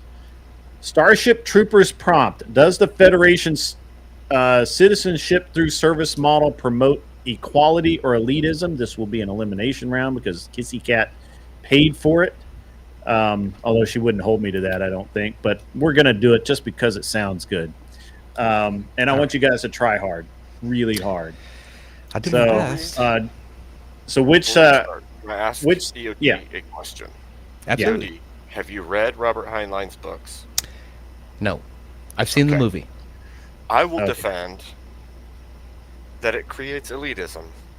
Okay. Why do I feel like you're having like a one-up on me right now? Because you know the books and I don't. You read the books. All right, fine. I'll take the opposite. I'll take equality. All right. Fuck. Yeah. Okay. Yep. 1 minute on the clock. Who's going to go first? Abe's going to go first because he is more gloating. He's gloating and he's pulling at that beard awfully smugly, so he goes first. All right, Abe, ready? Just start speaking. Let's go. All right, so I would say that citizenship through service, while sounding like a great idea on paper, will not work because it creates in-group and out-group. And when this happens, the out-group always becomes a rebellious group and destroys the society within itself. And so it doesn't breed equality. It actually just creates a new, different level of elitism versus the lesser thans. That was a 25-second opening.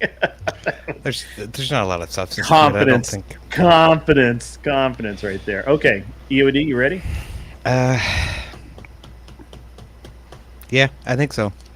All right, go. Okay, so citizenship through service and encourages equality because it brings people into a society that may not have otherwise had some sort of status. And even in reality, in the United States military, we see that immigrants coming into the military get some sort of leeway upward in order to gain that citizenship. And I think that this actually brings people into the fold and encourages them to be part of the community that they're attempting to join, the country that they're attempting to be a part of, and encourages equality throughout and an equal state of mind and equal perspective of life. Because you put your life on the line for that country. Yeah, there. Pretty good. All right, you guys can get bloody on this one. I expect to see some hair pulling, eye gouging, all of that. You're both military men. And it's time for the dirty fighting. So make it happen, Captain. I'll start the timer when you speak. The bugs didn't start the war. Now, first of all, here's the issue. Who cares that the bugs started the war? They fucking blew up Buenos Aires, okay? For Buenos Aires! No, a meteorite hit Buenos Aires.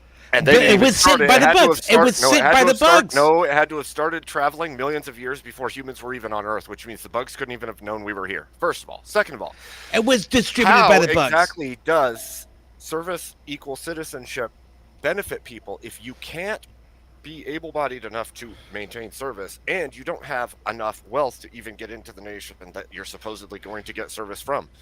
If you can't pay for first of all, and you can't serve, then you're lesser than, are you not? I'd love to explain it, but if the bugs sent the asteroid, okay, first of all, the bugs sent the asteroid. That's bullshit. I completely discount what you just said. The bugs sent the asteroid.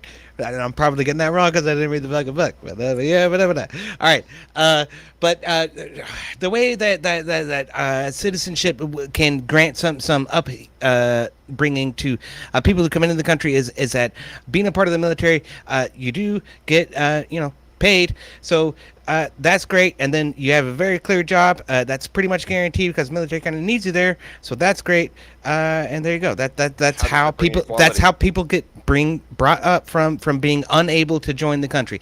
They're able to get into the country by promising their lives to the military and then getting these benefits on the back end.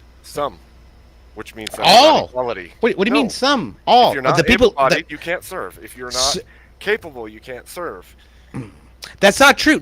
Okay, in the movie, we saw the recruiter had been disabled and was still serving. He was still wearing a uniform. He was still working in the recruiting office. You can still serve being disabled. Right. And that movie was very, very trooper-centric. However, the rest of the world didn't see those kinds of benefits. Only those who served. Those who could not serve, or that's all we're talking about. It's service guarantees citizenship. It's a service and it's a citizenship in the country. The right to vote. Didn't get the paychecks, didn't have a say in anything, and so you had a lesser than population outside of the greater population. That's not entirely true. There's other ways to gain citizenship in the society other than serving, but service guarantees citizenship. It's probably the easiest way to accomplish that. That's what I understood it to be.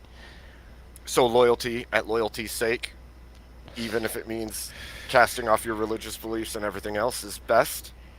Well, I don't know that we're told to cast their religious beliefs off. I don't know. I don't know that they were told to cast their religious beliefs off.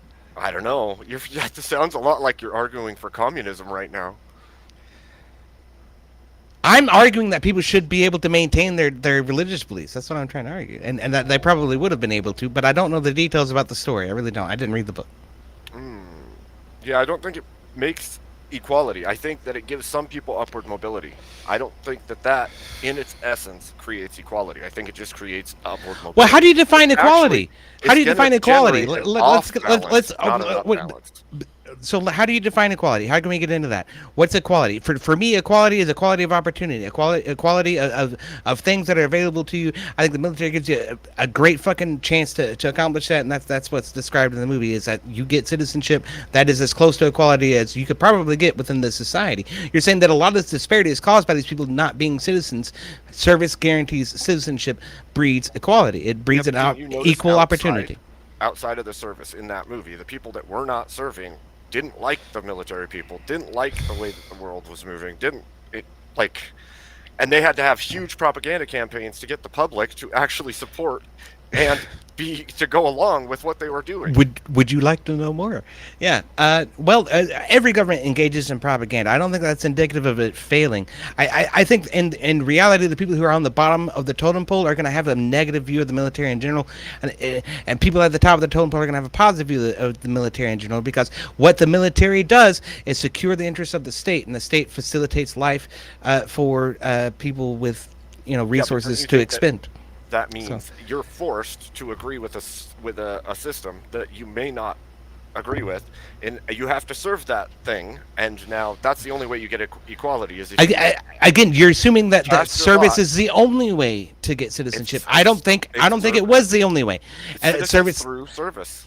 It means you have to serve whatever power structure exists in order to get citizenship. All that I understood it to mean is that service is one way to achieve that. If you have to serve an overpowered. But I don't think you have to serve. I'm pretty sure you don't have to serve. I don't know. That's what the prompt is. It's citizenship through service.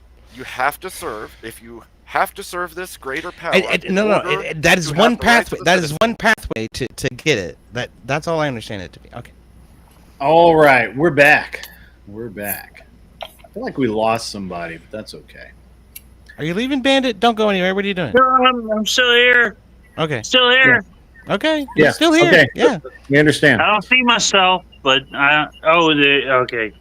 You're still here, brother. That's all right. Sorry. All right. Let the judges weigh in. Yeah. Okay. Whichever judge wants to start, go.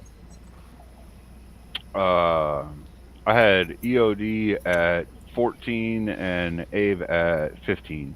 Abe got it by 1 point. Okay. That's pretty good. It was close. Thank you. I appreciate that. Who's next? I had Abe at 14 and EOD at 13. All right. Well, I guess I appreciate that too, but that means I lost. So, fuck you guys. Grill. Yeah, I was there. I was right there in the middle too. It was like 14 and 16. So I don't know what I missed or what was in between, but I'm gonna go with EOD. Nice. Thank you, Agrelipus. I really appreciate that. That means I have to leave, doesn't it?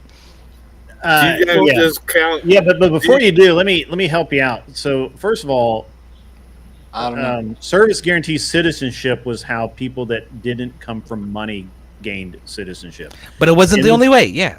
In the book, you either had to be wealthy and own property, or be, which you didn't know that because you didn't read the book. Well, and even Abe totally played you.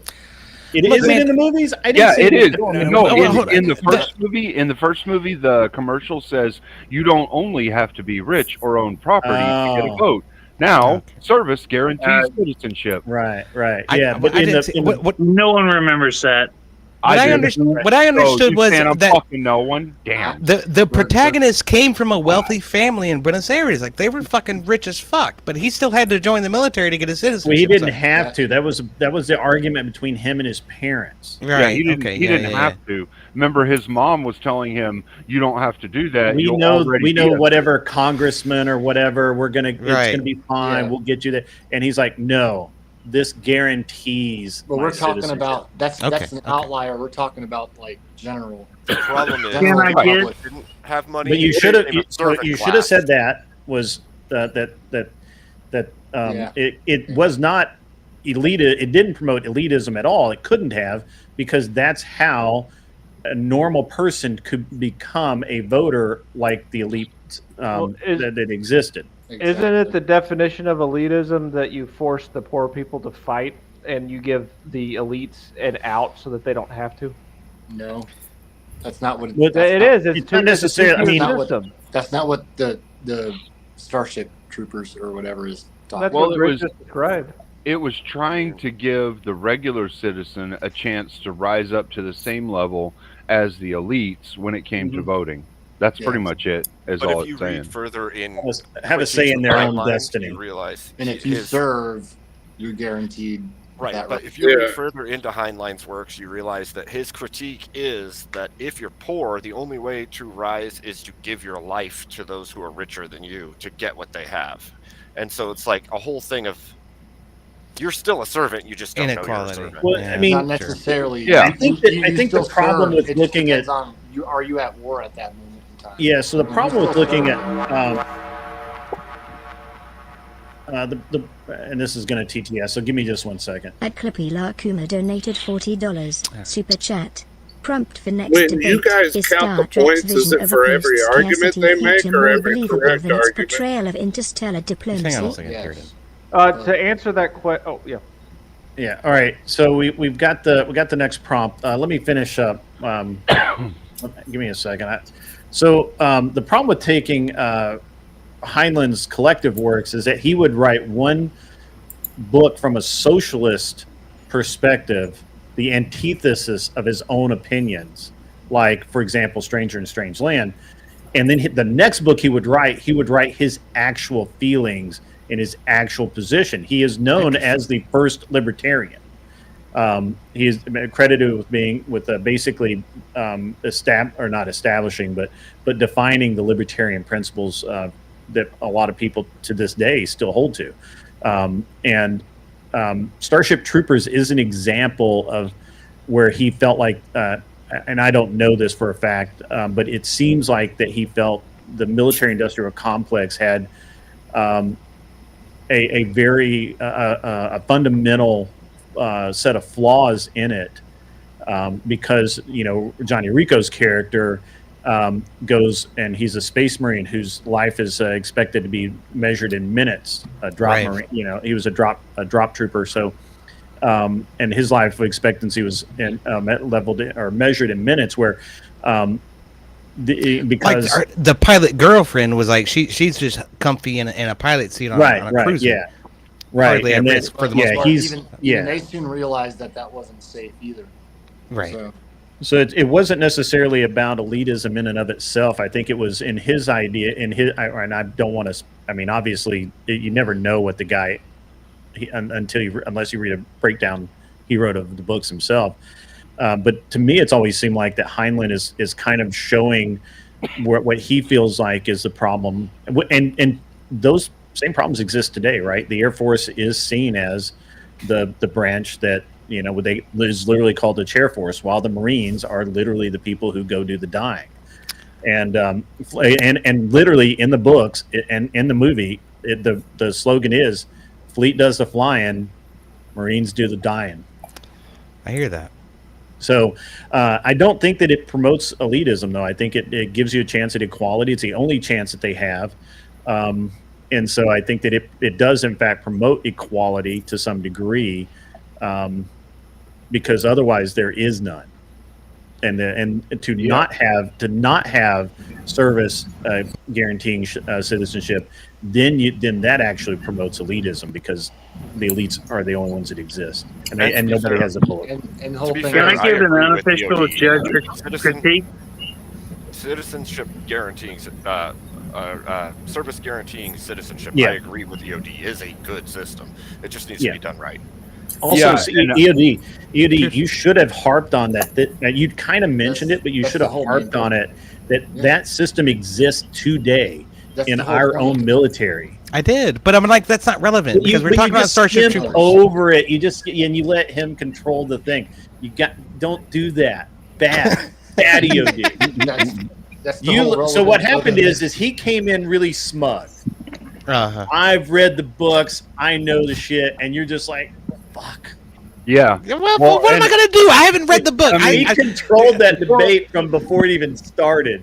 Well, it's because I haven't read the fucking book. But you know what? The two judges on the panel that are fucking antagonistic towards me are actually pretty much in agreement. We're right there. So yeah, I think I did okay. I did okay. I did okay. It was small. It was a small point. Small points sunk you, because you should have really harped on, even today, that is how, if you're from for example, I knew this guy that was from like Ecuador or somewhere, and he came over here. Darren, please, with the fucking background noise. My goodness, brother. Mute if you're opening a beer can or a fucking keg or whatever the fuck's going on over there. Okay. He's pulled over for the night. He's a truck driver, so he's just okay. My bad. Yeah, it's. I can mute him over here. I just I didn't think I needed to. So. Well, I didn't know what number it was. The map was confusing. What? I got you, man. I can just turn your volume all the way down. Like that for now. Okay, we'll bring it back in a second. Yeah, we'll get it. But yeah, no, Abe just controlled you from the beginning to the end, man. You don't let him do that. He really did. Mostly what I tried, like you like to talk about controlling the conversation quite a bit over here, and I'm like, I'm trying to respond to what's being levied against me for the most part, right? And I feel like that's, you say that's giving up control, but it's like, no. If I don't respond to that, then what? You're gonna say I'm not responding to what's being levied against me. So you got to learn the technique. Yes, okay, but sure, but, and then you drive home your point, because that's what he did to you. He said, you said, yeah, you've got this military, and you can get citizenship that way here. Okay, yeah, but, and then he made his point, right? So, all right.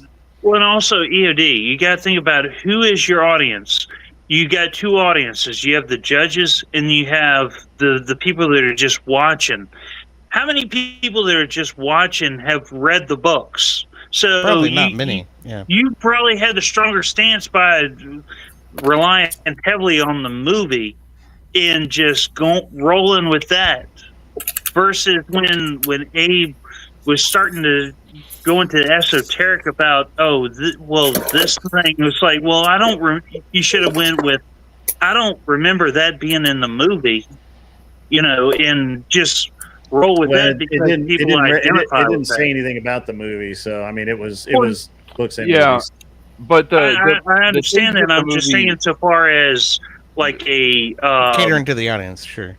Yeah, catering to the things that the movies did highlight were things that were in the books, though. So it was like the books gave more, but the movies did at least cover the broad what was actually in the books as well. But I think what Grid was talking about, the elitism versus egalitarian side of this, the best refutation would be, it's at the very beginning of the movie when Rico was trying to tell his parents he wanted to go into the military and become a citizen that way, so that it was validated, so that he felt like he had earned it. Yeah, he earned it, right? But his parents were literally fucking telling him, you don't have to do that, which shows there's a certain level of elitism that's there separate from the military side of it. So the military side of it doesn't necessarily always be just allowing an equality side. It could be, but not necessarily. What I'm trying to get at is EOD allowed Abe to control it because Abe had a stronger command of what was in the books, and if he had just relied on his knowledge of what he knew from the movies, it would have propelled him to a win. I think Abe really relied on. Honestly, Abe really relied on not that he knew things from the books. He set the tone from the beginning. Have you read the books? No. Huh. Okay. That set the tone right there. That was prior to the debate. That doesn't count, Grid. That doesn't count. No, okay? No. That's prior to the encounter. We didn't roll the dice yet. What Grid is saying is before any of the judging or point scoring or any of that, Abe already set it up so that he would be able to control it because you felt like you were in a minor position because he had knowledge of the books. I may not have intended to do that, but that's exactly what he did. It's smart, man. It's a smart way to get your opponent kind of thrown off. The dice hadn't rolled yet. You guys should. No. You're telling me that the judging was affected by the pre-discussion. No. The judging wasn't affected by the pre-discussion. You were. We're saying you were. Okay. Yeah. I'm not think the judge is scared.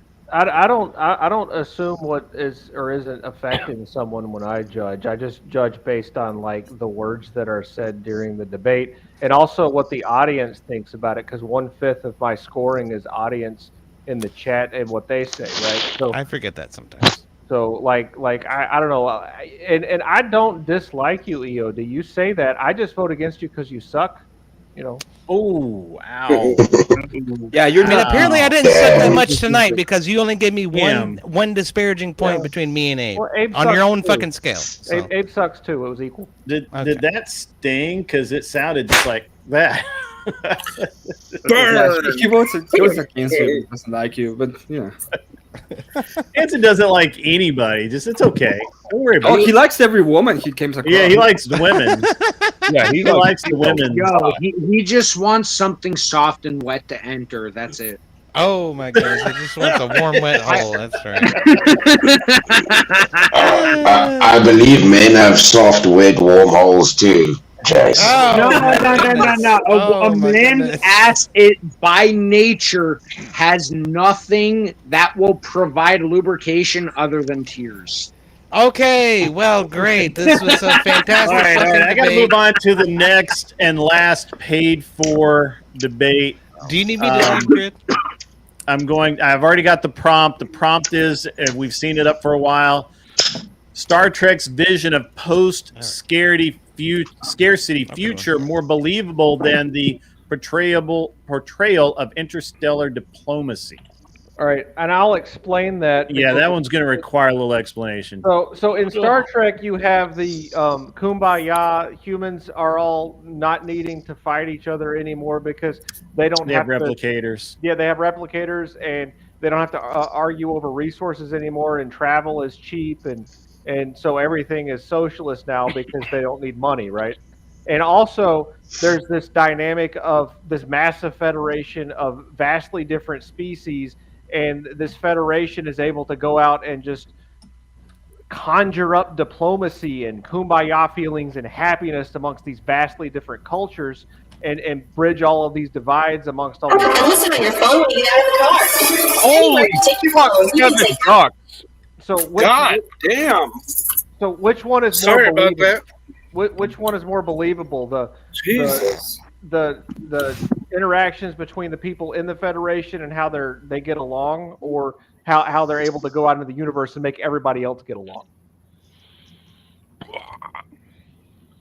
Okay. Who wants that one?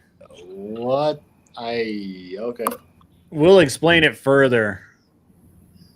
There's no way they'll get along. Take either side. I really don't care.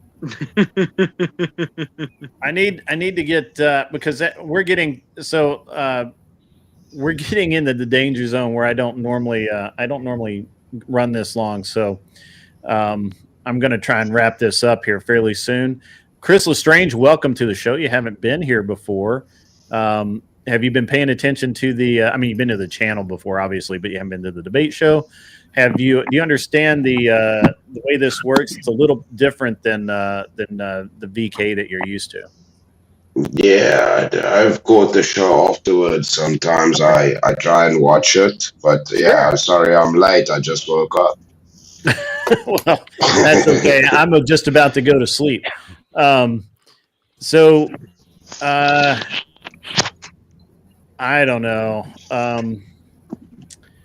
I kind of want to see Bandit 848 and Dearden 2007 have kind of a mock debate because I think they're both new to the channel and I'm not really sure how versed they are. But Chris Lestrange, I'd actually like to see you and Abe go at it. How about that? Would you feel like going against the Abester? I know you have before. Me and Abe have battled. I don't care. If Abe wants to go, we can go. I'm always down. Do you guys understand the topic? I actually researched it. I'm ready to go on the topic. Oh, you want to do this, the really confusing topic? It's not confusing. Yeah, I actually. It's not that confusing. Okay. All right. I mean, Dearden, if you want the smoke, I'll put you and Crystal Strange against each other. That's fine by me. I gotta dive in somehow. I gotta get started. Yeah. Okay. Chris sounds half dead. He's just South His African. mic is real loud. He's waking That's racist smoking space, man. That's racist. Chris has been dead for like the last week and a half. All I That's said right. is Yeah, I turned it down better than it did 4 days ago. All right, so I'm going to put everybody in the back. Bandit, we'll get to you. We'll do one more for you before we end the show. We're not going to get to a winner tonight, guys. We just the show is too slow to start, and it's been too casual. I've enjoyed the casualness of this show, though. Oh yeah, me and too. It was a welcome change from our normal pace. So, but next week we'll be back to business as usual, and we'll be slamming those debates out quickly with much less gayness in between, thanks to Anson. So that one prompt, man, I that was just Anson. My God, man. That derailed the show for like 45 minutes. I know. This is terrible. All right, EOD, he's still here. I forgot that he was here. So Dearden, you stay, and Bandit, you go to the back. Crystal Strange stays, and then we're good. Chris, can you cam up or no? I can't right now. All right, that's fine. Normally we require it, but this is just we're just for fun. There's no money. All right. Yeah, if it was like 15, 20 minutes, I could. It's okay, but I man. can't right now. It's okay, buddy. This is we're just we're kind of doing it for funsies, but they have been paid. But this is a paid for debate, so one of you will be eliminated. Not that it really matters because we're about to end the show anyway. So the prompt is Star Trek's vision of a post-scarcity future more believable than the portrayal of interstellar diplomacy? And I hope you all heard Anson explain that.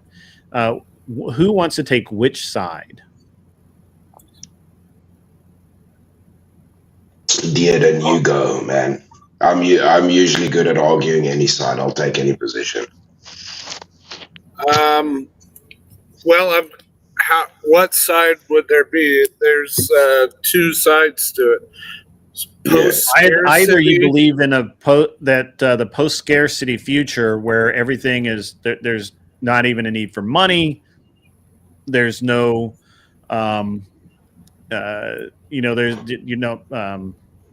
they have replicators. They have no food is not a problem. Energy is not a problem. Basically you just explore the universe and everything's grand. Or is that more believable than the interstellar portrayal of interstellar diplomacy, meaning that somehow, even though we can't seem to get along as humans, we somehow manage to get along with everybody in the universe for the most part, and we establish a federation of planets when we can't even establish, a good world court. So, I'll take post-scarcity. Which is more believable? You're going to do the scarcity? Yeah. Okay. All right. Well, if you're going to take scarcity, and since you're the newbie, I'm going to let you go first. You will have 1 minute on the clock. Once you start speaking, I will start the timer. Okay. Sweet. Ready? Yeah. All right. The idea that human beings can reach a future where basic material needs are universally met is not just believable, it's already emerging. Let's start with history. For most of human existence, famine, disease, poverty were constants, yet every wave of innovation from the agricultural revolution to industrialization to the digital age has pushed the cost of essentials down and expanded access. What was once unthinkable literacy for everyone, clean water for billions, instant global communication is now taken for granted. Technology doesn't just add convenience, it rewrites the rules of scarcity. Agricultural multiplied food supply, vaccines multiplied life expectancy. All right, that was a Okay. minute. All right, and Chris, when you're ready, just start speaking. I'll start the timer. All right.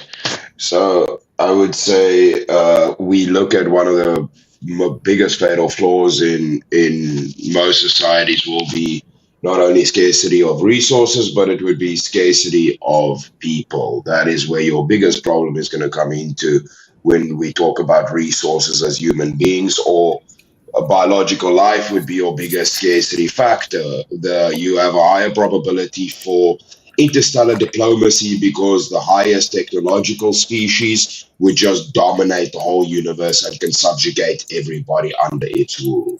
Thank you. Okay, that was a very quick opening. Excellent. All right, so we have 5 minutes on the clock. Try not to talk over each other. If that's the only time I will interfere is if you start really talking over each other or you get near TOS or something like that, which I don't anticipate. And just start talking, and I'll start the timer on your first words. Yeah. Go ahead, Chris. I'll give you the... Yeah.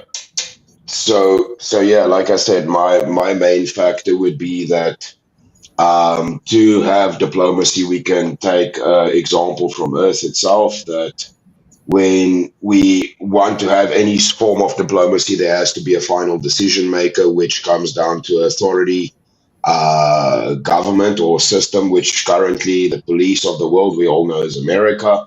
They keep everybody in line. That would be the same system that would govern the whole cosmos in that sense, or the whole star system, that one ruling planet or species would subjugate everybody else and get them under control. All right. So for one, Star Trek's portrayal of interstellar diplomacy is far less believable than its depiction of post-scarcity. Even with the warp drive, stars are light years apart. Realistically, travel and communication delays would make negotiations slow, disjointed, and reactive, not the instantaneous face-to-face diplomacy portrayed on screen. Modern diplomacy relies heavily on near-instant communication. Without it, treaties, alliances, and trade deals would take decades, not hours. Star Trek hand waves this completely. Simple. And, I mean, I got more, but what do you have to say about that, Chris? Yeah, I mean, yes, there's the warp drives, there's instant communications, there's instant teleportation, all of these things, right? But what we've seen from Star Trek is that the stronger species can usually has better technology, all of this. So ultimately, there will be a point at which one of these species has the ultimate technological power. They could just blow the shit out of any other planet that doesn't listen to them. We see an example in a correlated universe as in Star Wars of the Empire ruling the whole galaxy. So I would just tie that into that being more likely than infinite resources, because your problem with infinite resources means infinite life. And if I have interstellar diplomacy of my species, I just blow the shit out of any planet and there are no more life resources. So you will always be restricted by resources. Yeah, but Trek's diplomacy mirrors 20th century Earth's geopolitics. Blocks balance of power, maneuvers, Cold War style espionage. You talk about blowing shit out of the water. I'm trying to figure out where that goes into the argument of diplomacy in this debate. How is diplomacy achieved if it's not through power and force? We see this now with mutually assured destruction via nukes, blowing the shit out of each other. Well, Star Trek often resolves wars or tensions in a single episode through persuasive speeches, moral arguments, or last-minute interventions. Real interstellar relations would likely involve multi-generational negotiation trade-offs and prolonged conflict, not episodic moral clarity. Yeah, but that's just because Kirk is gay.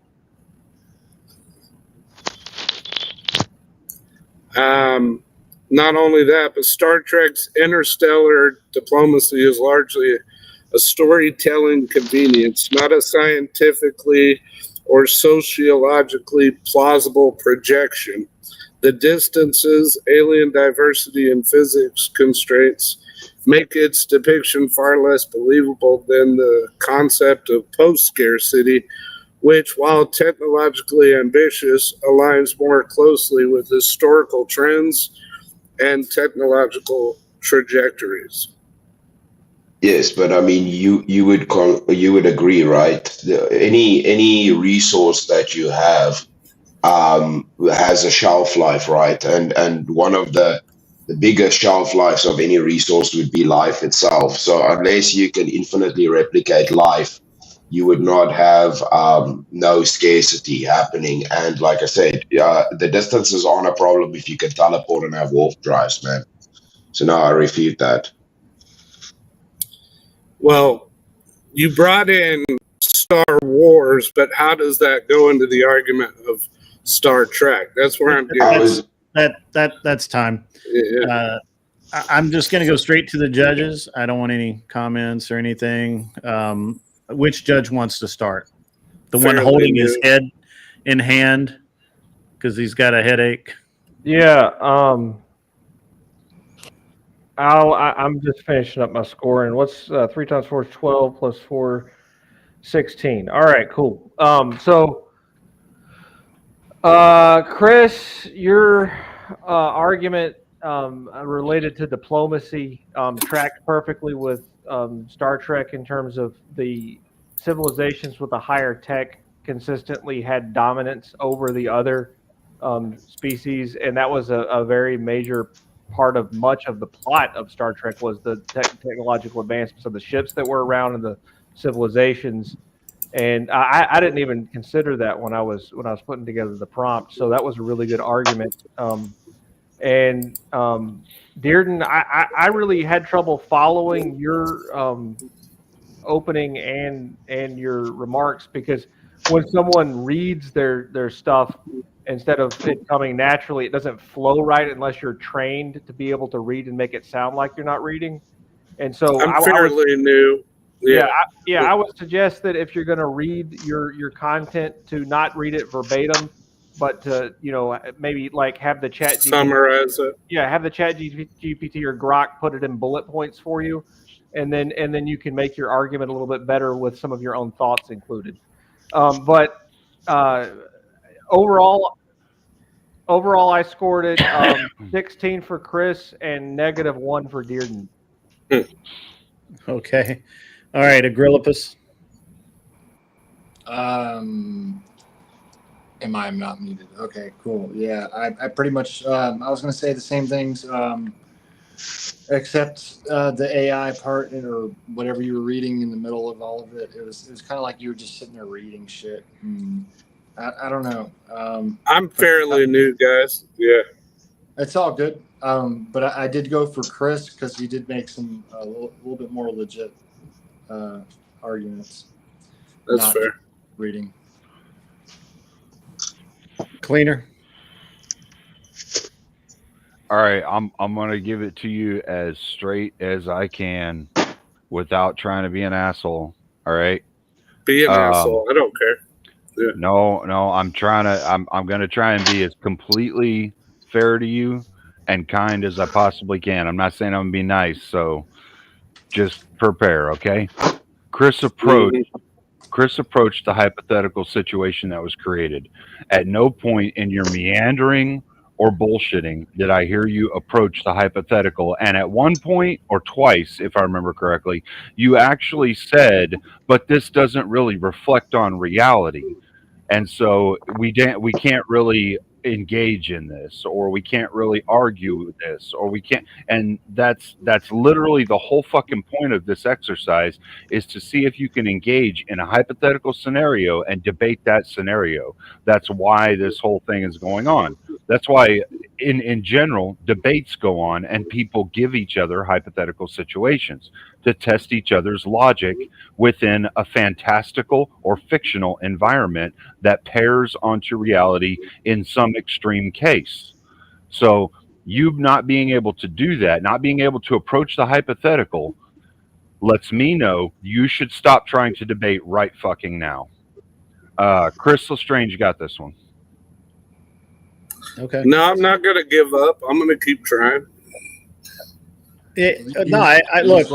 Hold on, guys. I actually agree with. I agree with a lot of what Cleaner said. Dearden, the thing about this specific prompt is, and most prompts that you're going to run into, it's not about what you can get out of an. You shouldn't use AI for anything more than fact checking, and even then, it's suspect. Because you have a brain, the AI doesn't. Can I quickly give a comment? Yeah, absolutely. Remember one thing, right? Because we're arguing a hypothetical reality with advanced technology. You could have gone the route as soon as I gave you as soon as I gave you the refutation of life being a crucial resource. You could have just granted yourself cloning, all of these things, right? So that's a problem with ChatGPT. No, you're not muted. The problem with ChatGPT is it won't be able to rationalize that. Your human brain can, but ChatGPT is not smart enough. It's the smartest retard we have right now as a resource. It's still retarded. So you could have granted yourself a couple of things. Chris, Well, I have one counterpoint. Well, because we have already achieved. I believe it was Northwestern University in America who has achieved quantum teleportation. So his entire point of, well, you cannot teleport yourself is in fact. It doesn't even matter. It doesn't even matter. Yeah, it doesn't matter because this was all this is all hypothetical, right? Yeah. From what you can grant yourself anything, basically. Well, so when you're dealing with a hypothetical about a fictional book or movie or something like that, is just like why do all spacecraft have wings? You don't need wings in space. That's why Death Star doesn't, because Star Trek is gay. and so it's like why do they do it? Because we expect to see it, right? But hypothetically, because somebody hypothetically said, if you wanted to display something that looks like it belongs in space and is from the future, this is what it would look like. That's right. And so, but again, ChatGPT, Grok, AI, all of these things are tools that can be used to prepare for a debate. But the thing about this format is that it makes you kind of think. It does this make because you only have 5 minutes, right? And reading off a page in 5 minutes, it everything you said sounded disjointed, was not an answer to anything Chris said. And when Chris would reiterate the points, you would just pick another paragraph and read. And that's why I get that. Yeah, you can't do that. Well, I just want to say this. This grid. Beth knows this. I had the conversation with you guys last time that the struggle for me is having a debate about topics I know nothing about. So I have to prepare for it somehow. I need to learn to summarize and put my own thoughts into it. With the limited time I have had, overtime, little practice. Okay, but you're reaching here, and this is a problem, right? anybody should have been able to deal with this hypothetical because I have no idea. Well, let me explain it to you. Just stop talking and let me explain it to you. The reason anybody should be able to instantly be able to deal with this hypothetical is it's real world. If you had infinite food, water, money, and you could just walk over to a machine and it give it to you, is that a more believable circumstance than interstellar diplomacy, where somehow, even though we can't even, a lot of people don't even get along with their neighbors, somehow we suddenly are able to effectively have treaties with all of these different creatures and species and different all of these different aspects, and yet somehow we're able to make this work. Neither of those things are actually believable on their face. It doesn't matter which side you pick. You can argue effectively either side. That's why Chris didn't care, because if you picked unlimited resources that you believe that's believable, more believable than interstellar diplomacy, he's not even going to address the interstellar diplomacy. He's just going to say, yeah, interstellar diplomacy could exist, but I don't believe that your bountiful harvest, never-ending supply of food, water, and whatever I need, air, and everything else I need to survive could ever exist. And you would have to defend that. And these are basic debate techniques that if you don't learn, and this is why you come to a show like this, is because you get 5 minutes to learn it, and you're literally in the deep end of the pool. But anyone on this panel could have taken those prompts. It's kind of like arguing the point, right? When I brought up my point, which is kind of a dick point, but you could have all I would have suggested, if you needed any research, Google the definition of diplomacy, and then you fight me on how my definition is diplomacy. You didn't have to know shit about Star Trek. You could have just fought me on my answer to my theory on this diplomacy, but it just being authoritarian rule, being diplomacy. You could have just fought me on that. So you just needed a definition of diplomacy. If you'd wanted to go into canon for Star Trek, you would have said, well, when we look at Star Trek Next Generation with Picard and Deanna Troi's entire purpose was to help the human understand the other races and the other species and the other creatures so that they could have diplomacy, and they fuck that up all the time. Like, that was her entire job. She disappeared when they needed her the most. Right, yeah, right. She always failed, yeah. Well, the thing is, you completely, like, Chris gave you the chance to actually come back with something that you could win a whole lot of points on. He said, Kirk's fucking gay. And you could have been like, yeah, I don't see that, because during the last argument, they were just arguing whether Kirk was more awesome or whether Picard was. And Kirk kissed the black lady. My response was, my mental response when he said that instead was to just keep reading bullshit off of whatever the fuck it was you were reading. You have to engage your opponent. So my entire response. Oh, sorry. No, you're good. Sorry. My entire response when Chris said Kirk gay, I was literally about ready to say, but he literally got laid in every episode. That's what I was thinking. Now, some of that now we don't know how many of those creatures were male or female or both. We don't know that for certain, but he did get laid in almost every episode, and that man's got more child support. He pays more in child support than any of us. No, Vibe had a good point. Is most of those women died at the end of those episodes, really, of a cookbook, right? Where you develop a strategy that you're comfortable with. Like, you don't even have to know anything about any topics or look anything up. All you have to do is basically restate the prompt and say, this is what the way things are, and my opponent's going to say that something against this. And he's just making stuff up, and he doesn't really have any basis for anything he says. And then every time your opponent says something, just basically trash whatever it is that they're saying the entire time and sound more convincing while you're doing it. And you might win people over doing that. Yep. But you had international diplomacy in this I'm drawing a blank. Chris. But see, here's the thing.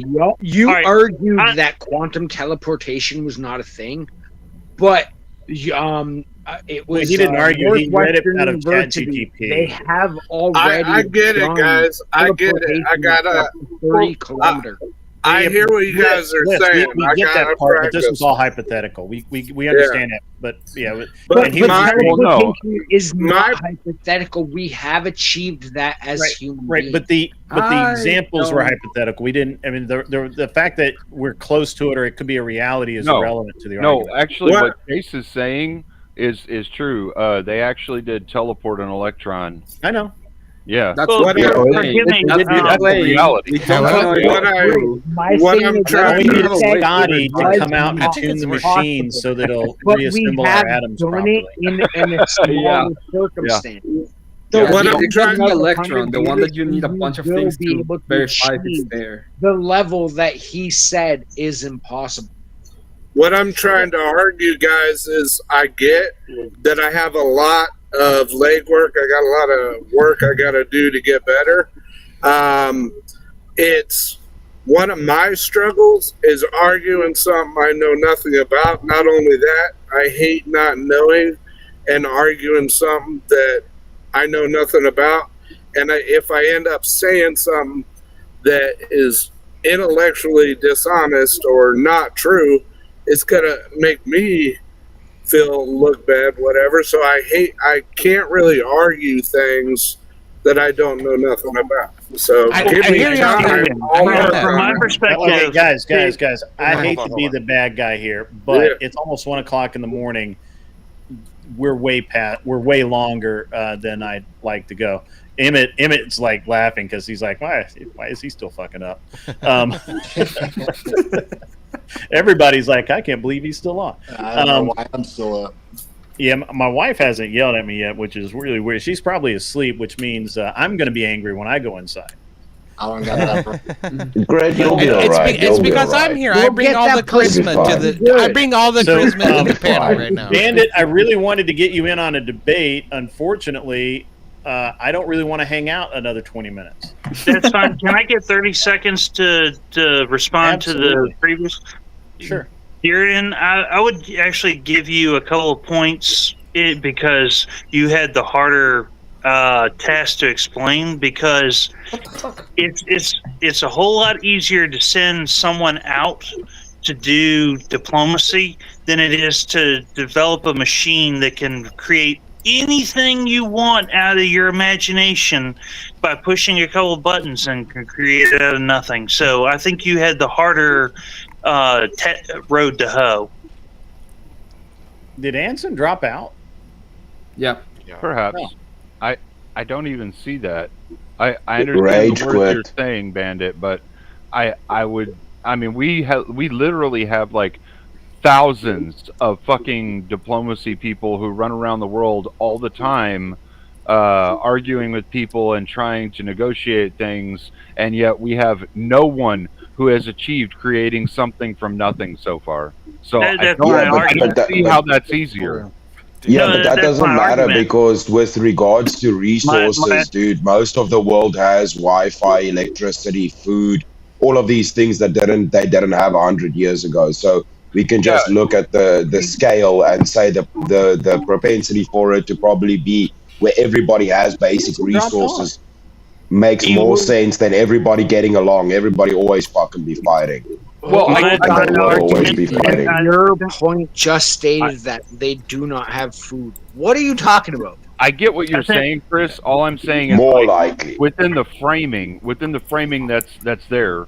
Okay, they have an Omicron particle transmission machine that turns it into anything you fucking want, versus diplomats that can go and do diplomacy and negotiation with other species or other places. We already have diplomats, so I would think that because we haven't been able to approach turning something that is an electron or some small particle into a fucking apple, we haven't been able to approach that yet. Like, I mean, that sounds like a harder concept to me than something we're already fucking doing here on Earth. Where'd Anson You know what I'm saying? if we could solve scarcity, it would solve a lot of problems. He teleported. He teleported out of here. Yeah. I guess he Rage quit. Is that a Rage rage quit. I don't think it was. That's a rage quit. Kind of like Can y'all- I'm going somewhere else quit. I don't Do know. y'all hear me right now? Critter, you gonna be on Am I tomorrow coming night? through? Am I coming through right Yes. now? But Yes. no, it Sorry, won't be a debate. It'll be a chill Uh-oh. stream. We'll be. I'm not coming through. We'll be goofing off. Yeah, we having a hear good time. you, EOD. We Okay, cool. hear you. I'm at it. I don't.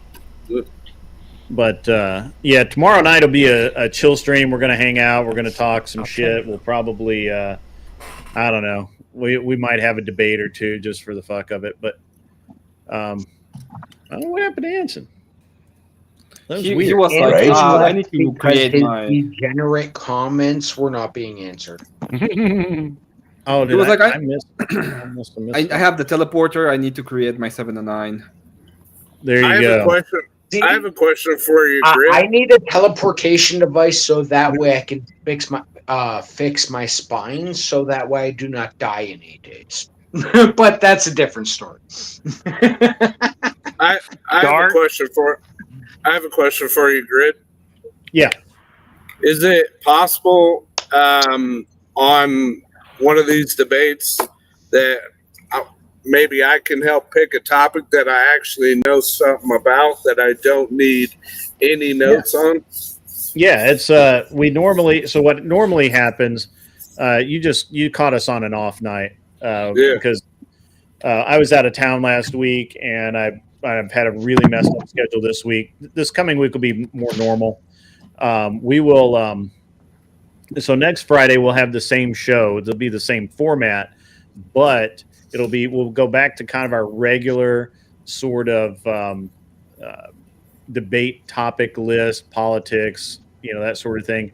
And the way that works is when people from the chat will buy a debate, or you can, and most of them will say, most people say, well, I want to see Emmett and Abe go at it, and 1v1 those two guys, and then we'll get a topic that they can debate, that they feel like they can debate successfully, and then we go at it. This week was completely different because again, I was out of town, and we had sci-fi stuff going on, and it was just it's just a little bit different. But the topics were sci-fi or framed in sci-fi, but the reality is that they were just normal topics. We really that's the way sci-fi works. Is the whole point of sci-fi is to put it in an obscure setting so that you can address social issues without having to be heavy-handed. Yeah. Yeah, because I'm well versed in arguing the pro-life. I'm a pro-lifer. So I'm well prepared on abortion topics. I'm well prepared on men's rights. I know a lot about many topics, and if you want to suggest a topic in my Discord, there's a tab called the Debate Sphere. Right. And there's literally a tab called Debate Topics, and you can write up a whole list, and we'll look at them. Now, we may never use them, but they'll be there, So, and there's like hundreds of debate topics over there in that Debate Sphere.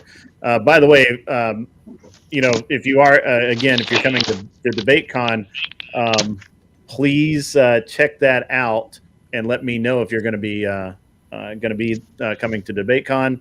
I'm anyone still in the anyone still in the chat that may or may not be coming. If you are and you intend, especially if you intend to attend my event, I would like to know before you just randomly show the fuck up. I'll be there. I'll be there. I've got a grillipus. So. Honestly, after the next 8 days, I don't know where the fuck I'll be. I'm hoping to be at DebateCon, but I do not know. I want to be there a lot. I really do. I'm trying to get down there, and like I will say, be there. Arden Edward Snowden. Tuesday, I'll be there Thursday to Tuesday. I have the ticket paid for, Clippy, but I do not know. why aren't you up here? What happened? Your camera die or something? What's up?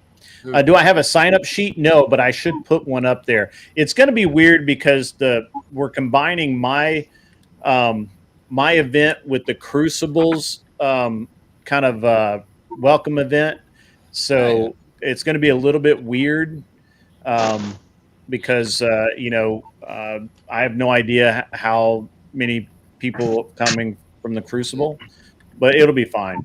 So Grid and Andrew are gonna out debate Con James and make him look bad. You guys are such bullies. That's true. That's what they're doing. But they ought to, though. From what I hear, James isn't the best at running an event. That's all I'll say about it. Look. I think James. James. I can't wait to meet everybody. So I think James is a good dude. I really want to help him out, but he hasn't taken the hint yet. He's very weirdly focused, which is fine. But at the end of the day, the whole reason that you guys are going to come up off of $500 or $300 for a ticket and $200 for a flight down or more, plus hotel room, plus feeding yourself for 3 or 4 days, plus everything else. I mean, this, the only reason that any rational human being would come up off of that much money is it's more than just watching what you can watch 3 days later on the internet. It has to be that you're going to meet people. It has to be that you are going to have a good time. It has to be more. And what I'm doing is that exact thing, right? Like, I plan on having, so Rob Noor, he's not committed yet, but Rob Noor is going to be there, and I think we're going to have him debate somebody. I need an opponent for him. We're working on that. Fabian Liberty is going to be there. He's awesome. You guys will really enjoy hanging out with him. Just give the stage to Fabian and Rob. That'll be fucking entertaining. But Right. Yeah, but Grid, you nailed it on the head. Seen the picture, if you've not seen the venue, man, it's rad. So Grid, you nailed it. The reason people are coming is because of everybody meeting each other and being real life. That thing that everybody's used to, it being through a screen. You getting not that. That's why everybody's going. Yeah. So what? So we'll have Kinda- Fabian Liberty there. We'll have. I'm working on getting some Twitch streamers that don't normally interact with the YouTube space to come out. I'm actually going to TwitchCon to make sure that they come out. And then we've got Admiral Gibbs is going to be there. Kel's going to be there. Kissy Cat's going to be there. There's so many people are going to be there, and we're going to. I want 3 long form debates, and the thing is that people that are known, like Rob Noor, like Fabian Liberty, like Admiral Gibson, some of those other people, I'm literally going to make them sit at a table for like an hour and sign autographs and talk to people and shake hands and all of that, because why else would you come to an event to meet somebody or hang out with somebody and never get to meet or hang out with that person? That's the idea. Exactly. The idea of DebateCon is And why would you charge people for that? That's exactly why I'm going. I get to meet all you guys. It's great. I mean, it's just the way it is. So that's what I'm doing. Look, when I was racing, I don't care if you were the newest driver in the series that had no fans, nobody even knew who the fuck you were. You just wrote the check for your ride the day before. You had to go to the driver's autograph session. Every single driver had to sit at the table, and people would walk by and you'd autograph your hero card and send them on their way, and they would take them home, and they probably half of them probably went in the garbage, but they got to meet you. They got to shake your hand. They got to say, "Oh, hey man, I saw you at Lime Rock and you were in the rain and it was fucking rad, dude." And that's what's going to happen with Rob Noor and Fabian Liberty. Man, I saw you with Destiny. It was badass. You smoked that fool. And it's Clippy's a slut. Sorry? Destiny Clippy's a slut. Yeah, Destiny's weird, but that's exactly how. Yeah, I mean, I am doing Sport Brand. I am doing merch. I'm actually. So you guys don't know this behind the scenes. One of the reasons I've been so frazzled is I'm not only am I doing all my normal shit like riding my motorcycle around and working out and playing with my kids and all that kind of stuff. I'm building a website right now to have a web store where you can go and buy T-shirts and coffee mugs and all of that shit. Not just for me, but we'll put Rob North shit up there. I don't care. He can make money off of me. I don't care. Hell yeah. But I've been trying to integrate a merch store into his website right now. I've got a website built for him. I'm trying to stack up all of his fucking Rumble videos, and I want to integrate a merch store as well as a newsletter and like an about page. So that's probably going to be it. K2, hit me up in the morning when I'm awake, and I will I'll get you that. I'm not functional right now, so. But this is just the way it's going to be. I mean, I did this for years in racing. I understand where everybody comes from, all of this kind of stuff. Money's money. You guys are literally your fans, right? I have to treat you just like I would a fan from my racing team, right? Like, and I got to be honest with you. So I would have Mazda send me polos and T-shirts and all kinds of things that they did for free, promotional items, and I, instead of giving them to my team, my crew, I would literally give them away to fans that came by. I must have given away 1,000 or 2,000 lanyards. Like, my guys would just stand there and just anybody walk by got a lanyard. Get it here. You want a lanyard? Says Mazda. Even if you don't drive a Mazda, just fucking take it. And hats. Yeah, but you understand live events, Grit. That's kind of was your bread and butter. Well, yeah, making people give me money for nothing is my bread and butter. Right? Like making money materialize out of thin air. That's my bread and butter. But it's, James doesn't seem to be very one with that. He also, the other reason I'm doing this is James has really decided and doubled down on the idea that really the only topics that are being discussed at DebateCon are religion and a couple of flat earth shit. Yeah. Those are cool and they're going to be great debates. That's great, but you guys want to see blood. You want to see red pill versus blue pill. You want to see Doomergate. You want to see all of the social and political issues out there. And I get it. I understand why the debate sphere has grown so much, and it's I'm more than happy to feed that hunger for you.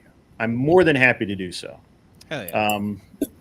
And just to let you guys know, my event, literally, and I keep saying this, I'm paying for everything. However, really you guys have paid for it because all of the money that you guys have donated for the past 3 or 4 months is all going in. I mean, obviously maybe more money is coming out of my pocket too, but you guys are paying for your own party.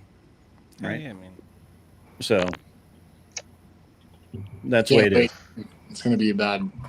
It's gonna be pretty cool. Yeah, it's gonna be great.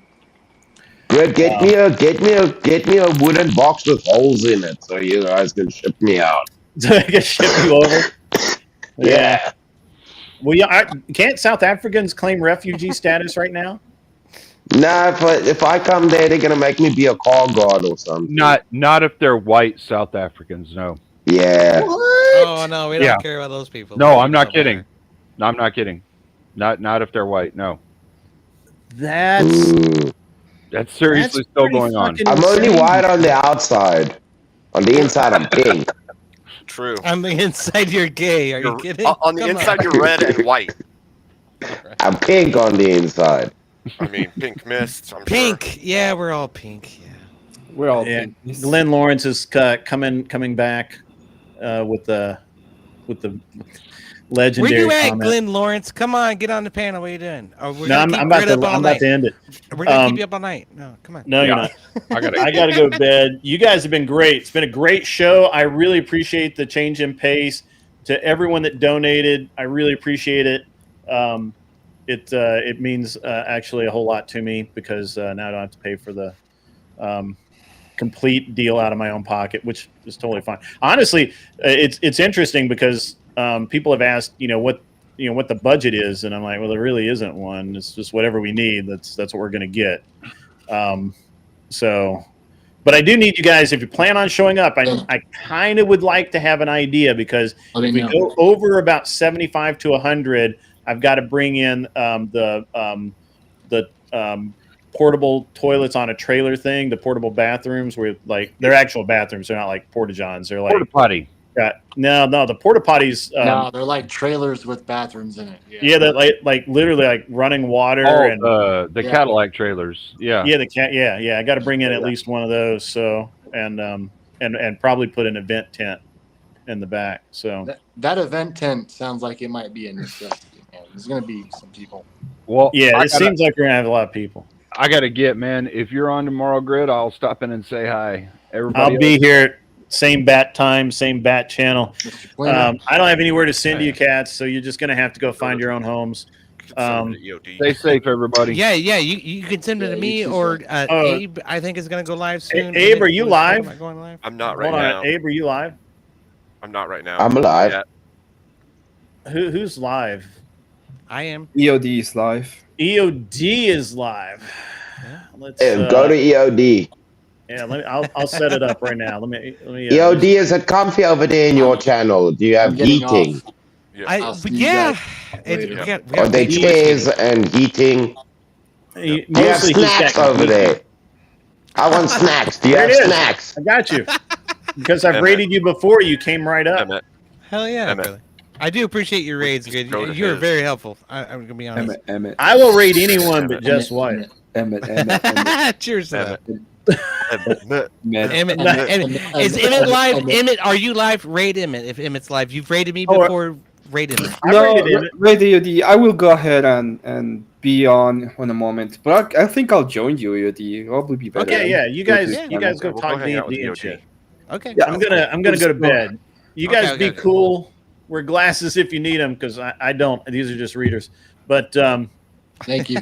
Can I plug myself real quick, Grid? I swear. Appreciate you, Grid. Can I plug myself real quick? Yeah, plug yourself, man. So tomorrow I have something that's called the PTSD hotline, the Post Debate Stress Disorder, and you're all welcome to call in, so you can tell us about your struggles in your debates. You have any gripes with the judges, or you didn't like your argument? We're gonna go through it. We're gonna struggle together. I like that. I don't wear glasses. That's why people shit. I have a lot of struggles about losing to Abe Dinkins for a second time. I got to be honest with you guys. So somebody just reminded me of something, and so there was a bunch of weirdness with I just said something about Just White. There's a bunch of weirdness between Just White and Are We Not Men, and they did something like 45 hours or something on me, which was weird. But one of the claims they made is that I was trying to get in good with the Crucible. Now, that is the dumbest fucking thing I've ever heard. I don't have to get in good with the Crucible. I bought Andrew Wilson dinner the other night. I had to literally steal the check from him because he wanted to pay. But I bought and Rob Noor, and we were all in Indiana, and I bought dinner for everybody. I hang out with those guys. I've got their phone numbers. You can't get much closer to those guys and not be a pest. I don't make myself a pest. I don't try, and I certainly don't chase Andrew for clout or anything else like some other people do, asking for raids and stupid shit like that all the time. This is just all drama they're trying to start. They're all it's a weird sort of drama that they're trying to start. This weird narrative that I'm just trying to suck up to these people for access to the Crucible.